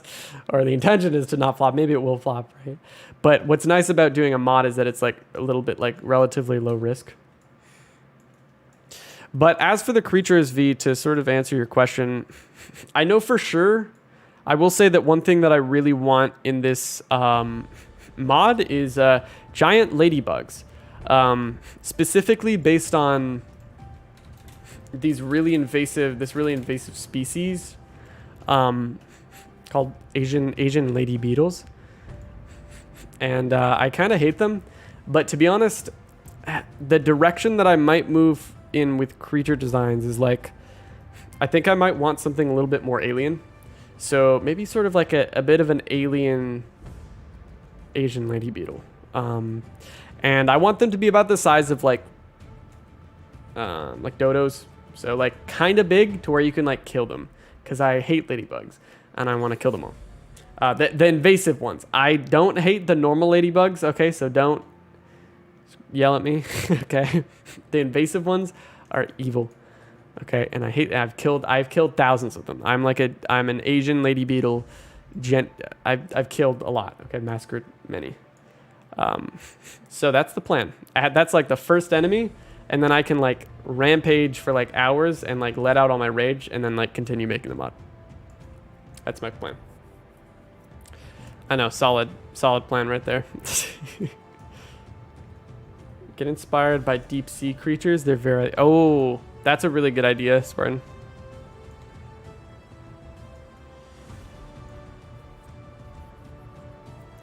Dude, Asian lady beetles are truly evil.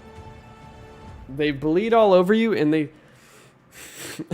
it's just so bad. Do you have any idea what it like smells like? Like sometimes they'll fly in your food, and then it's like, oh, it's just so bad. Also, my nose is really itchy right now. No, I'm speciesist, bro. Get it right. Get it right. Continual stomping. I mean, the best thing you can do to them is suck them up into vacuums. Do not stomp on them. Trust me. They will just get their gross blood all over everything. And that's kind of the idea with like the creature and its mechanics in the game is like it sort of flies around. It's like kind of a bit of a nuisance. And then if you kill it, it like sprays this gross blood on you. And maybe that makes you like aggro other creatures. Like kind of like the rare flowers in ARK. I don't know. Just like a random thought. Yeah, here in Missouri, they're a massive problem. Oh, Zach, I can't even imagine. It sounds like it'd be worse down there than over here in South Carolina. Best thing to do is to suck them. What? What do you mean suck them? What is it? Spartan, what? You mishear so many quotes from people, and I think you do it deliberately. I did not say you suck them. Oh, yeah, in the vacuum. You suck them in the vacuum.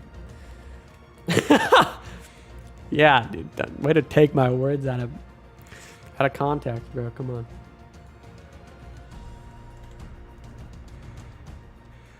But yeah, this first level right now is kind of similar to like Aberration's Fertile Region. But eventually it opens up into a kind of a larger area that's less like closed off, like less cave like Arkansas.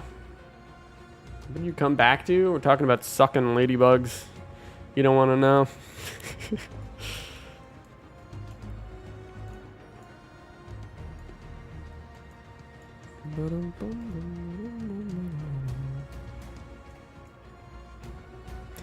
But yeah, this is kind of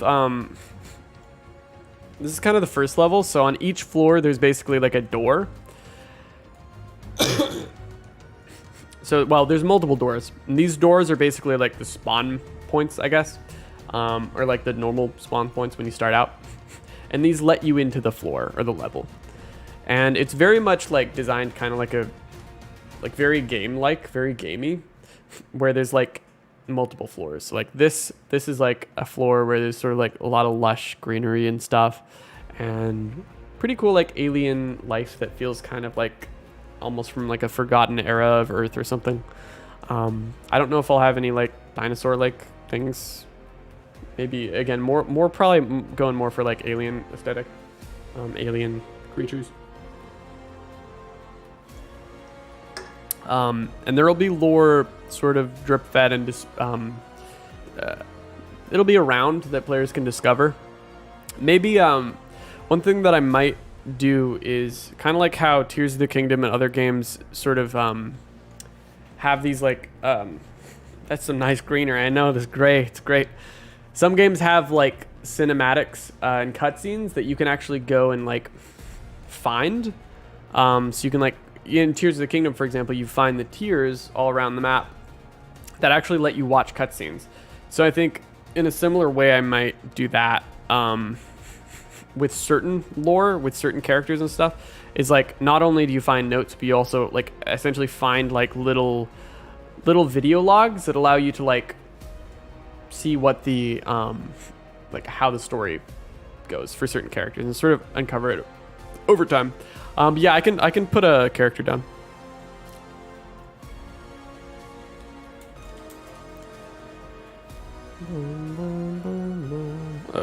Human female TV.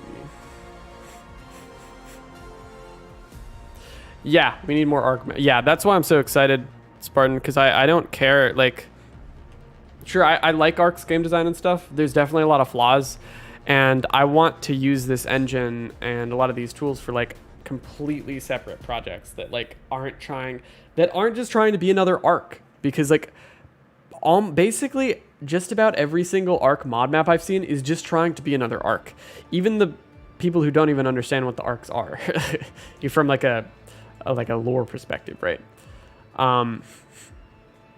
Wow, this is freaking huge, man. So yeah, it might not be this big. Like, I could very easily scale this down. So it'd be like Subnautica Note Collection. So I'm still thinking about the way that I'm gonna drip feed this story. It might not be consistent, as in there might actually be multiple methods of dripping this story. I do want to do a lot of environmental storytelling, where I'm basically building environments that basically have a lot of the lore stuff embedded in them, like you can visually see it. But I don't necessarily like. I'm gonna try some different mediums and like really take all the different things that I've learned from like Subnautica, how ARK did it, right? And I want to have more visual elements that really make sense, because not to toot my own horn, right? But a lot of the time when I'm working on different projects, I'm able to sort of zoom out a bit and sort of go, okay, let's like get out of my head and like look from like a top-down perspective of like how Ned is doing right now, how his projects are doing, and what the quality of his work is. And the way that I think about my potential as an artist to create stuff like this is it's sort of like massively expanded ever since I've just like been able to work a lot. Ever since I've been able to pick up new skills that I didn't think I could do before. So, what? Crunch? Zeven, you got me, bro. You got me. Okay. Anyway, just to sort of sum that up, I'm excited about what I can do in directing larger projects that are actually based on making like a game, basically, like making a playable experience, and that's because of the survival stories. As you might be able to surmise, you know, when I started the survival stories, I didn't think at all that it was going to be able to get to the degree that it was. When I was younger, your headphones are going to die before this crunches out. When I was a bit younger, I literally dreamed of being able to work on anything that was like animating ARK characters. Like, I thought that would be so cool if somehow we could animate characters. And then here we are with the survival stories, being basically the first team in existence to create a modded project for ARK that is fully animating entire characters for like big sequences. Like, I'm not going to say anything about it. If you've seen the trailer for part 3, you know, just the sort of maybe the scope of like, you've seen maybe some animations at the end, right? And there's a lot of these. V knows full well because he's the one animating this. And to be able to see that potential, essentially, that vision actualized, right? Like actually done and executed on, is something that has really inspired me to go and say, okay, I have these ideas for more ways to tell these stories that I have in my head, and really take this beyond just copying, or not really copying, but like essentially piggybacking off of someone else's work. you know, I've had a really cool, I don't know if he considers me a friend, but I've talked with Mark Soskin a lot, the writer for ARK Story. And, you know, he told me just the other day that, like, while he'd like to see the extinction story, survival stories, he's also, you know, he thinks it's cool that I'm, you know, sort of branching out and going to be working on other stuff. And so having sort of influences like him and just being in this space has made it so nice to be able to say, okay, I can go and like do something else, you know? And this is just where my sort of brain and my heart is taking me. I don't really see another path forward beyond like trying to make an experience and tell a story and build a really grounded world that people can get lost in. Because like the reason I'm building this isn't because I want to just live out some like fantasy in a virtual game or whatever. Like the reason I'm doing this is both because it's really fun and fulfilling to like work on big technical projects like this, but also because the main reason is because I want to create worlds that other people are able to get feelings from that I've gotten from like anime, like Attack on Titan, Made in Abyss, Tower of God. There's a lot of anime, even like Sword Art Online, for example. That one's kind of crappy. But anime like that have given me this specific feeling that I can't really describe. And it's such a powerful feeling that I just want to create that in the form of a game. I've never really seen that feeling before in any game or gotten that feeling from a lot of games. Maybe only in some ways, like from ARK, for example. But in the vision that I have, is very much like anime-esque, but not in like a the setting of like I guess like Asian culture and sort of like, you know, it's not going to be like Japanese. So that's kind of the aesthetic and the vibe and the tone that I want to set for this world, is sort of inspired by a lot of anime, but trying to do something a little different and like with some Western elements.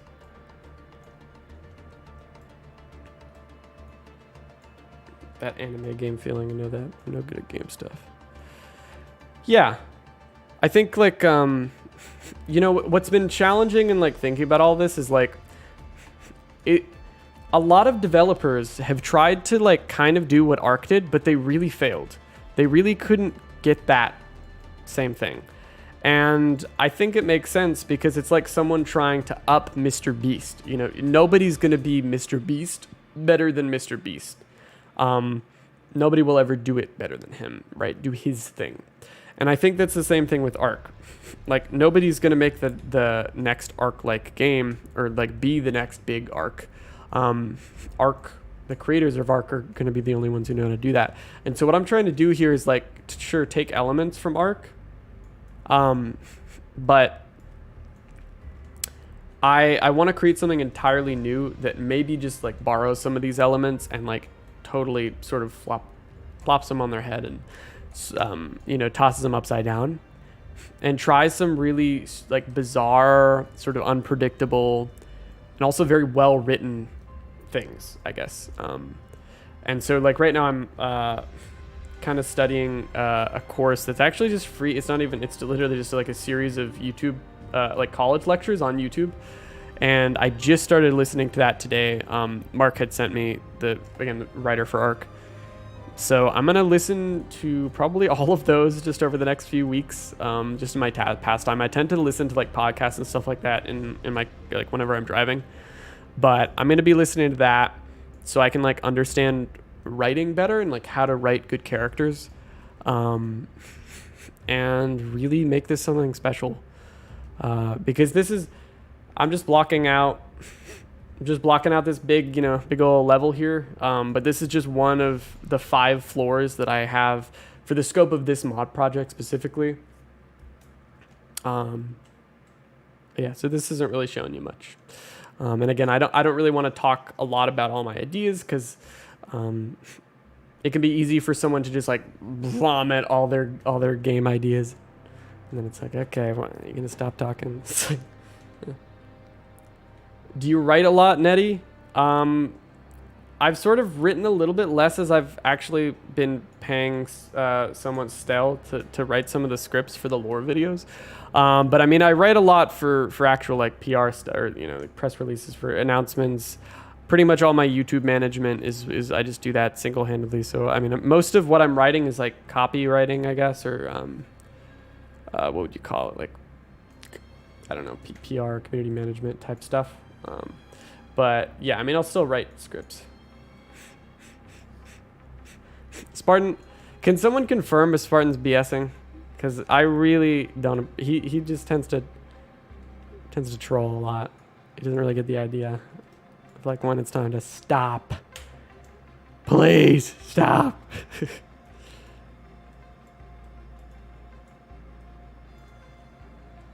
It's out. Wait, it's out. Yo, it's out. Whoa, is this why it took so long? Okay, hold on. Time out. Oh my gosh. We gotta play the birthday theme, bro. We gotta play the birthday theme. Birthday. Where's the birthday music? I can't find it.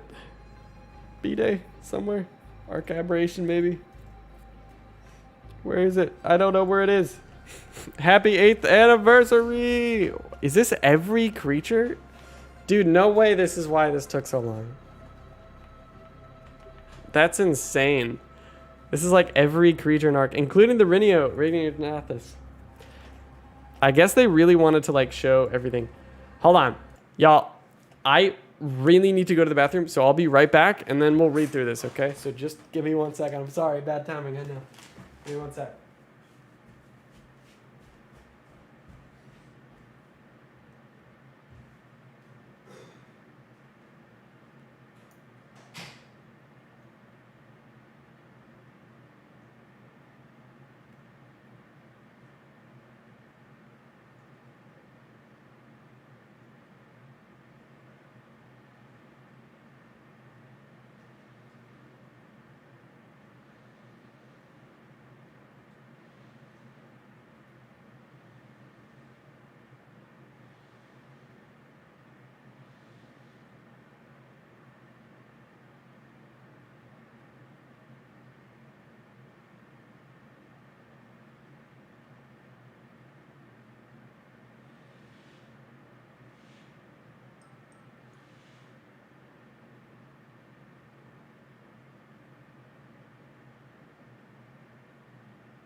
All right, let's take a look.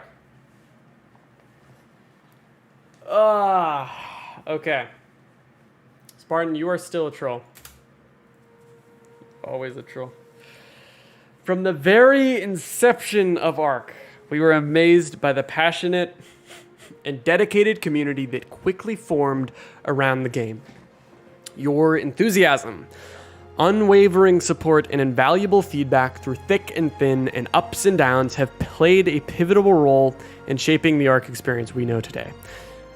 We'd also like to acknowledge the exceptional talents that comprise our team, who pour their hearts and passion into every facet of their craft. It is their boundless creativity that has brought our game to life and fueled its continued evolution. As we stand at the threshold of new horizons in the ARK universe, we fondly reflect on the journey we've shared over 8 remarkable years. Rest assured, though, the ARK adventure is far from over. ARK Survival Ascended, ARK the Animated Series, and ARK 2 await. Thank you, survivors. Here's to the years to come. Okay, we got the Renignathia. Community Creature winner, Scorched Earth, Fasolasuchus concept art. Oh. So that's going to be for ARK Survival Ascended.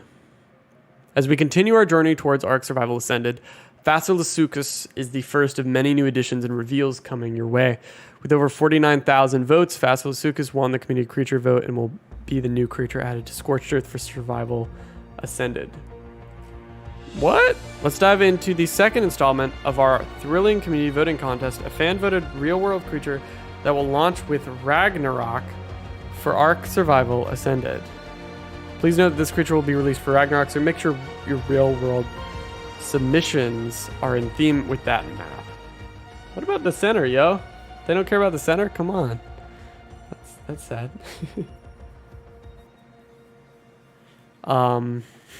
Pride Month. Okay, yep. We got that. It is in fact Pride Month. Very nice. ARK Genesis on Switch. It's set to release June 30th. With a strangely familiar companion you must overcome. Yep, I'm not really sure how many people are that interested in the Genesis one on Switch, but it is what it is.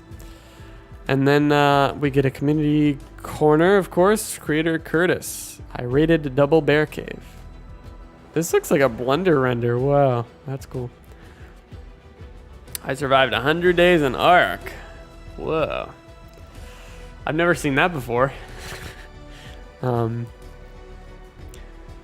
Handmade dossier. That's actually sick. What the? That is super nice. Whoever did that.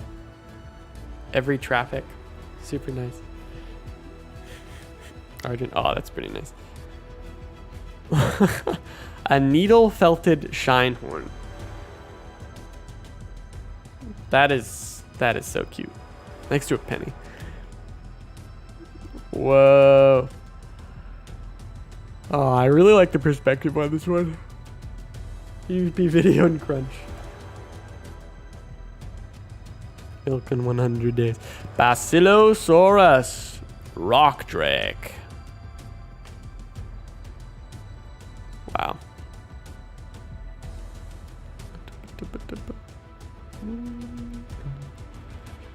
Norman and his raptor Perseus.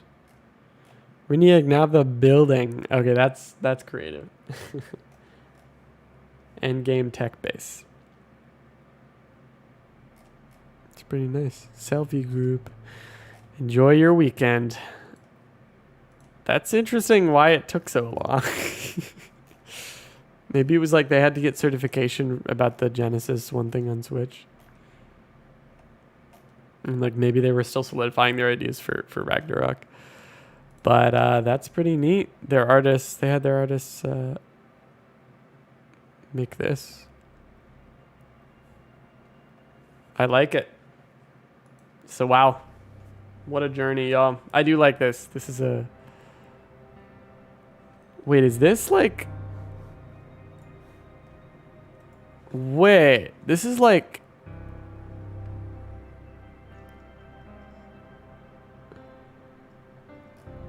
Wait a second. Did they actually...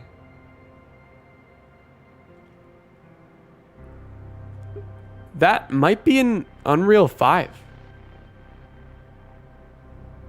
Wait, hold on. Hold on. These look different. These look different from the Unreal 4, like the lighting.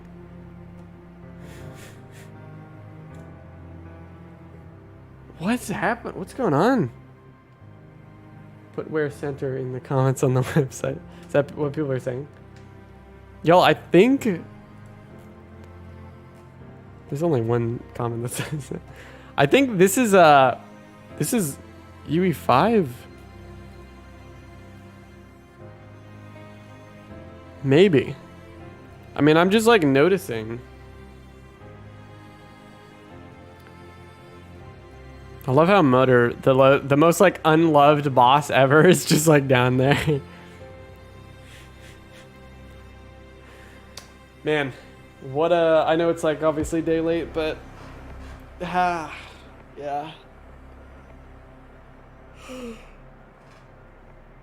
It's crazy to have been with this game for 8 years now. Thank you all. Thank you all for being here for this. I mean it. This game has meant a lot to me. And I'm sure it means a lot to you guys too.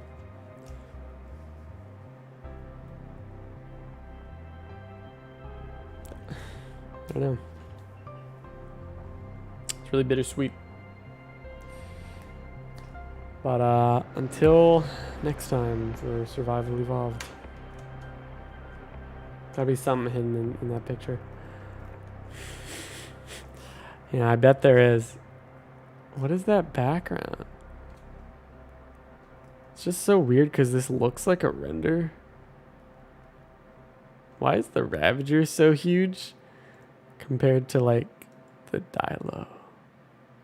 Oh wait, maybe that's... No, that's not like its actual size. Weird. That aberration just jump scared me. Okay. All right, y'all. Well, I think we've been streaming long enough. Guys, if you haven't already, do me a favor and check out the finale to the survival stories with our trailer here. After the stream, go check that out.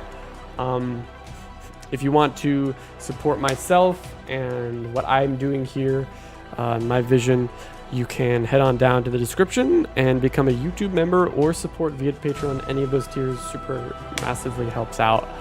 Supporting me financially allows me to do this. Ad revenue doesn't really cut it a lot of the time, but either way, you guys just being here and watching and supporting means a lot. It helps a lot, and so thank you for that. Gotta blow your nose. Godspeed, me too. But man, a lot to look forward to in the future. Genuinely, I think my optimism has actually just kind of increased over these past few weeks, and I'm pretty excited, and I can't wait. Part 3 is right around the corner, guys.